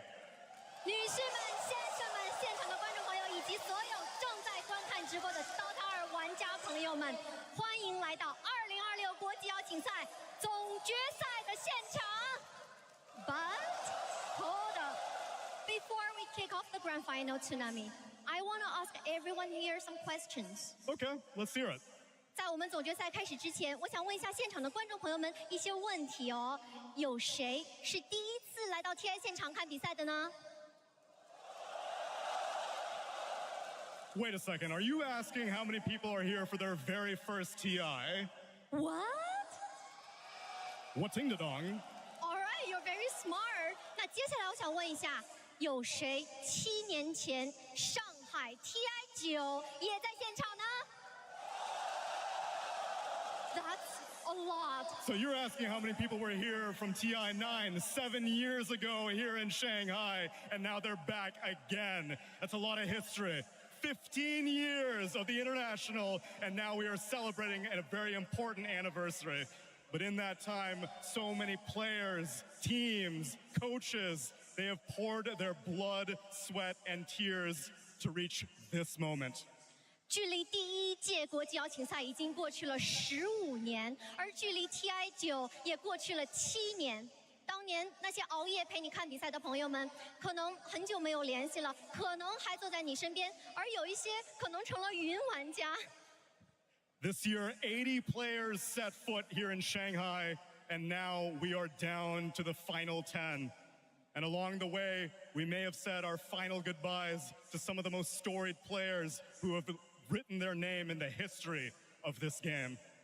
但是当现场的声音响起来，我们还是会回到这里，不是吗？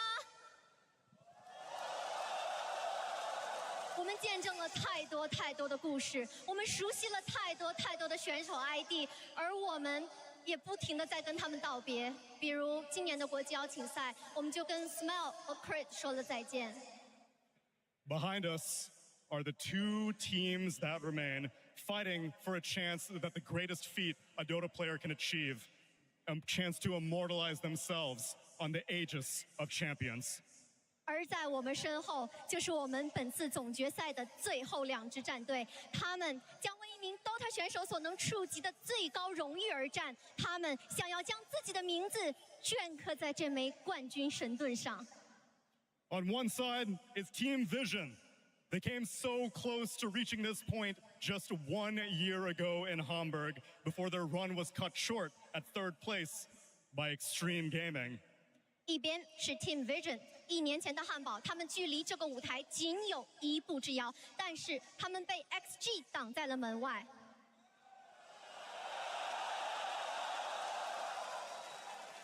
Today they are here to prove that second chances do exist. 而今天他们站在了这里，他们想要证明机会可以再来一次。And on the other side is Team Spirit.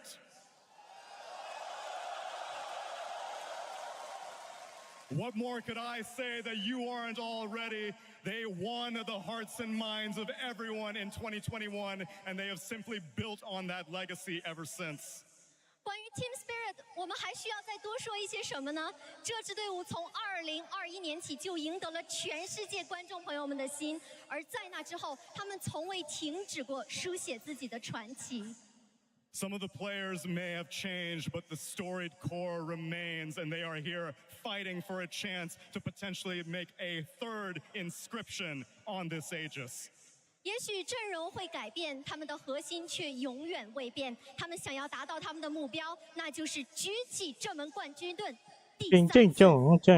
The These two teams have taken very different paths to get to this best of 5, however. Vision made their way through the upper bracket, defeating all of the remaining 3 teams in 4th, 3rd, and potentially even 2nd place. 两支队伍在本届 TI 都有不一样的故事线 ，Vision 一直在胜者组勇往无前。 Spirit, however, have had a different journey, but arguably a scarier journey. They got sent to lower bracket by Vision, and since then they have crushed every single one of their opponents 2-0 in the lower bracket. 而另外一边 ，Spirit 虽然被 Vision 送到了败者组，但是他们的脚步却从未停下，他们依然是那支大魔王战队。 Dove, I think I already have a feeling, but I want to check who the crowd is rooting for. Let's start with our upper bracket finalists. 话说到这里，我们想问一下现场的观众朋友们，你们是来支持谁的呢？ Who here is shooting for Team Vision? Oh. I think it's probably half. There's only one way to find out. Who here is cheering for Team Spirit?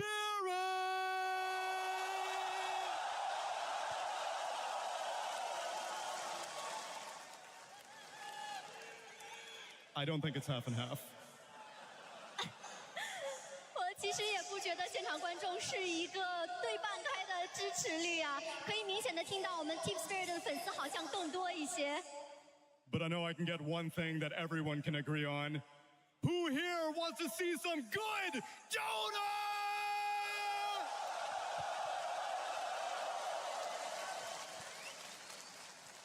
It has been a long journey to get to this point, Dove, and these two teams have been fighting all year long and even longer than that for many of the players. 没有错，我们本届邀请赛进行到今天，最初有80位选手来到了上海，而最终只有10位选手留在了我们总决赛的舞台上。 It never ceases to amaze me the history of this game. 15 years of the international, an esport that has survived the test of time, and I'm looking around this crowd right now, and I do not see any empty seats. You all are amazing for showing your commitment to this game. 在这15年里，我们见证了无数的战队、选手和教练，为了站上今天的舞台，付出了很多的汗水，也流下过泪水。而我们所有 DOTA 2玩家，坐在这里的每一位观众，感谢你们陪伴我们成长，感谢你们15年一直在这里。So then, without further ado, ladies and gentlemen, it is time for the prince to face the king. 话不多说，所有的观众朋友们，现在是时候让我们的王子 Satanic 去迎战国王 Yatoro。 It is time to see which legend can prove mastery of the game as a coach. 现在是2位传奇以教练的身份，再一次证明谁真正参透了 DOTA 这款游戏。 And it is time for new names to inscribe their place in history. 也是新的名字将自己写进 DOTA 历史的时刻。 Shanghai, are you ready?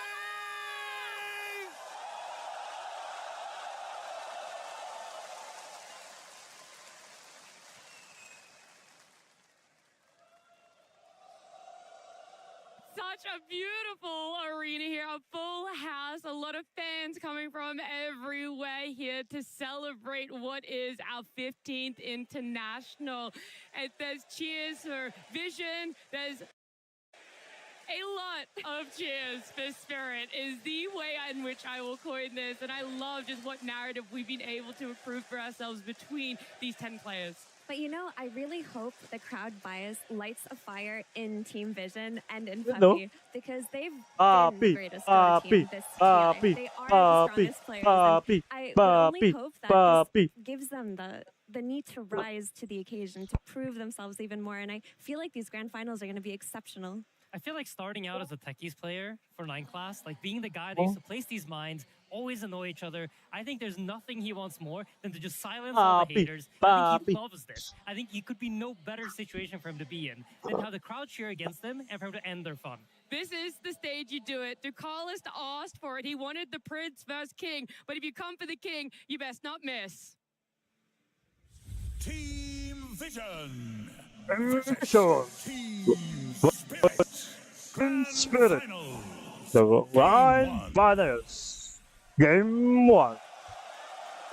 A lot rides on the line of a game number 1 here. You always want to be taking a best of 5 with your best foot forward here. And it's going to start off with hopefully a strong draft. It is going to be Vision that will have our first pick, which some teams love. Some teams thrive on it. Other teams, they want that second pick because they want to be able to have the overall gotcha pick here. And looking at our first phase bands, Bane, Clockwork, Wyvern, Coddle, Earth Spirit, Tree, and Bounty Hunter taken out with Vision not too worried about opening up with an Ember here, despite we know the threat of a Slark. The big 3 heroes for this series for me are going to be the Ember Spirit, the Lone Druid, and the Nature's Prophet. And to see Team Vision place the emphasis on the Ember Spirit, they did their homework. They don't want to give it to Laurel. They're saying that our opener in Nature's Prophet is not as important as taking away Ember from Spirit's mid laner. And this is very interesting. I think this is a sort of a calling of the bluff. Vision, I picked this because Laurel historically is not someone that wants to play these sort of more weird carry mid heroes. He wants to play the stuns, the space makers for Yatoro, who's the real star of the show. And so Vision is saying, hey, Slark is obviously super good against Ember, but we think you won't play it. And Laurel says, you sure, buddy?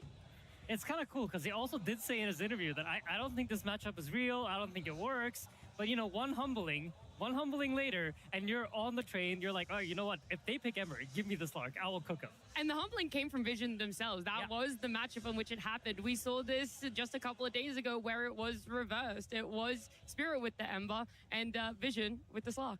And I think Vision will have considered the scenario that they would have picked Slark here. And if I know 9 class, I know that he is definitely considering to play this Ember 4. We saw the Ember carry as a potential flex from one of Liquid's series. And I think flexing it to support may actually even be a better option. Ember 4 has been something we've seen in the past. It's not the worst thing ever. With the Distiller playing off Slight Chains and actually not playing off the Flame Guard is definitely a viable playstyle. And if you want to swap lanes, I think it definitely could be an option. While I do think the 9 class of old would have absolutely loved to do that, I think the puppified version of 9 class will not be allowed to partake in such things. I mean, we heard from him at EWC that Puppy was vetoing so many of his hero suggestions that he asked him all that tournament if he could play his position 4 Juggernaut, and he never got it.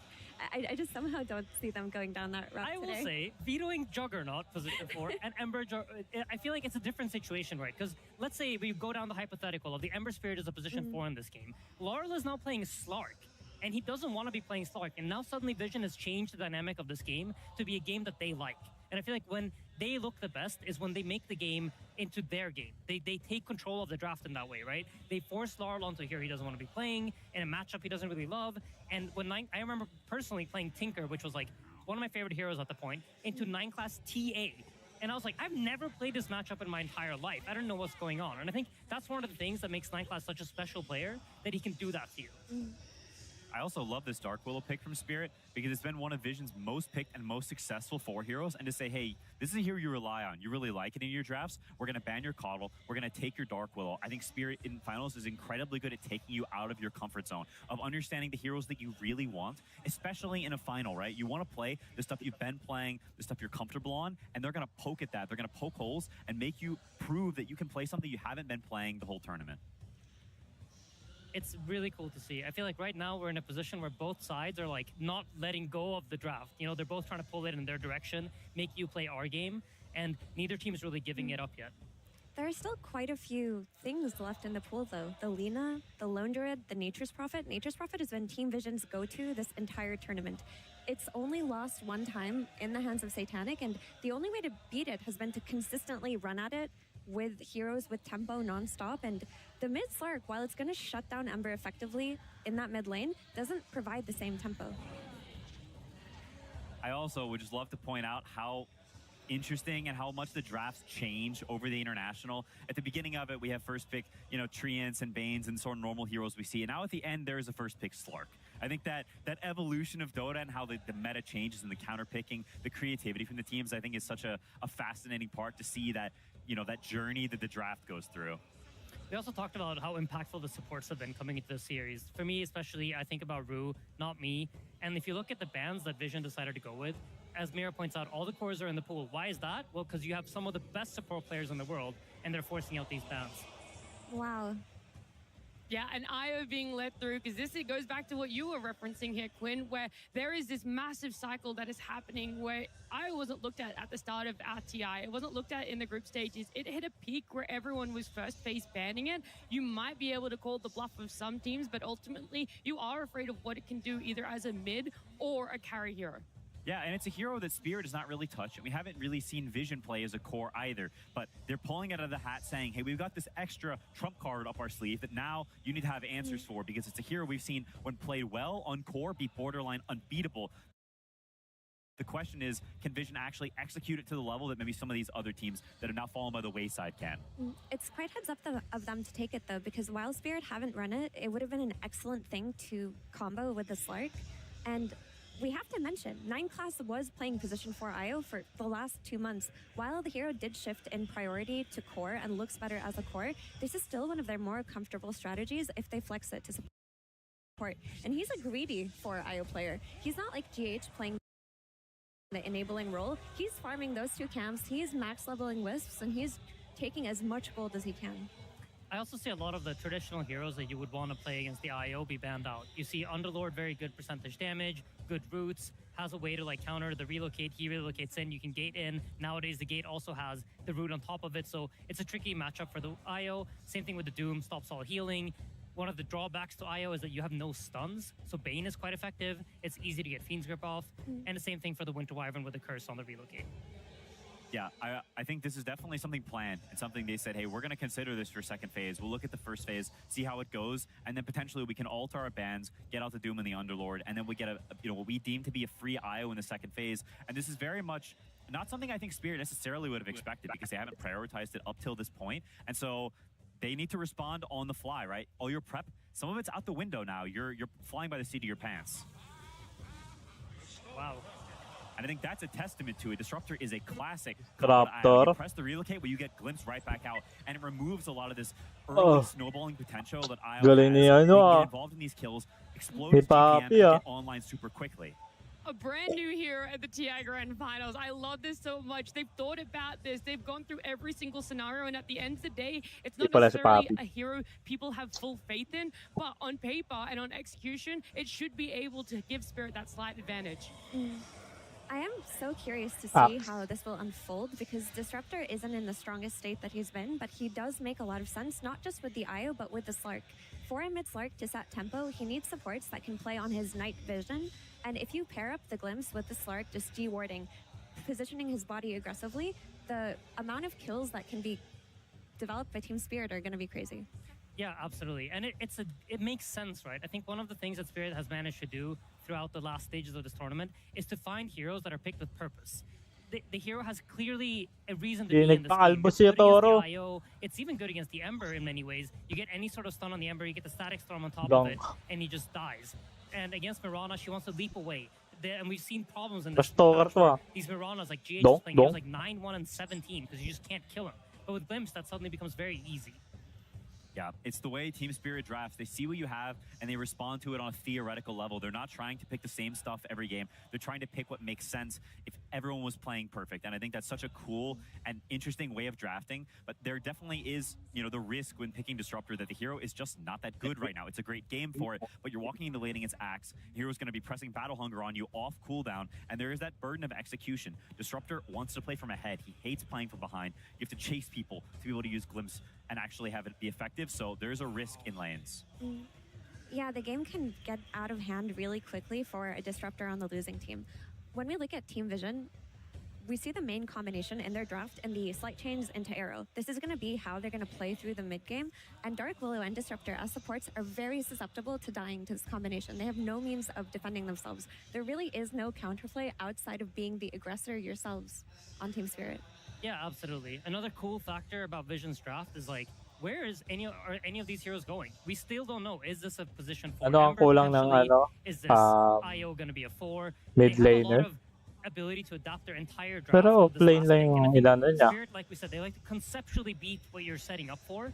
And by putting themselves in this position where we're just not going to tell you what our draft wants to do at the end of the day, gives them that advantage. And I think it doesn't allow Spirit to have that edge that they've had in all the PL. drafts leading up to this grand final. On Hindi top pala. of that, it also Logi makes pala your PL. last bands very cloudy. No Because need. you don't know where these rolls are going. It's much easier to miss on those last bands, which you would typically want to be very accurate and take out some key heroes that could be game-winning picks, counter picks against your draft. Well, you don't really know what those are anymore. You can see them banning the Kez, so they're definitely considering this being a support IO. I mean, that's the only thing we've seen from Vision throughout the year, right? I don't think we've seen a Satanic IO. It's been 9 class, it's been his signature. Could it still not be a mid IO though, and the M4 that you guys Yeah. were talking about, which is why they're doubling down that if that's what they Hello. want to go, at least Satanic won't get something that he's popped off on and felt comfortable with? That's definitely possible. And I think they're trying to cover their bases because they're not entirely sure. No one is, besides the 6 people in that Vision booth. Nobody knows what the plan is with this IO. Is pre-concocted for this game when we're going to surprise them. We're going to get off the jump in the right way. And so we just don't know yet. I mean, I think even for Vision, right, you have the option of like, because I think they're kind of team that will try to do everything they possibly can to get the setup correct from the start. So depending on what they feel like is, you know, do we want a Satanic hero here? Ano Does ipipick Satanic just nila? play the IO? It looks Carry. like he's pretty quiet, so I'm leaning towards him potentially being the IO and it Tiny? being a new mid pick. Yeah, you often can gauge who's picking the hero just by who's talking the most near the end of the draft. And I agree with that rationale.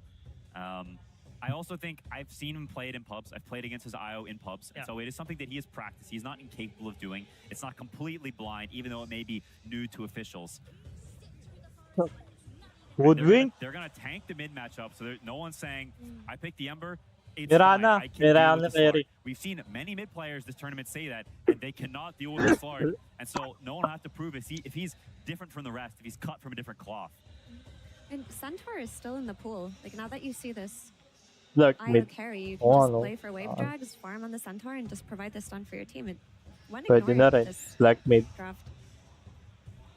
IO It's solid. It's carry. a hero that will really never Fuck. be bad. It's just solid in lane, gives you that is a scary lane. Axe Hoodwink, that is a lot of early potential, a lot of kill threat. Undying, oh, cool. Okay, I mean, I love the concept of just Undying. running at this carry IO with Decay non-stop as the offlane Undying and just trying to make it. Oh, it's mid IO. They actually swapped. Really? It's a Satanic Ember. Wow. So then how is an Ember Undying lane when you don't get to just run at an IO now?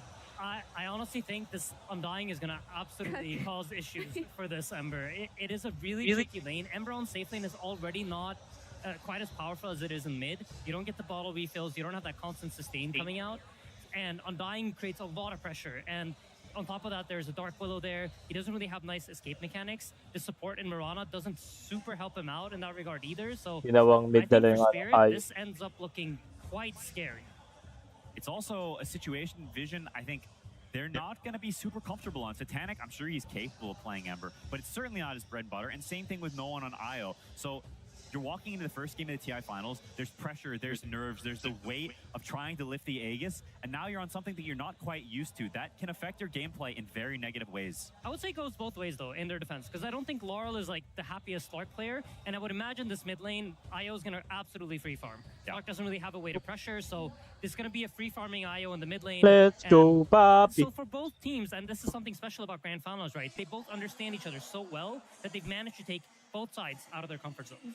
But that is where Spirit should depend on their side lanes. They've got SF on one side, they've got Core Undying on the other side, two with very good lanes. How far can they take them? Look, Vision held their cards close to their chest for that whole draft, and at the end we go to mid IO and a carry Ember Spirit, and if only there were a way in which we could get into their minds and understand more of their thinking. Well, we can't do that. It's Tsunami and Puppy. Thank you. Yes, I am joined by coach of Vision, Puppy.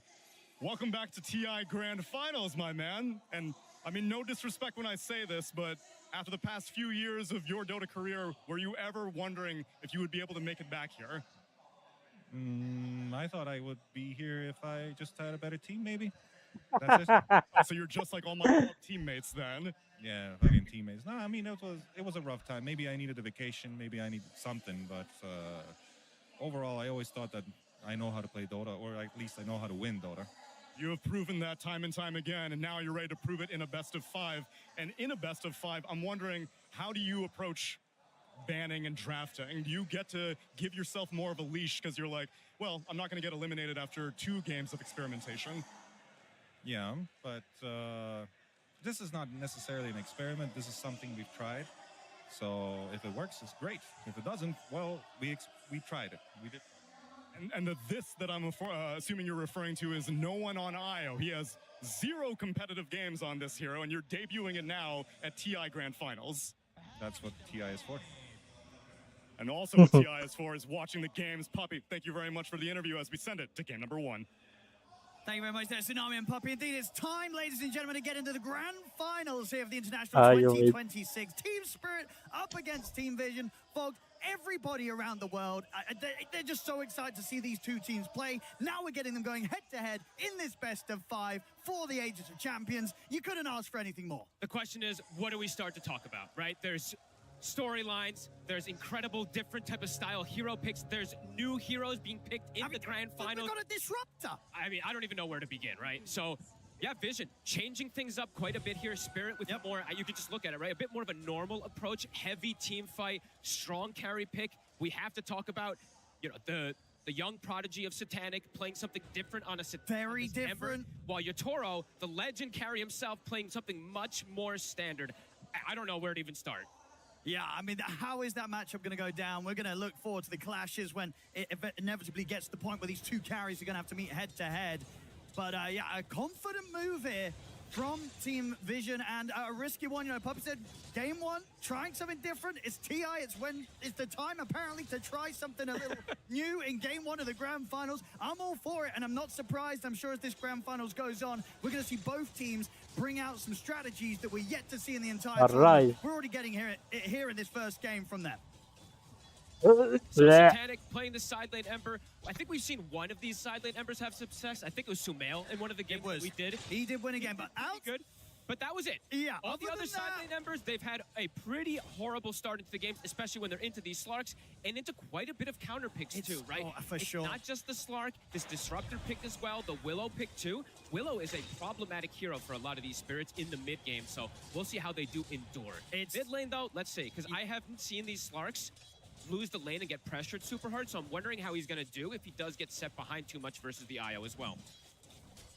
So approaches, Spirit, as we said, much more of a normal type of strategy, lots of team fight coming together, while for the side of Vision, this is an incredibly strong skirmish draft with high mobility that can punish a bit of more of a kind of greedy type of draft, I guess you could say. Ano naman to? It's not Kawit. an easy lane for him.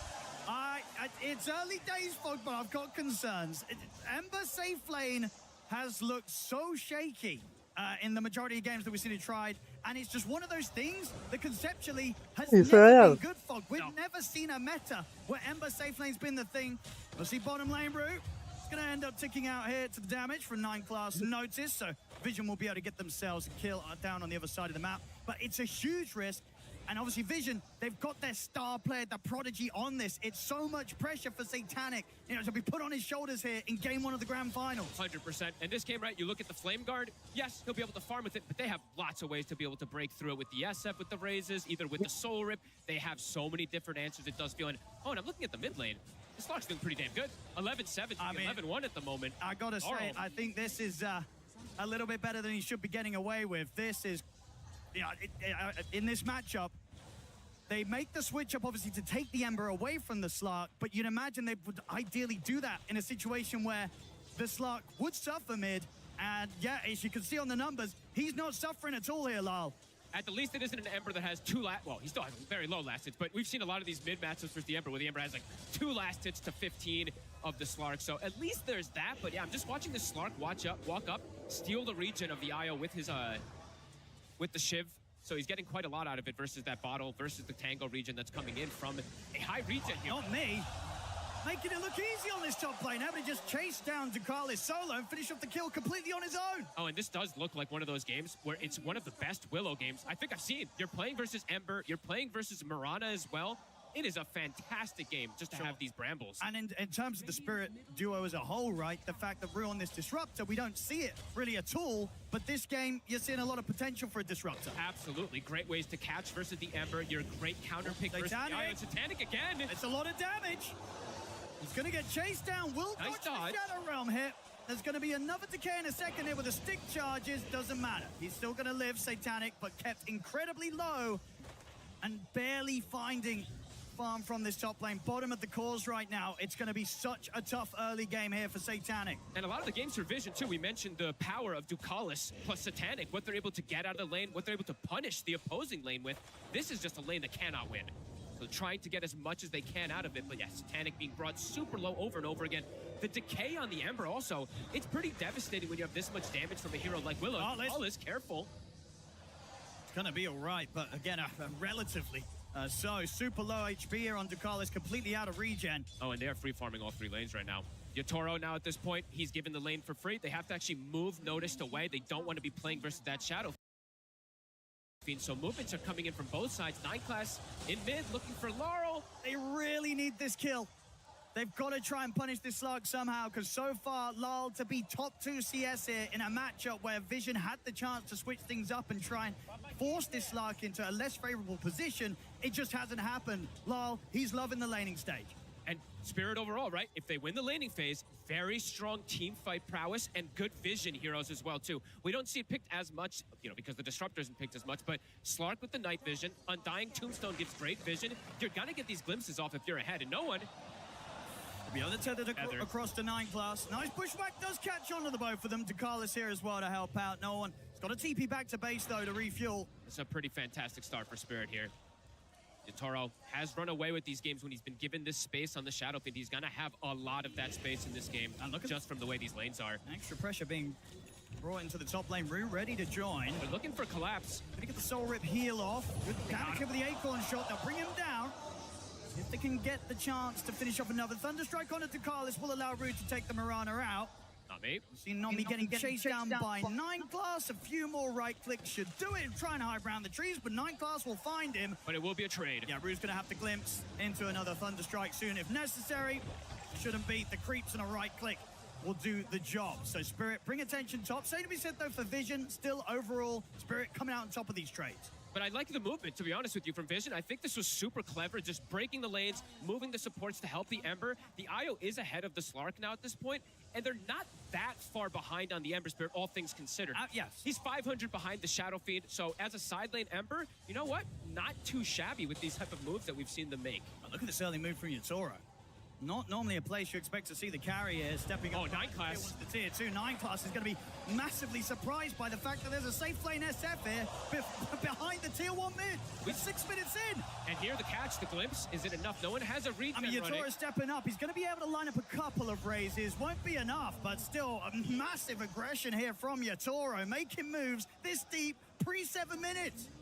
Wisdom Rune, are they going to end up having to sack it, though? We do see the positioning here from Vision. There's a Tombstone on high ground. This might be hard for Ducalis and Satanic to battle. He sees it. He can hit it up on the high ground. Ducalis might get taken out first. Collapse turns towards him. Ducalis is dead. No one will come over to help out. So they'll at least make sure they get the kill in return and will manage to take away that Wisdom. So that's the, you know, when you do make these type of moves, Yatoro wants to go for the mid lane. They don't have the Slark going toward the left side. They get outnumbered. They will be able to, they will have to give up that double shrine there, which is very important, as we said, for Vision, being able to get this. And it's Satanic who gets it too. So he is a side lane Ember, but gets that big bonus of levels that is pretty necessary. And that's huge. He needs everything he can get here out of this laning stage. Satanic trading. We get caught by the glimpse. And here's still pre-level 6. It's a bit tough. He'll get the chains off onto Collapse. Managed to hide in the trees. He'll get away for now, Satanic. Didn't have the mana for the kinetic field there on Rue. Just a bit lacking on it, so won't be able to get that follow-up catch. Yatoro, though, getting this crazy amount of free farm on a much more normal carry hero. We just have to keep referencing that, right? Satanic, sure, he has played quite a bit of Ember in the past, but to see how it's going to end up matching up in this game. I see he's queuing up the Mage Slayer. I like the build. We saw some alternative ways tried, right, with the safe lane Ember. I think what we have Mickey going for like an Urn into Radiance build. Didn't work out. We're actually seeing Satanic still considering options Switching here, it up. queuing up the Kaya and such. Definitely would help in terms of just kind of speeding up the farm, allowing him to stay out on the map a little longer with the mana. So yeah, it's probably one of those situations he hasn't been in a lot, considering what to buy as the carry Ember. So it's going to be very interesting to see what one of, if not the best carry in the world, does with this sort of position. I'm just wondering, you know, even though the lane, as we were saying, it didn't end up absolutely atrocious, it still wasn't great, how he's going to keep up in pace with something like a Shadow Fiend who just can double raise onto some neutral camps, push out lanes super easy. For this Ember, it's so much slower how he can farm, and it's rare to say this, where Satanic, he's been a #1, #2 net worth in 95% of their games. This is one of those games he's going to have to play a bottom core as in the game, so, and into hard matchups.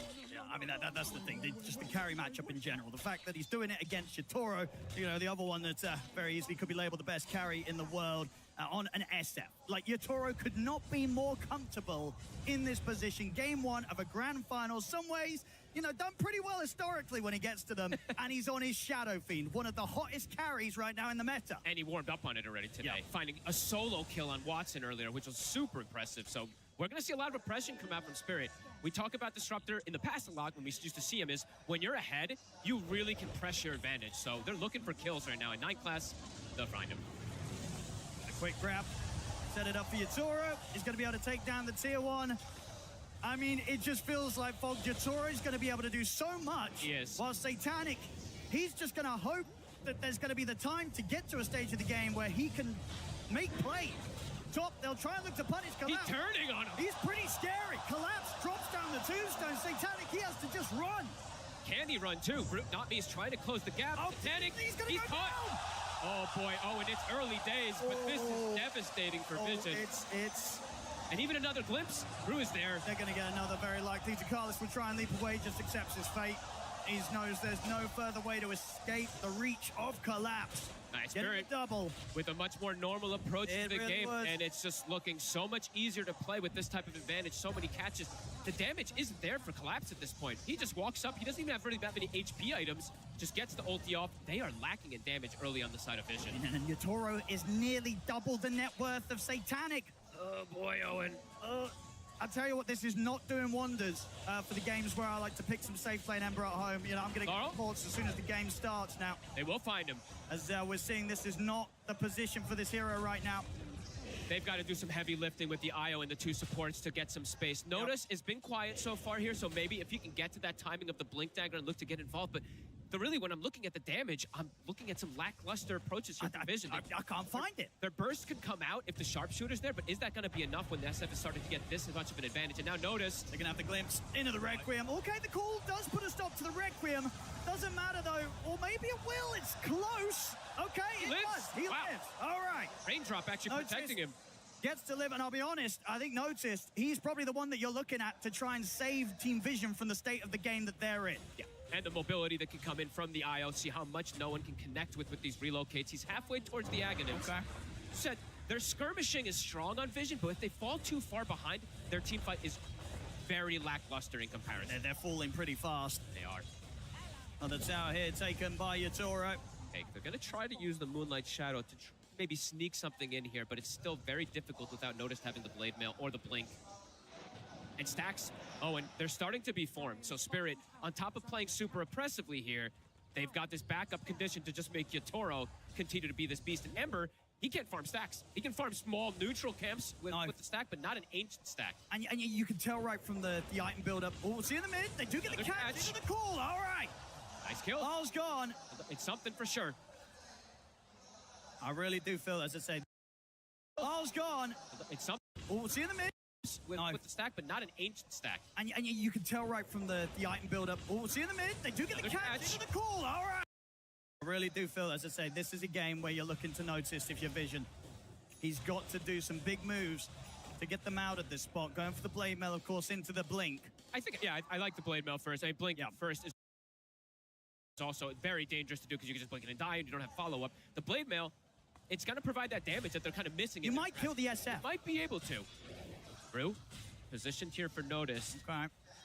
He did get himself out of this last time, notice. There is an ulti this time, though, from Rue. Yeah, there'll be no hesitation. Dropping down the Static Storm. Yatoro's able to step up, lay down the raises. This time, no chance of notice running. No one's going to come in. Can they get the catch? It's a tricky one, especially with Lyle around as well. Vision, they've got to be careful how they chase for this. Lyle ready to pounce aggressively straight towards them. Acorn shot in the bushwhack completely off the mark. Satanic. He steps up. He'll drop a Remnant out, but he'll get another one away, so we'll still be able to jump out despite being glimpsed back. They bring the numbers forward on the side of Vision and can't go for any type of trade play here because our Spirit, they just react to the numbers themselves. They bring everybody over. They know how ahead they are right now. Playing with this Disruptor, Max Glimpse is online. They can keep bringing this number advantage. Even if the IO relocate comes in, they can just send him away. 9 class, a good connection here onto Collapse, so they have follow-up. It looks like it's coming. Backup's coming up for Collapse. It's all right. Now they'll get the glimpse. I mean, this is the dream sort of position, right, to be playing with this Disruptor. We don't get to see it a lot, but in these sort of games where you're starting to get this sort of momentum, this is where Rue absolutely controls every single play. You cannot run. He will bring you back, and what better carry to bring the enemy back over towards than an SF? Yatoro's going to clean them up every time that Rue catches them. He's still continuing at almost double net worth of the Ember Spirit. As we said, Satanic, it's very rare that he's put in this bad of a position. Yes. So how is he going to really recover? I don't know. Trying to bring numbers, but Spirit's reacting every single time. Yeah, this is, like you said, the Disruptor pick is looking incredible. They have all the vision tools with the Slark, with the Undying to be able to give him these glimpses over and over again. It's early, but it's a 5K lead, and it's about to jump to a 6K after these stacks get finished up here from Yatoro.